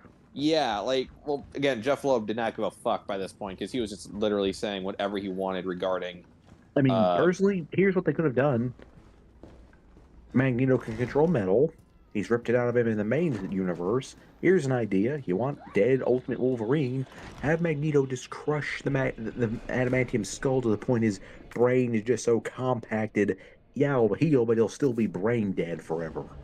Yeah, so just that kind of stuff. But yeah, no, he died. And then after that, when the Ultimate Universe was kind of rebuilding itself, like they were starting anew, they replaced him with his son Jimmy, who is the half brother of Wanda Maximoff and Pietro. Because yeah, Wolverine, hooked up with Magneto's wife. Because of course he did. Books are weird. Yeah, and Jimmy. But here's the thing: Jimmy was actually a fun character, and he's kind of what apparently they want. And apparently he was a callback to the original plan for Wolverine, who was going to. Give me 1 second, nerds. I need to go do a phone call. 1 second. I'll be right back. Let me put the BRB screen. It's been a second. Yeah. 1 second. I'll be All right back. We're back. Okay. Oh. Well, what I was going to say is, yeah, apparently the original plan for Wolverine was that he was going to be a teenager. They originally wanted to play apparently the writers originally wanted him to be another teen hero like Spider-Man, but apparently, like, as other writers got what? Actually, what happened was, it was when the Wolverine for his first solo series was coming out, and they drew a more middle-aged looking Wolverine. It was a time crunch. Like, okay, we're going with this, so I guess he's middle-aged now. Yeah, so they pretty much were like, he like his age, him acting like being an adult was more just due to an accent. But yeah, Yeah, Logan. But yeah, so Jimmy was meant to be a reference to that, and Jimmy's a fun character. He actually had some cool, like he had a cool adventures with the X-Men when they're rebuilding. And he was and they were building him up to like put on like a more classic Wolverine outfit. Unfortunately, that just never happened. And he also got to face off against Pietro in this universe, and he actually got to make it into the main 616 universe when the OG Ultimate Universe was taken out. But yeah, it didn't last. Eventually, it got he kind of got, like, they wrote him out of the story by saying that, oh yeah, he got possessed by an alien or some shit. He's back now, but I have no idea if they're gonna do anything with him. That's why I still say that, let's be honest here, Jimmy got the short end of the stick so badly. Like, hell, you know why they actually had him sit? I mean, here's the thing.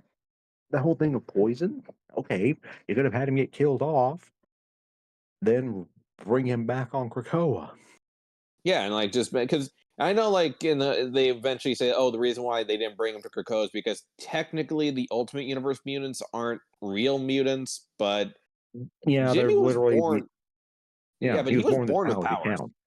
Yeah, that's another thing. Ultimate Wolverine, he's not like 100 years old. He's like he's in his 80s. Yeah, he's older, but he's not that old. Because he was actually immediately made immediately after Captain America. Yeah, because again, like all the mutants were apparently products of the Super Soldier program.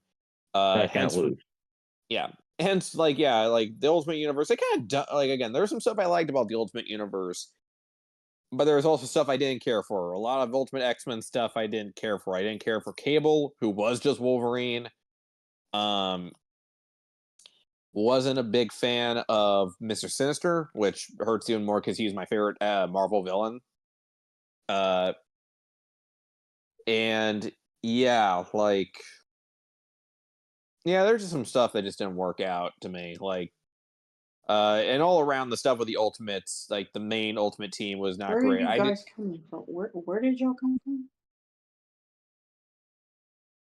Sorry, I was talking to myself. Oh.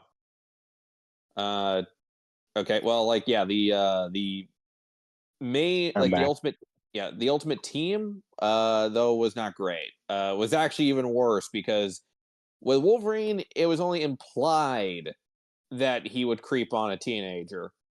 Unfortunately, for one of them, they straight up did.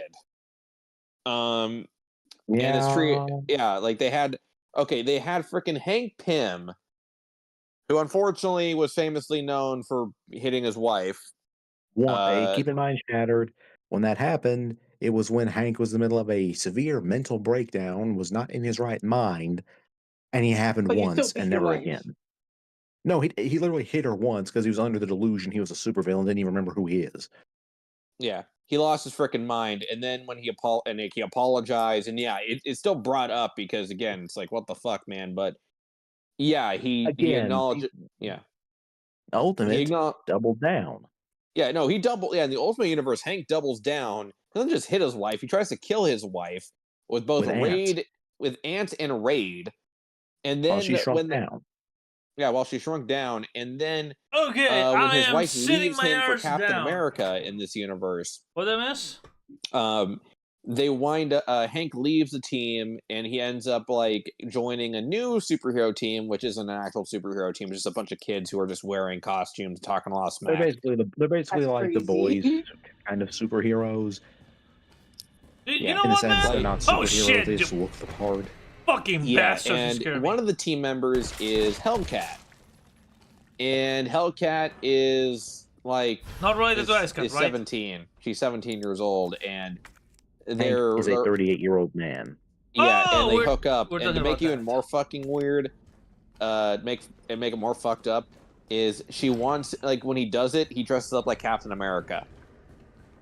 That is so he hooks up with a minor while dressing up like the man that stole his wife.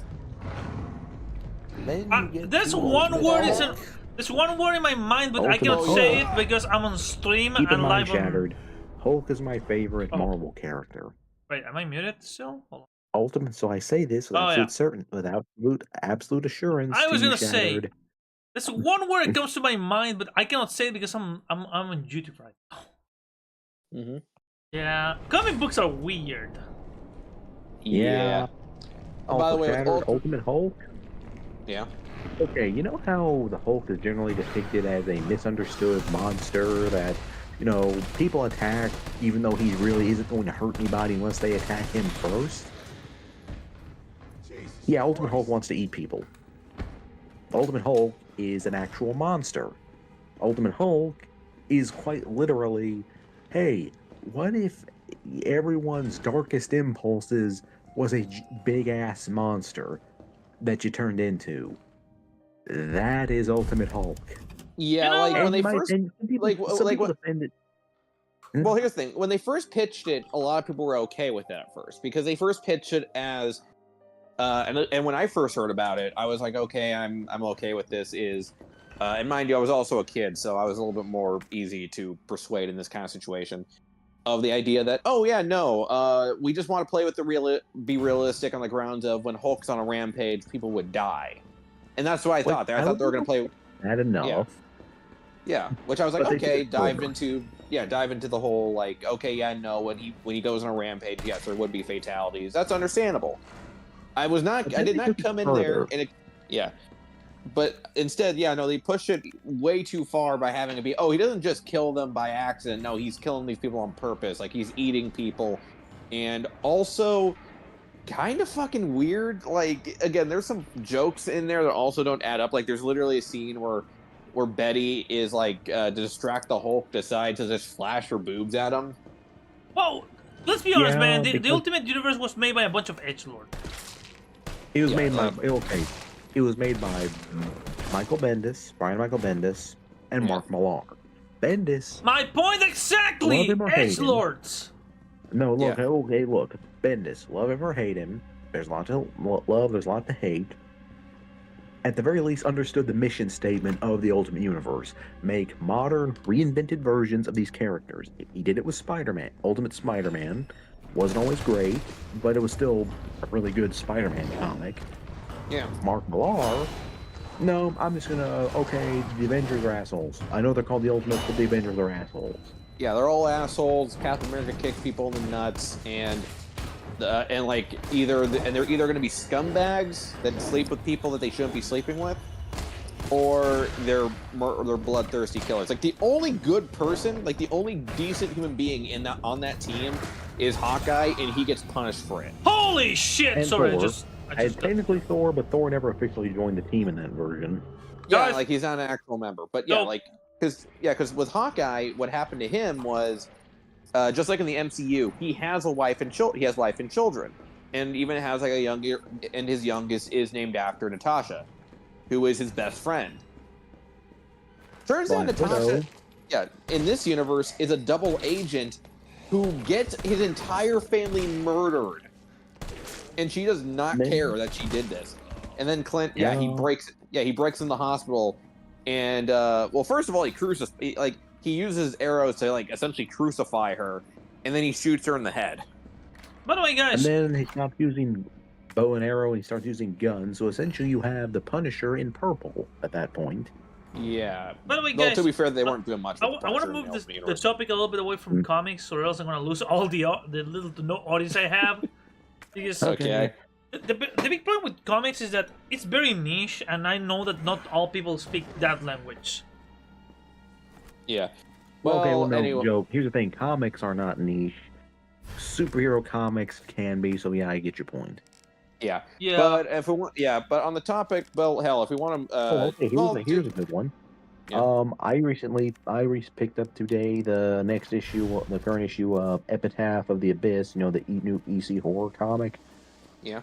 This one is a lot better. And, the first story opens a lot better, where it's this washed-up guy that's used to do a paranormal reality show. He doesn't believe in the paranormal, but he gets this tip on. Oh, well, hey, if you want to make a comeback, this town, because he's passing through a town in the middle of winter. They go, if you want something to take your career back, there's this thing we have known as is a type of Sasquatch known as the bog ape. You know, it goes around and kills people, everything, blah blah blah. And what happens is he's like, okay, yeah, whatever, okay, you know, this should actually be pretty good, you know, scoping out, maybe blah blah blah. And it turns out that the bog ape isn't real. What it is, though, is a cover to lure monster hunters into the forest so a clan of cannibals can, like, you know, have easy hunting. Yeah, that actually is pretty By cool. the way, guys, again, that book has been the book's kind of been a mixed bag. Hell, I'm already gonna tell you right now the first issue. And here's the thing. By the way, if anyone's curious about like about how my listing goes when it comes to my my top 5 most disappointing and most liked comics, I only do single issues if they're anthologies. Issue 1 of Epitaph of the Abyss is probably the most disappointing comic I read this year because, my God, most of those stories sucked. Like the only decent one was that one with the family and shit, where the dad has to decide if he's gonna kill himself or he's gonna kill his whole family. Shit, that's bad. Yeah, it's really not good. Like, it doesn't know what it's trying to, like, the messages are kind of either too obvious or too vague. And the last story written by Brian Azzarello is just meant to be like this big ass anti-vax story, which I don't even get American! what the How's it joke going? is. Hey, Wash.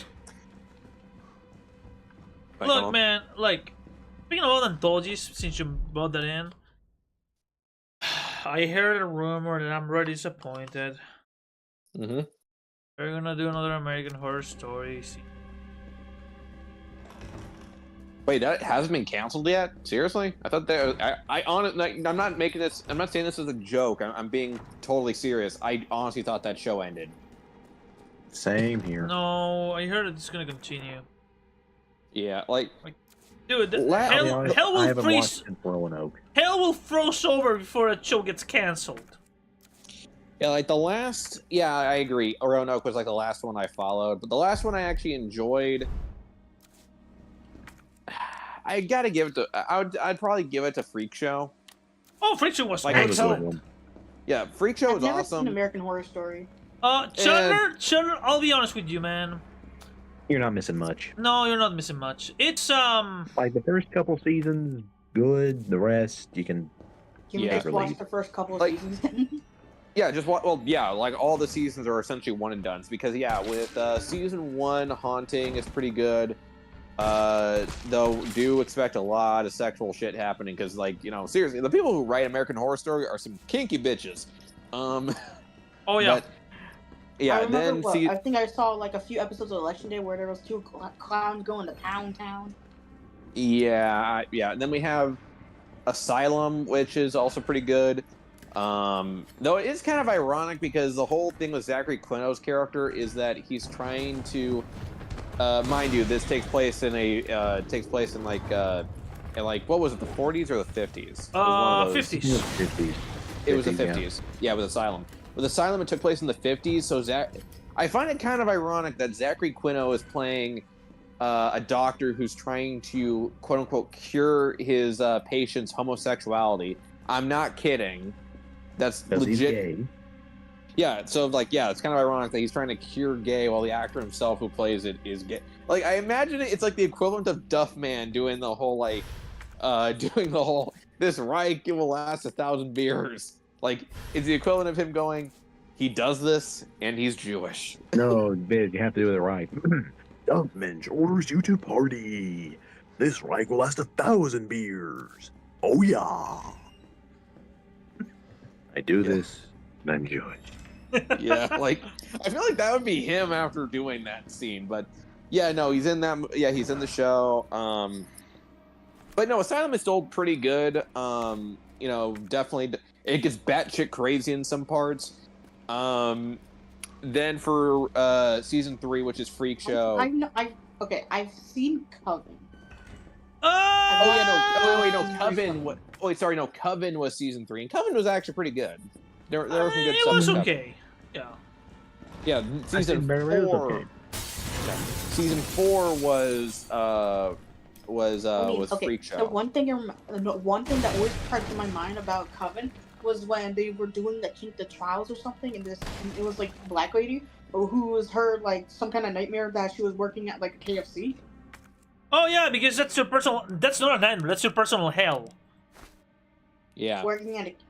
Oh my god. Yeah, no. Everybody then, like later on the show. Do you remember the spoiled brat in the show? The blonde bitch.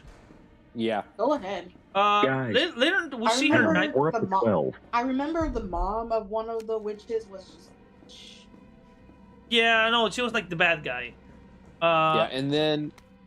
No, but the spoiled brat bitch. Her nightmare is like later we learn that her personal hell, because she's very spoiled, very like bratty, is to work in a department store. Yep, and then. Then we had Freak Show, and Freak Show again, I actually really dug it. And then after that, they had Hotel, which I barely remember Hotel. Hotel was okay. Like it was a little bit too optimistic. I think Hotel was okay, but I'm not gonna lie, I barely remember most of what happened. I just know that there were vampires. One of the guys was like an H.H. Holmes parody, and. Yeah, that's kind of about it. Oh, and the serial killer gala. Yeah, the serial killer gala. But I honestly don't even remember what exactly went down with that one. And then after that, I know they did Roanoke, and I watched Roanoke, and it wasn't really that good. Roanoke was too many ideas in one single season. The only it started good with the whole like, oh, it's a parody. It's a parody of like mockumentaries and stuff. But then afterwards, they give up on it, and they start doing their own, and it just went back to basic American Horror Story. And I'm like, okay, whatever. It's kind of like almost an inverse of Parks and Rec, because you know how Parks and Rec initially started with the whole, oh, it's kind of like The Office with the whole testimonial reality show thing, documentary thing, and then they abandoned that but still kept the testimonials, but it still kind of worked because the show was that good. Roanoke is the opposite of that, where they ditched the premise and it just got worse because of it. Yeah, and like there were some moments that legit were actually pretty good. Like, you know, I love that one moment in the mockumentary when the psychic who is dealing with the witch and talking to the witch and stuff. I love the fact that he actually is like, oh, I gave her your husband, and they're like, what the fuck, man? And he's like, what? I had to put something on the table. Yeah. And then, oh my god, I just looked it up. We're at 12 seasons now for this show. Oh, Jesus. Like, oh, and then there was Cold, Apocalypse, 1984, hold on. double feature, NYC, and Delicate. Oh my god, Cold was so bad. I don't understand. Okay, I know people have told me the whole thing, doing the clown shit again, was just because, like, oh, this is during the era where they're doing the killer clowns, because, like, all those creepy dudes dressing up like clowns and scaring people is happening. That was all the rage. Okay, but why was that a part of, like, what does that have to fucking do with cults? And they have this whole bee symbolism, too, which really, like, okay, because they're part of a colony. Yeah, I know, but, like, again, I get the bee symbolism, but the clown symbolism made no fucking sense. And then, like they also could try to link this to the election that was going on, because like the trash bag won the election that year, and I'm just like, no, we didn't need this. I'm not watching this. I ain't dealing with this crap. And then after that, I heard because okay, the whole thing is, oh, the Antichrist is real and caused a nuclear Armageddon. And then most of it just them people in a bunker. Yeah, and like Kathy Bates is like, you know, she's an android for some reason. Yeah, and she's like, well, she's a lesbian android for some reason, and then who was also a secret agent in her previous life. Yeah, it makes no. At one point you just feel like they're doing ad libs with these things, or like Mad Libs. Like they're just that's what they're doing. They're putting things on a dartboard, and they're like this, and like they're going, okay, Apocalypse, Antichrist, and see what the third one is. Okay, we got androids. Okay, that's a season. Yeah, because the androids are connected to the Antichrist. Yeah, and then Somehow. okay, and then and then I didn't check out the other ones. I do know for the double feature, they were doing like the whole like Shadows of Innsmouth, but instead of it being Oh no, dude, it wasn't Shadow of Innsmouth. It was worse. Wasn't it like vampires and shit? Cause I know vampires were involved. It was vampires. Okay. Bizarro, you're a clever guy. Yeah. Okay, Lunar, shut the fuck up. So, in one hand, I want you to take vampires. In the other hand, take meth and inspiration and intertwine them. It was about a drug that made you incredibly, like, inspired for your art. Like, to be a good writer, good painter, good whatever. The catch was that if you weren't like a good content creator or good creator, the drug will turn you to Nosferatu. Also, and you had to drink blood and eat brains. Also, I did watch 1984. Hold on, and the second part, the one with the aliens, it's basically every theory about aliens and the U.S. government turned into one season. Okay, so essentially, yeah. Okay, I feel like I'm worried we're gonna start saturating this. Cause I know we had like Inside Job and the Department of Truth, which are really good stuff. Check those out. But I'm worried that that's gonna become too much. I mean, how we're also getting that with anime with Dan to Dan, which. Okay, I'm not bashing Dan to Dan. Make it very clear. I like what I'm seeing with Dan to Dan. But I'm also not going to pretend that, again, we're getting a lot of these, and I'm worried that it's going to become very saturated. Oh, no, like, here's my problem, man. By the way... Yeah? I haven't watched it yet, but I actually heard that... I really do want to watch it, though, because of the good things I've heard about it. 1984 is quite literally American Horror Story doing their own take on the slasher genre, and apparently it's actually really good. Oh yeah, it is. It is. Another one, yeah, and I know that they did try to branch out, like they did Scream Queens, and okay, season 1 wasn't great, but it had some decent elements, like with Scream Queens, like I thought, like Scream Queens was what. I don't think they actually... I think they kind of tried to do the whole, like, long series format of, the whole slasher story. My problem is, I don't think they really understood how to keep the kills unique across it. Yeah, like, season 1 had some pretty solid kills. They had some pretty, like, and again, they do give you an idea of what exactly the Red Devil's deal is.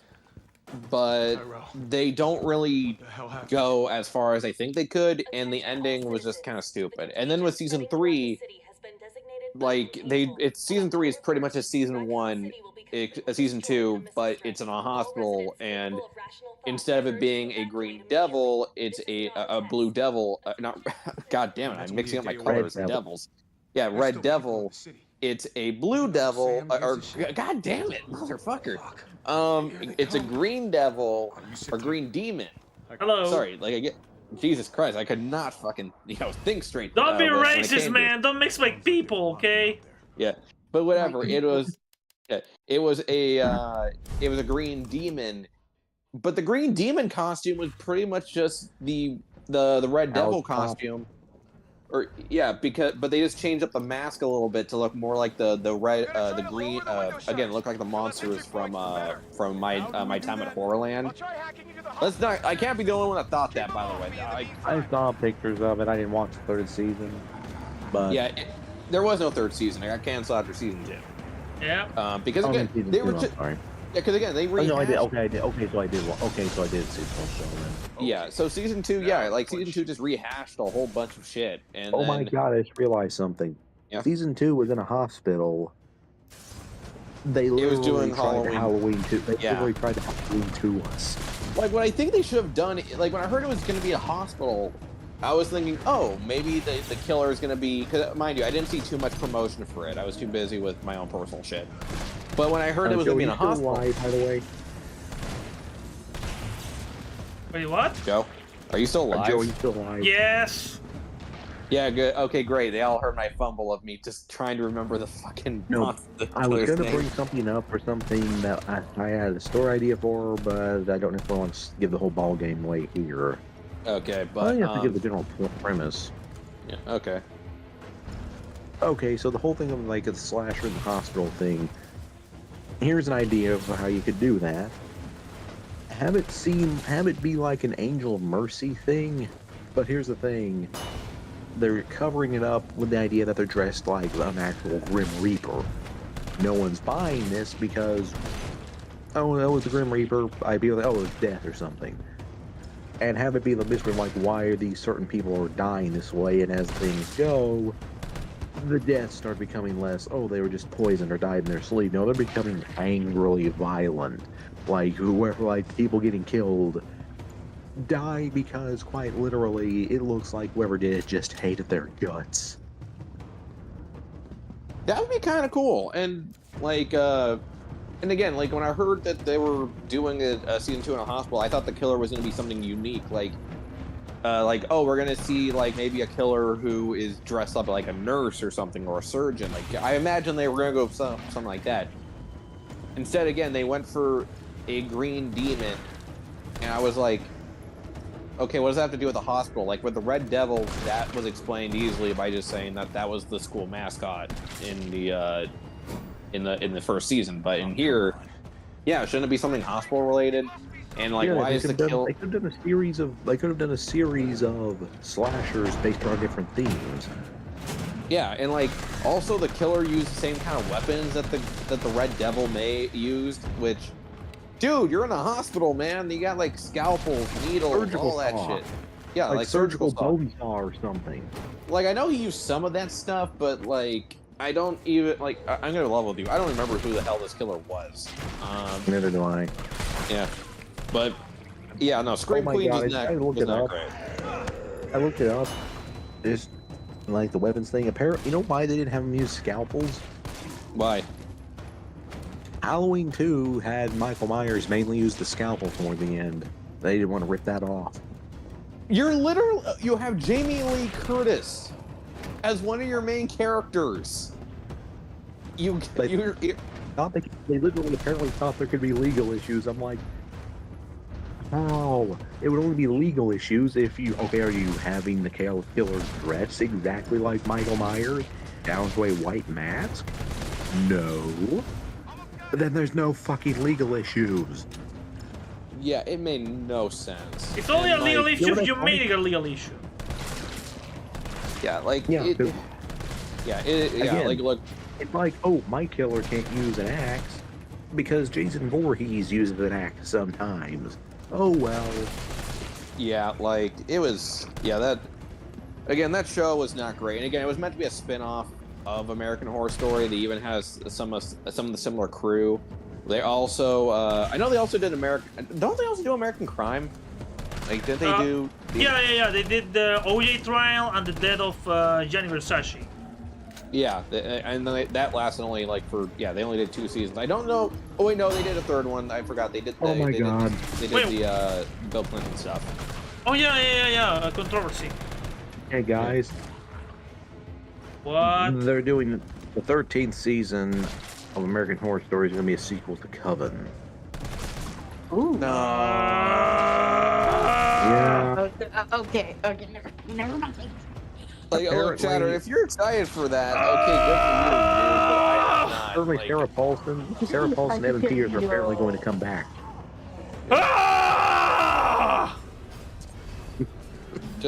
I'm worried, because, like, again, the quality that they've been giving out lately is not great, and I'm worried that that's going to happen with Coven. Like, if it surprisingly works out, it works out, but, yeah, there's been reasons why. Like, because originally the reason why they didn't do sequels to characters, like they would reference other characters, was because they wanted each season to be unique. Them doing the sequel is now a little concerning, because it's like, okay, are you now just desperate? You're going back, like you're going back to like your previous projects and stuff, because yeah, again, they didn't usually do something like that. They would connect them sometimes, like for example, I remember in Cult they do bring up like the stuff, like they do mention stuff from Freak Show. Yeah. But they never really straight up did, which made sense, because again, you got fucking clowns. You know what worries me, man? So, American Horror Story is called like that because every single horror season is based off an aspect of Americana. The Haunted American House in Hollywood. The mental asylums in America. The freak shows from the US. The Cecil Hotel and whatnot. I'm still waiting for them to do American Horror Story Lovecraft. That seems a real deal. Because that's exclusively an American thing. Good. You going somewhere? You damn right. What do you think you're gonna do? The whole city's about. But I'm also afraid that if they do... Actually, you know what? No, but here's my worry. If they do it, I'm worried that it's gonna be as bad as how Sabrina tackled it. You know what I'm surprised I haven't done yet, honestly? And I know this is an issue of, quality at this point, but what they haven't really done yet? Puppet Master? No. Space. Like something on the American space station or shuttle or mission to the moon or set on a moon base or something. Keep in mind, that's Americana. Moon landing. Science Fiction did it. Oh wait, yeah. Double feature, because they showed you that the moon landing was fake. I didn't watch that one. You didn't miss much, man.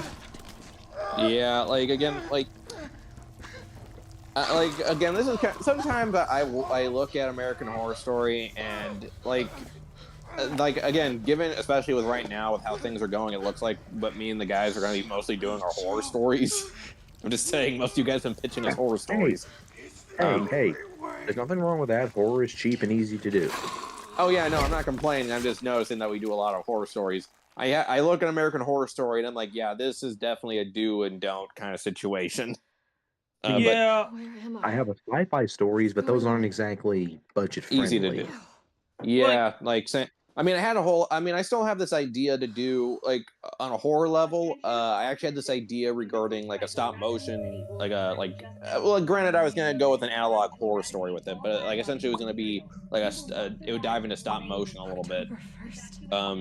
Anyway, hey, I gotta get going. But it was good talking to you guys. Take care, buddy. Okay. Later. Later. But by the way, I think over the weekend I'm gonna check out that new show Hysteria that has Bruce Campbell in it. Is it already out? I really want to watch that one. I think it's out. Either way, I think it's out this weekend. Oh, dude, that show looks good. Yeah, Shadow, if you haven't heard of it, basically Bruce Campbell plays the sheriff in this town. Wait, I don't think Chara knows who Bruce Campbell is. Who the hell's Bruce Campbell? Exactly. Okay, he's an actor. He's an actor who starred in a lot of B movies. He's most famous for playing the lead character Ash Williams in the Evil Dead movies. He's been in a lot. Again, dude. Some good. I was discussing this with Cheddar. Cheddar has missed on a lot of horror movies, so I decided that I'm gonna do them a favor and gonna sit them down and show them shit like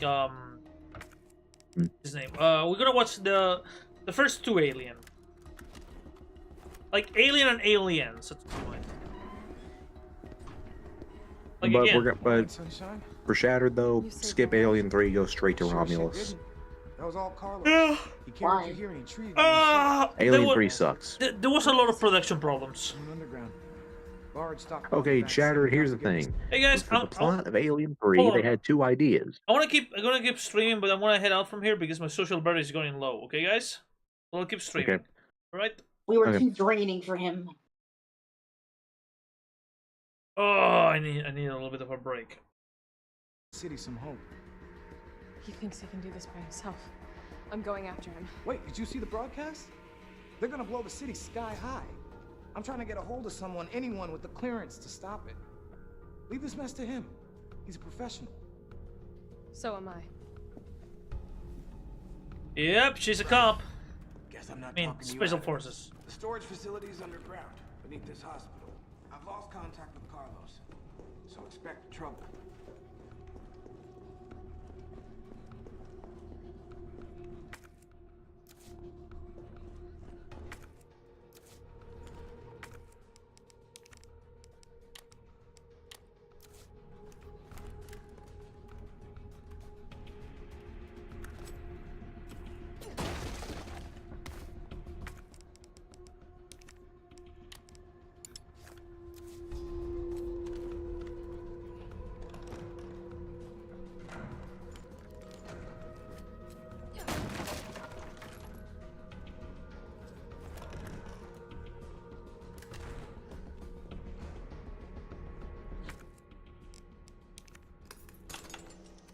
Never forget it. What was the name of that fucking ad? Live it and forget it?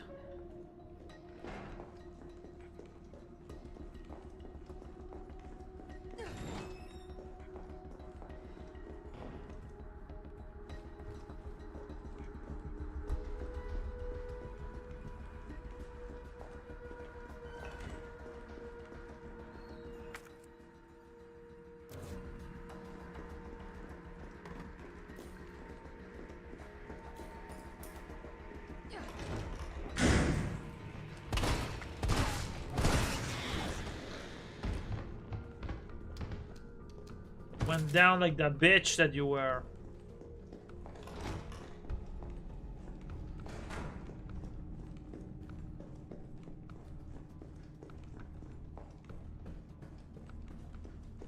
So what you gonna do for the convention, man? What cosplay you're planning?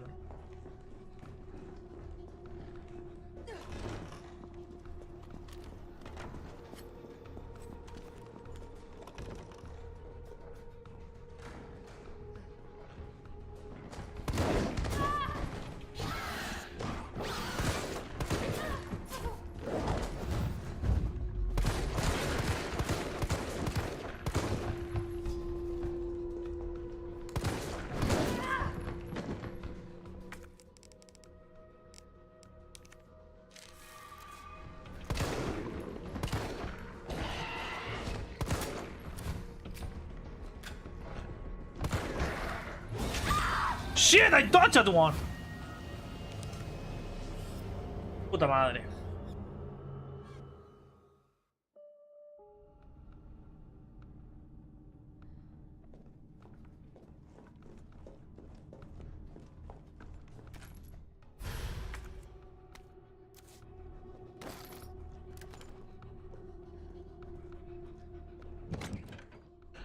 Hit burst ammo weapons. But this one has a...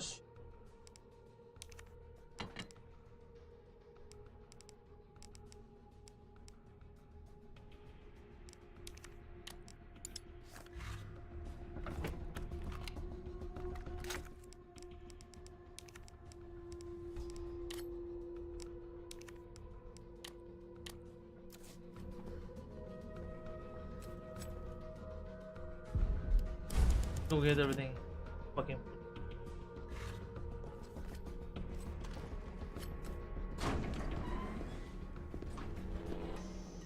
Morning, sunshine. Right. Guess I'm not talking you out of this. The storage facility is underground, beneath this hospital.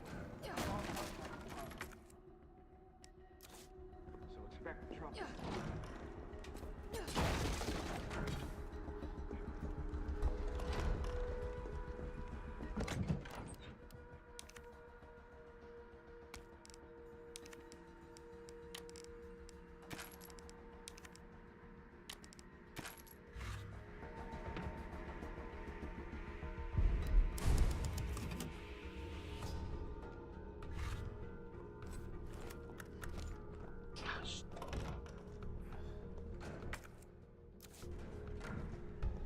My sandals. Oh, here's my sandals.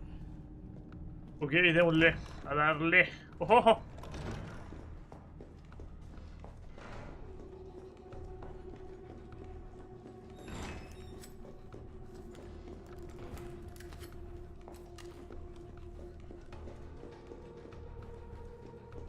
Thing.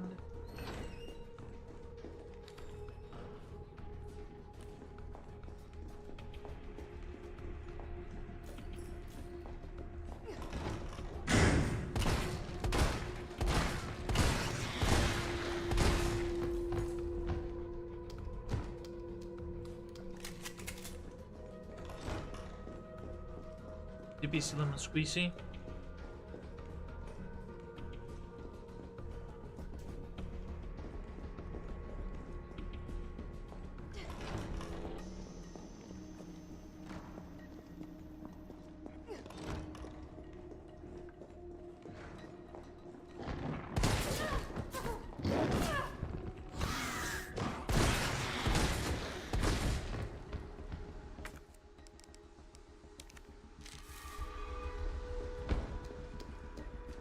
I think I can squeeze by.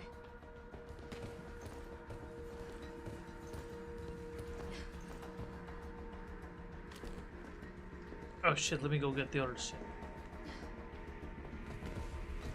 Nice ass.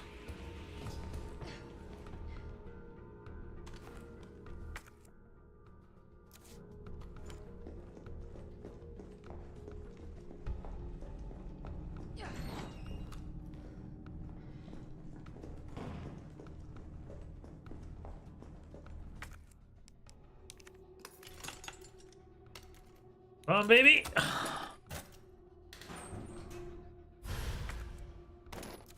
Oh yeah, there's a magnum down there, I think.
Right there.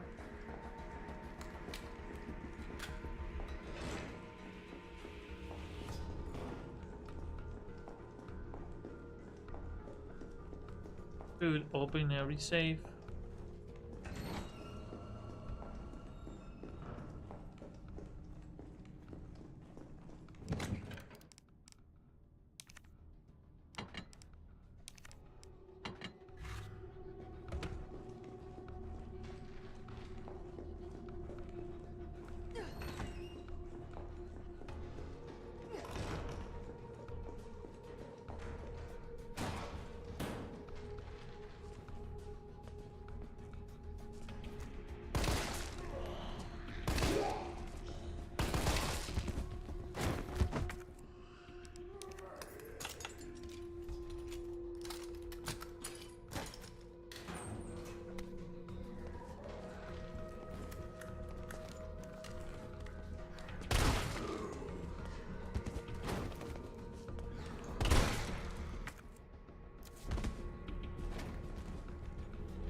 Guaranteed to give you a headache.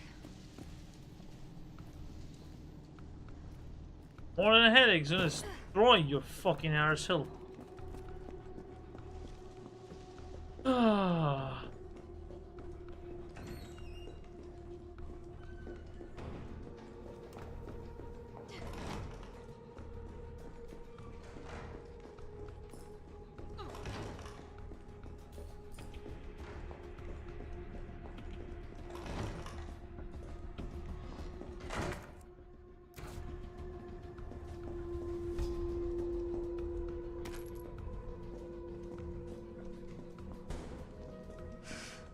This looks like Nikolai's work.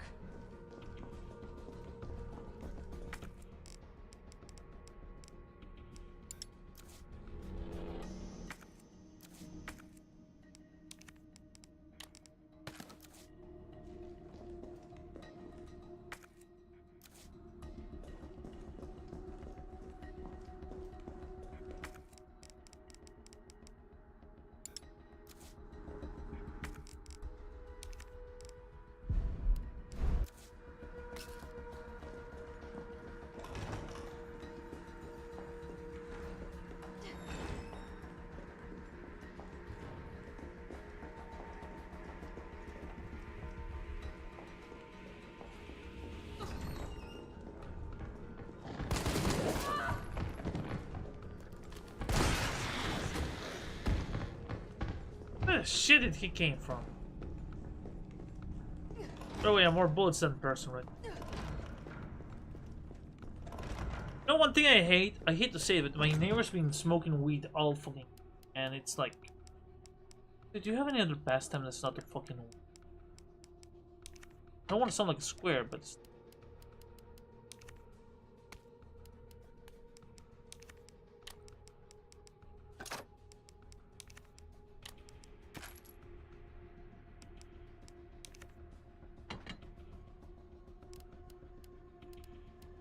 I understand that weed is your passion, but come on, dude. It's a little bit annoying. I know that weed is like your whole personality. That's what I'm trying to say.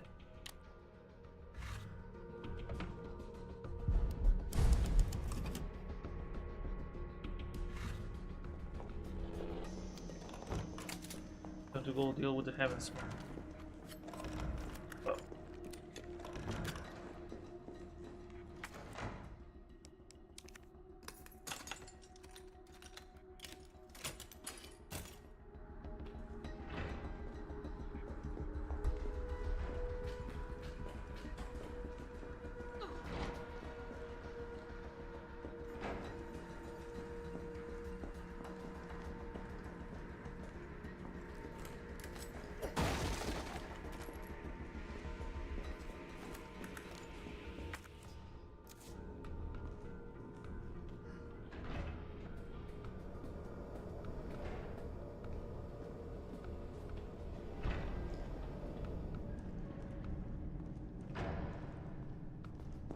Must be the way underground.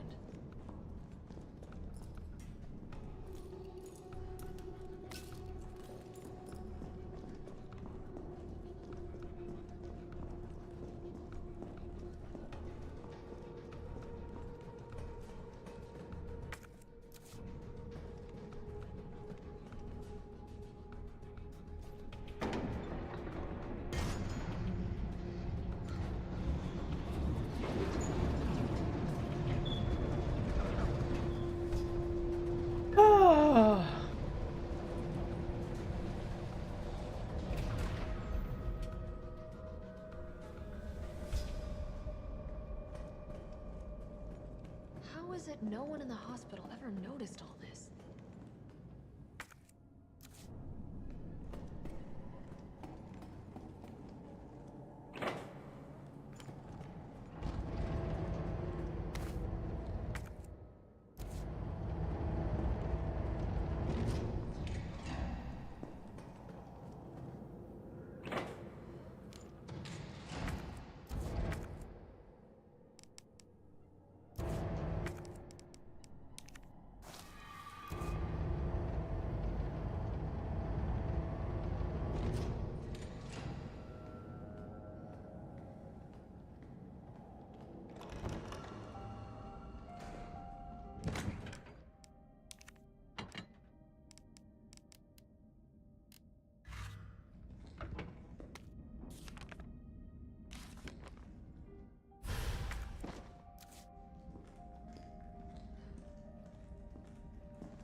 I must admit, I respect your tenacity. But I'm afraid our games end here. You think this is over?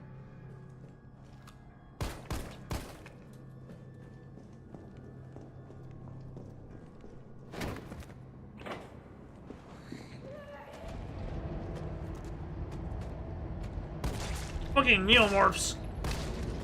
Is it regenerating?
Go to sleep. Go to sleep.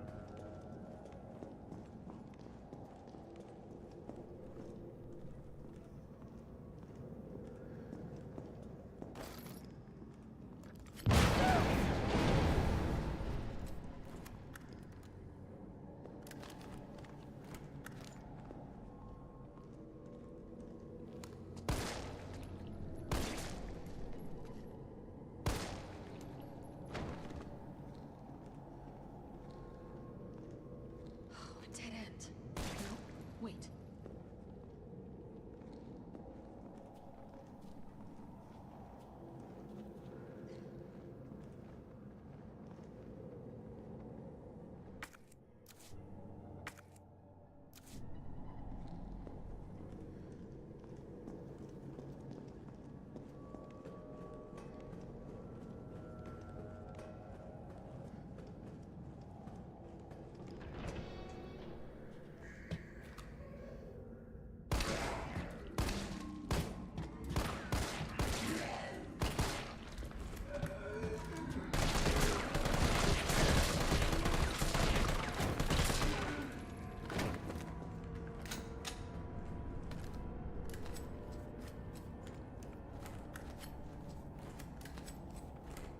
Mouse wheel.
Oh, I did it wrong.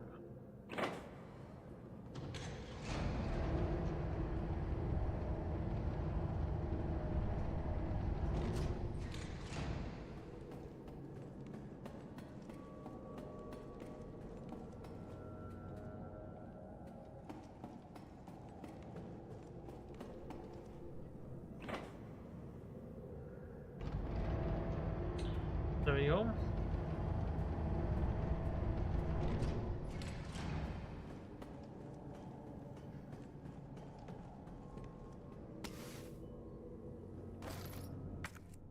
Have any?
Is it cheating if I know all of their movements? Or they die.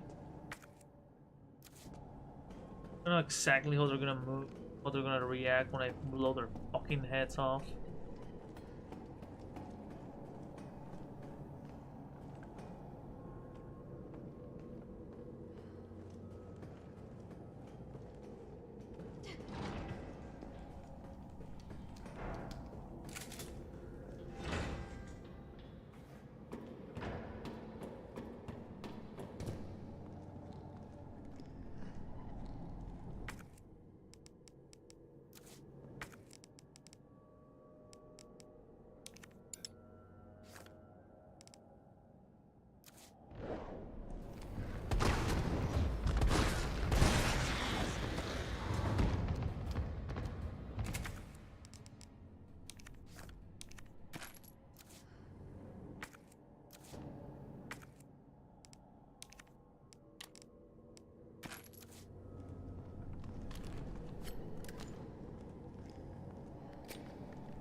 All right, here goes.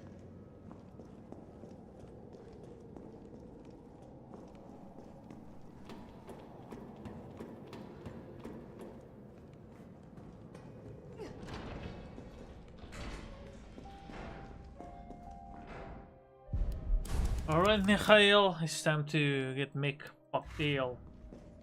Sorry, that was a bad one, I know. I never like to shock for the bad one.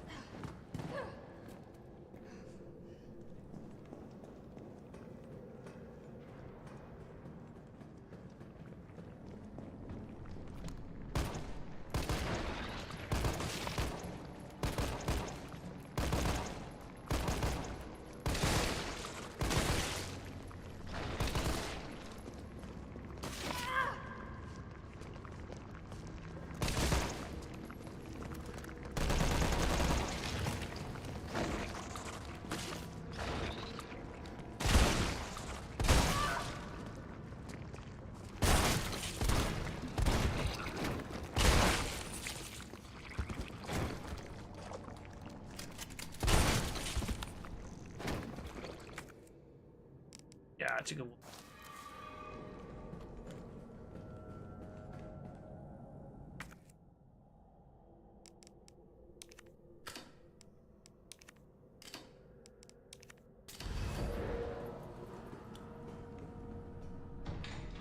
Nikolai, you bastard! Shit, he got away. What was he?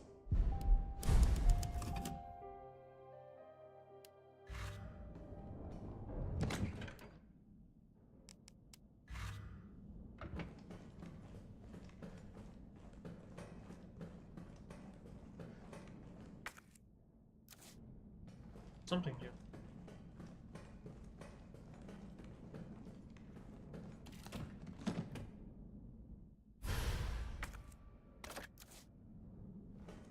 Oh, this is gonna be good.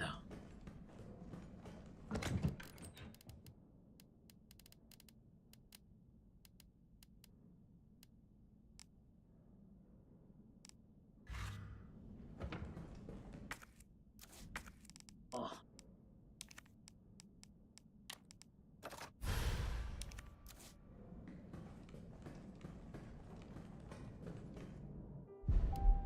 This is a gun.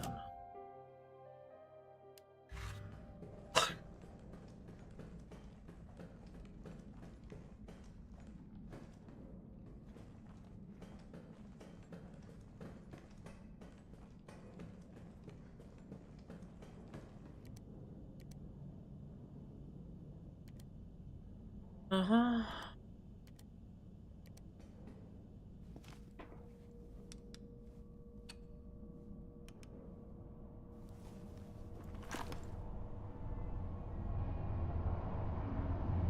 Joe,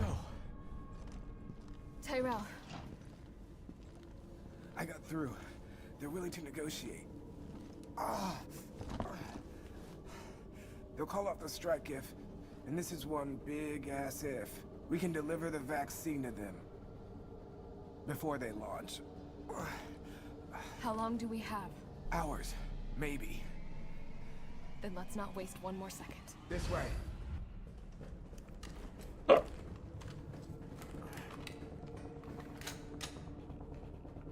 We'll find the vaccine up ahead.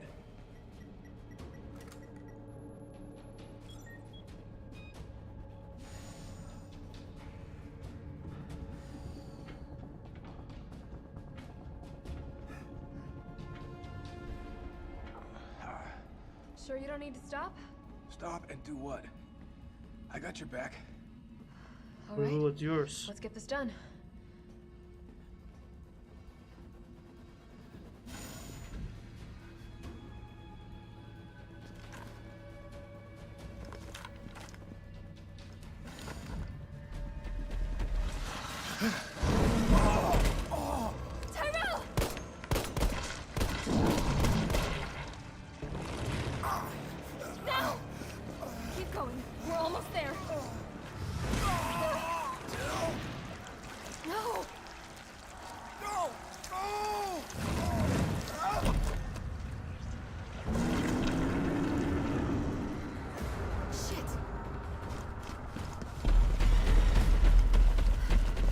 Oh, he remembers how to rip his arm off.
Sorry, I'm checking at everything to make sure that nobody's infected.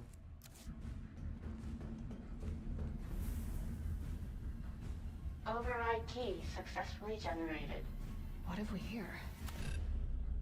Override key removed.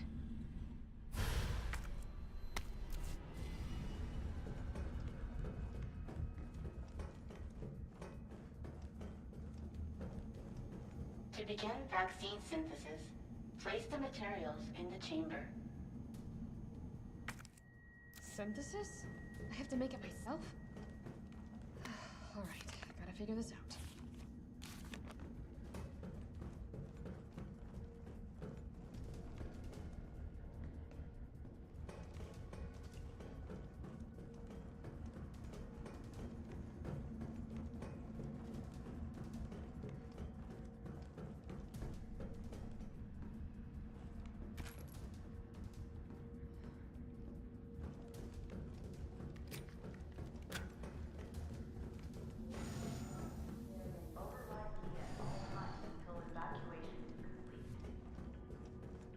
Come on, buddy, come on, go on. And hopefully.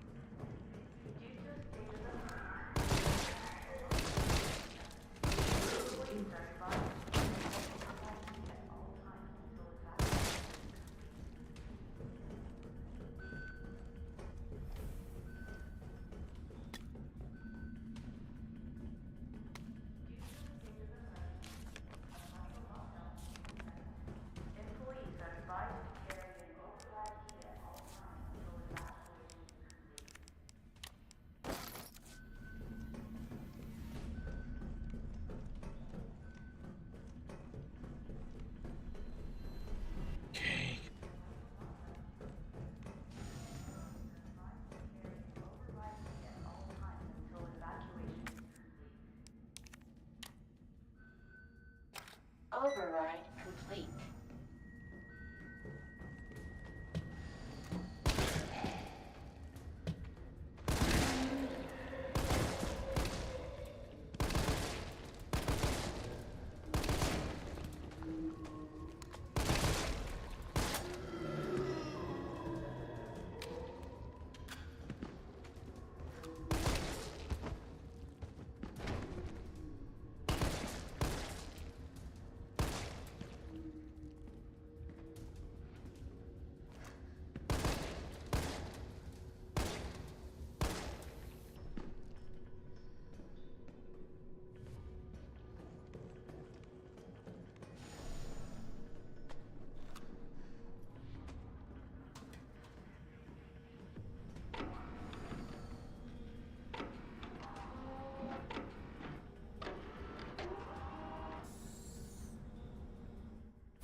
Oh, an antigen sample. I'll definitely need this for this.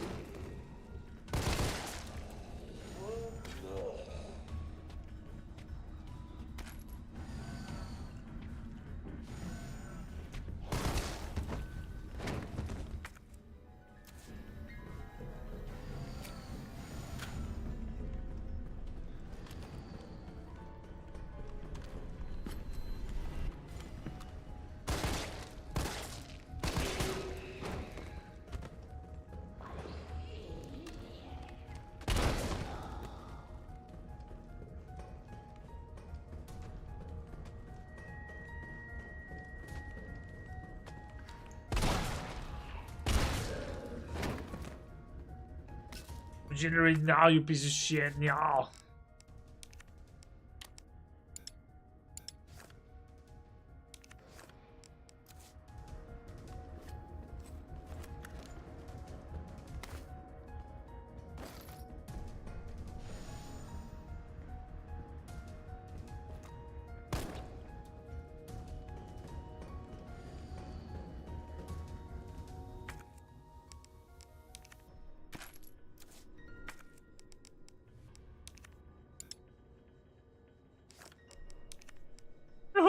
You were my best friends. I loved you.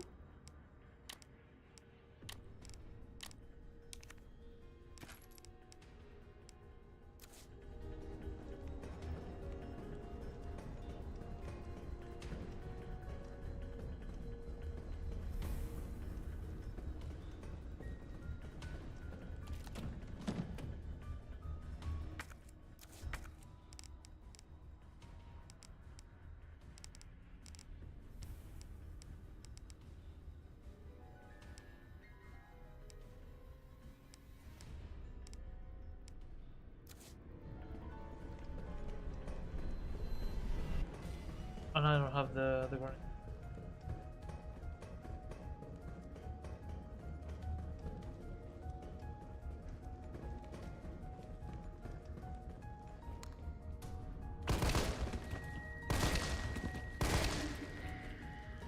This must be what powers it.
What's gonna happen, is it? Out of the way!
The other one.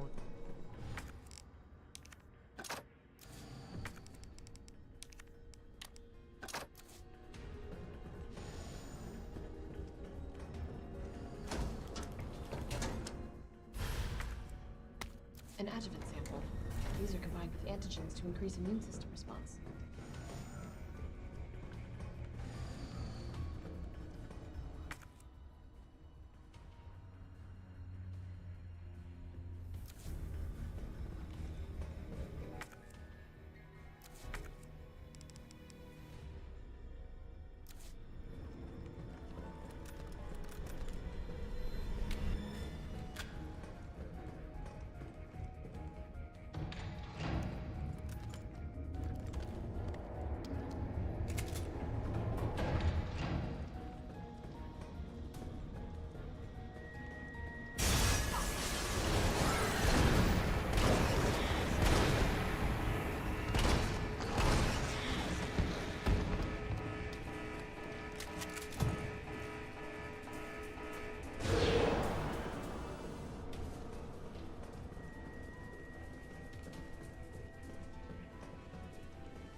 Come on, baby, come on, open.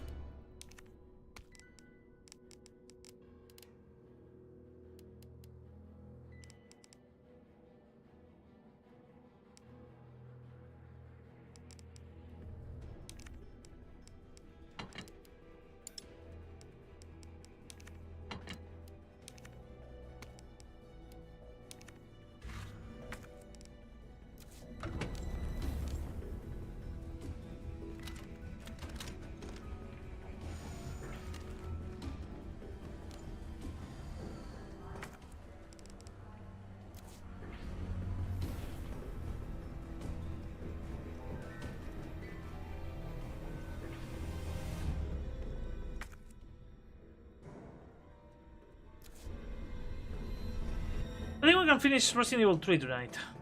Let me go use the can very quickly and...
Okay, sorry guys, I'm back. Nobody has given me a hydrate in a while, so I had to self-hydrate.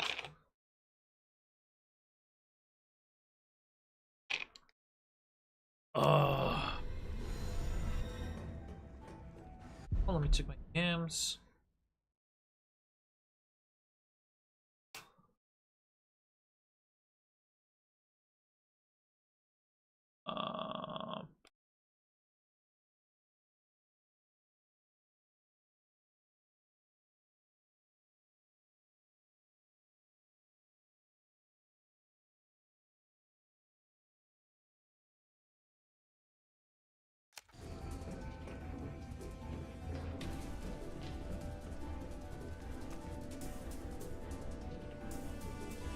shit, wrong way. Remember, Dad is an idiot.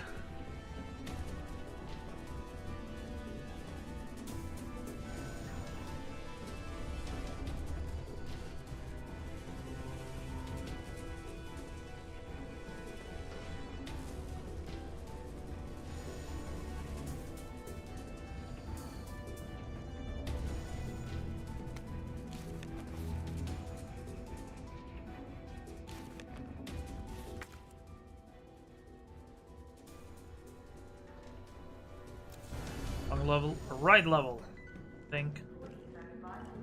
Wrong level!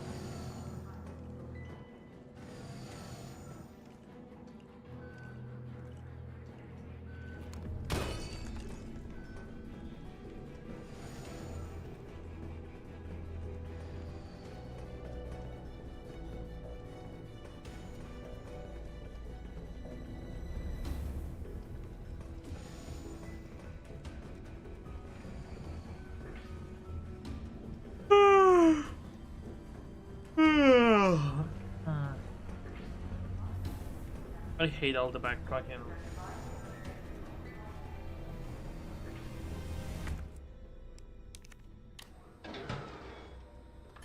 Unauthorized materials detected.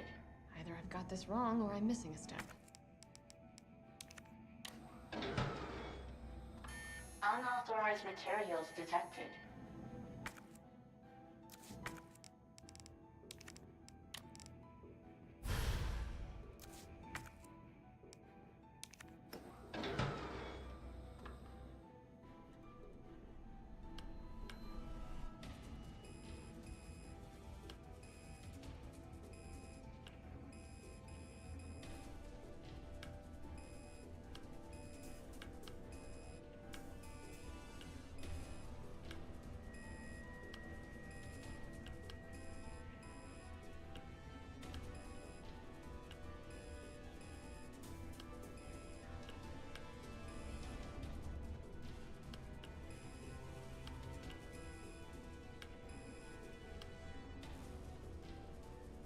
Ugh, I hate this type of puzzles.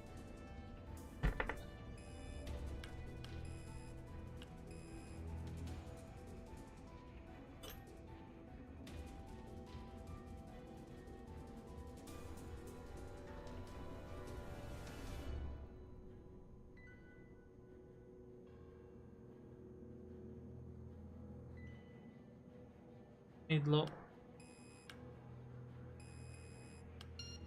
There we go. Synthesizing vaccine. Yes. Synthesis complete. Please remove the vaccine canister.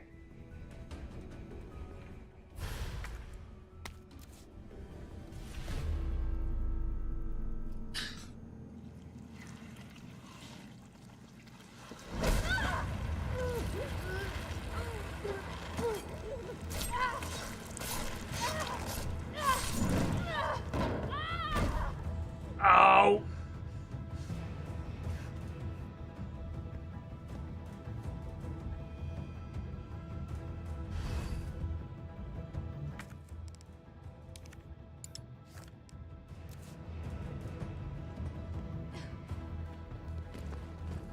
His ass.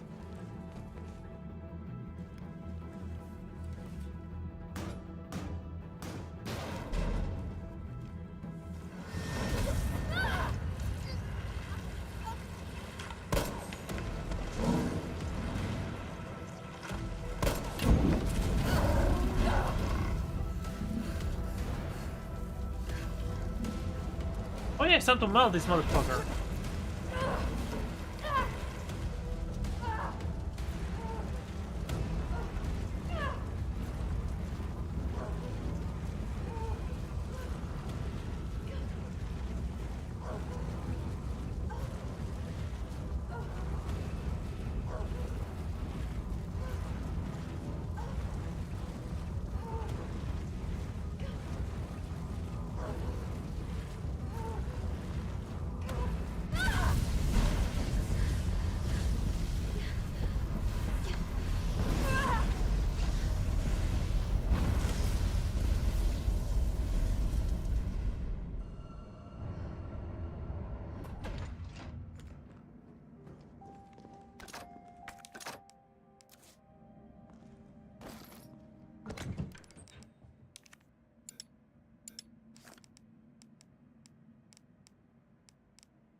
Okay.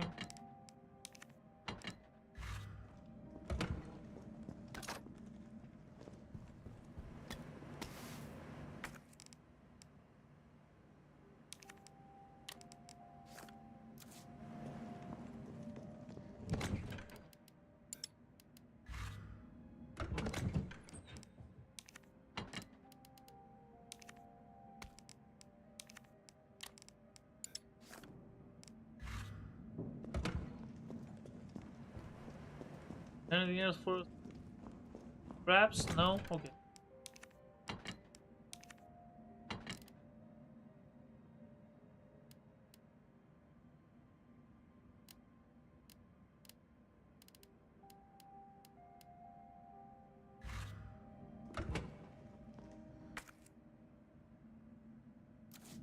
Oh, this A grade explode.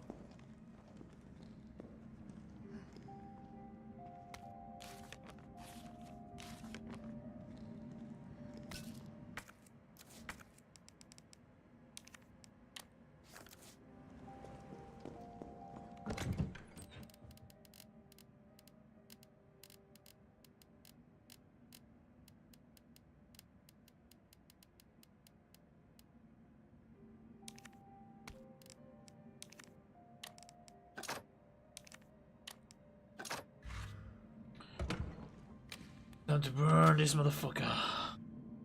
Oh, motherfucker, I always try to ice skate uphill.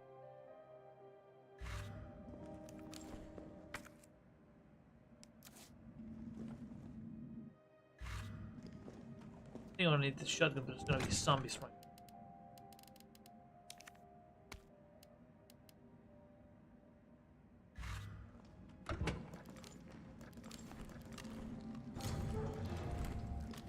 What in God's name is this place?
Nikolai, don't! The city needs that vaccine! More than I do. I don't think the wisdom I've been trying to impart on you is getting through.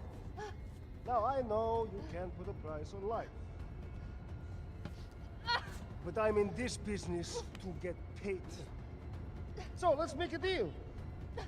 You go down there, battle the Nemesis, and I'll recall it all and sell the combat dog. Put on a good show, and maybe I don't need the vaccine. You Agreed? fucking bastard! Good.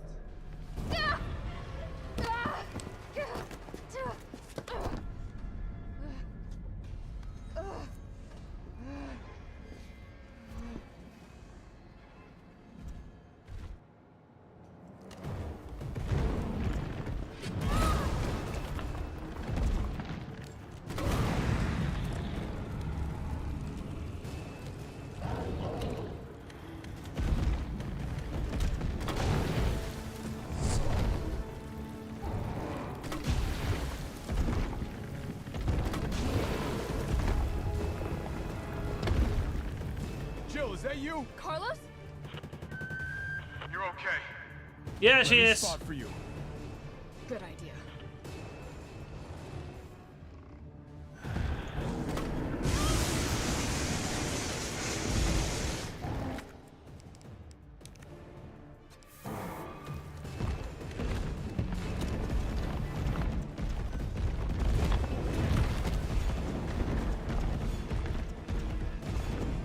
Watch it, you've got company.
Now get on!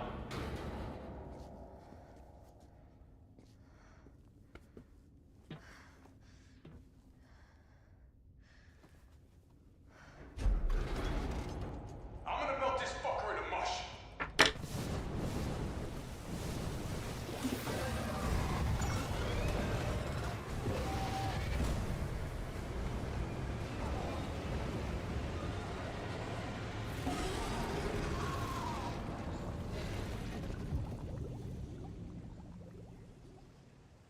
Okay, I'll meet you over Yep.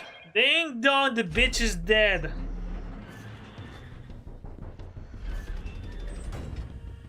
Nikolai, where did you go?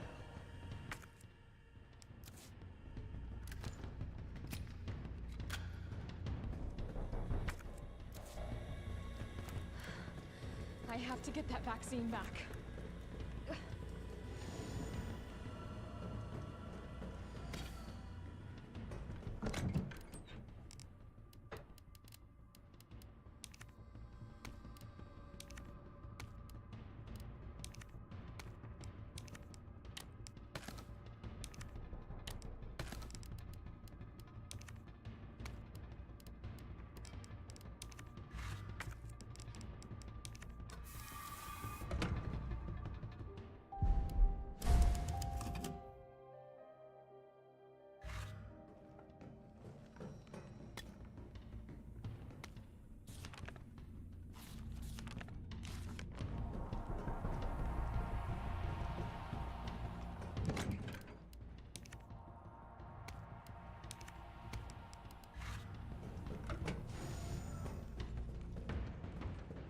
Yeah, time to kill Nemesis. Oh, are we still alive? Hold on, double check.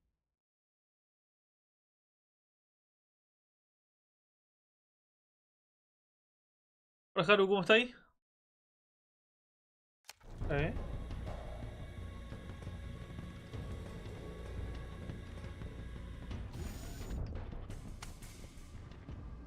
It's done. Give me the vaccine, you greedy son of a bitch. No. You print money. I like money. We shall make ours an ongoing arrangement. Now drop the gun!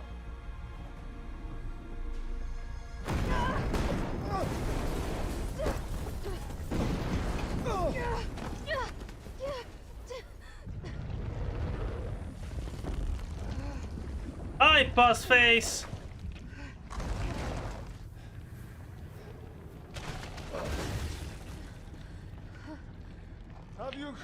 Have you ever seen anything so incredible?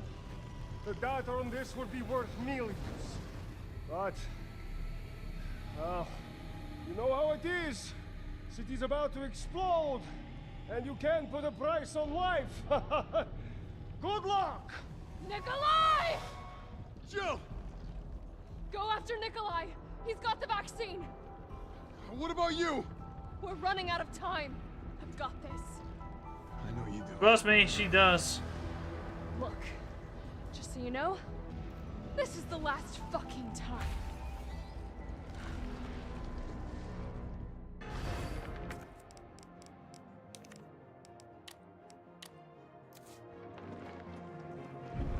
Opening compartment.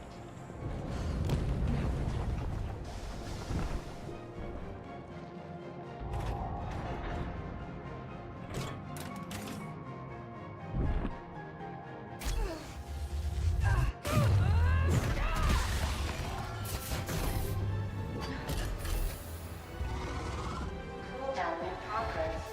Please reactivate power sources. Damn, it needs power. Felt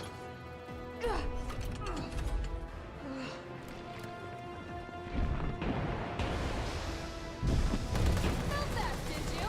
How about some more?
Hard shot. Not so hard.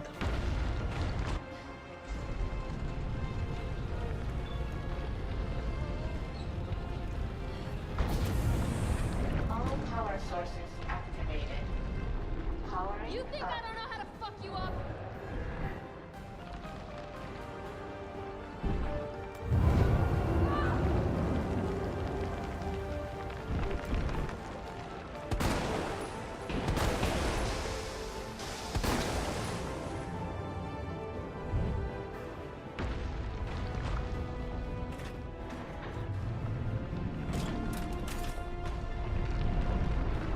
I am sick of your shit!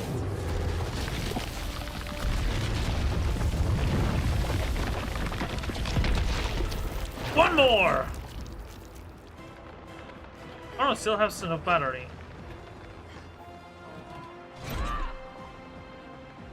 Come on! Next time, take the fucking hit!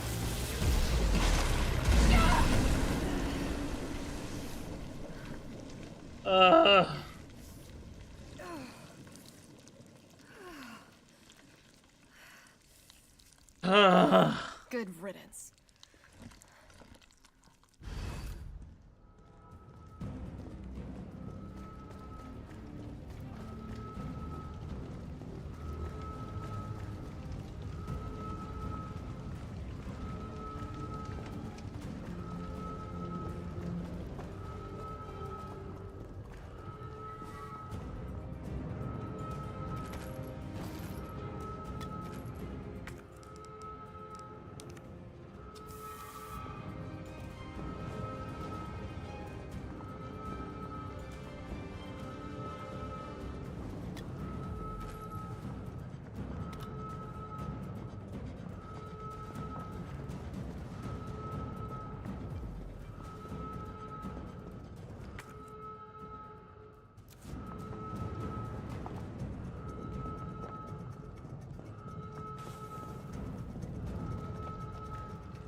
Ah, yeah, Carlos.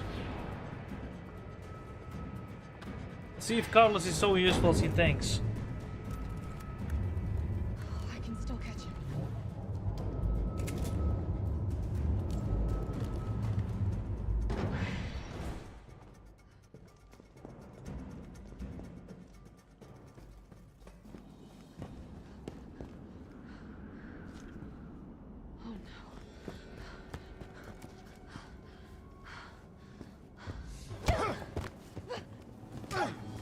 You're not going to stop. Promised you this, didn't I? No! Do you have any idea what you've just done? No, don't care. My client ordered me to reduce Umbrella to rub. 10 minutes until missile Ah. impact. The missile has launched. And that is my cue. Goodbye, Miss Valentine. Shame you didn't listen to me when you had the chance.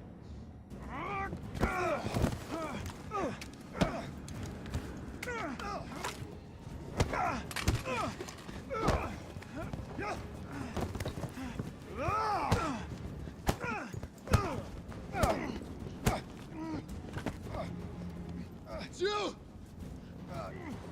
Shoot him! I can't! I'll hit you! Do it! You have to! There's no other way. Carlos!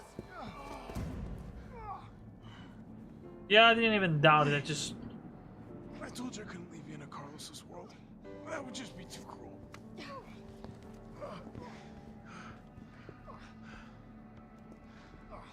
What about him?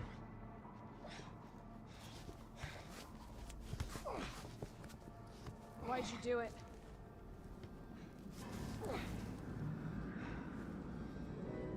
There's a price tag for everything. Even letting the world burn. Who are you working for? I'll tell you, if you get me out of here. I'll pay you whatever you want. You're a fool. You're a fool! If I die, you'll never find out the truth. Yes, you will. Just a hard way. I don't mind a little detective work.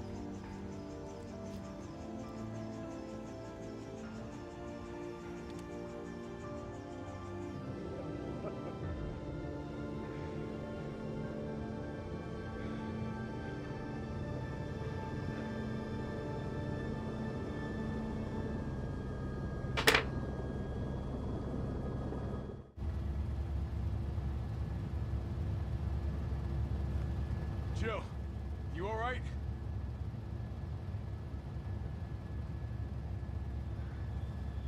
There it is.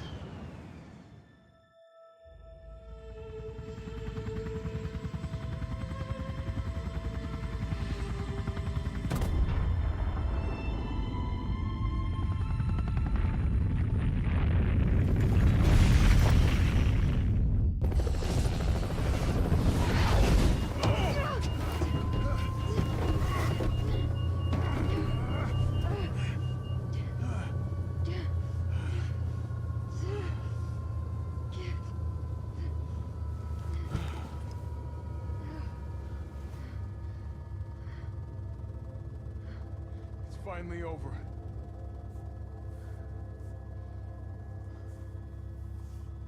So long, RC.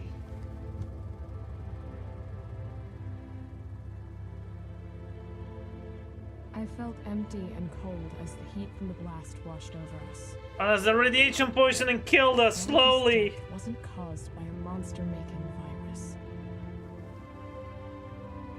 It was greed. Human greed. I decided then and there, the ashes of Raccoon City would be Umbrella's ashes too.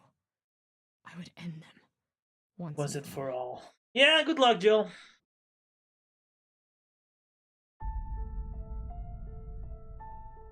So that concludes Resident Evil 3. Then we're gonna play Resident Evil 4. I'll see if I can save some money to buy separate ways.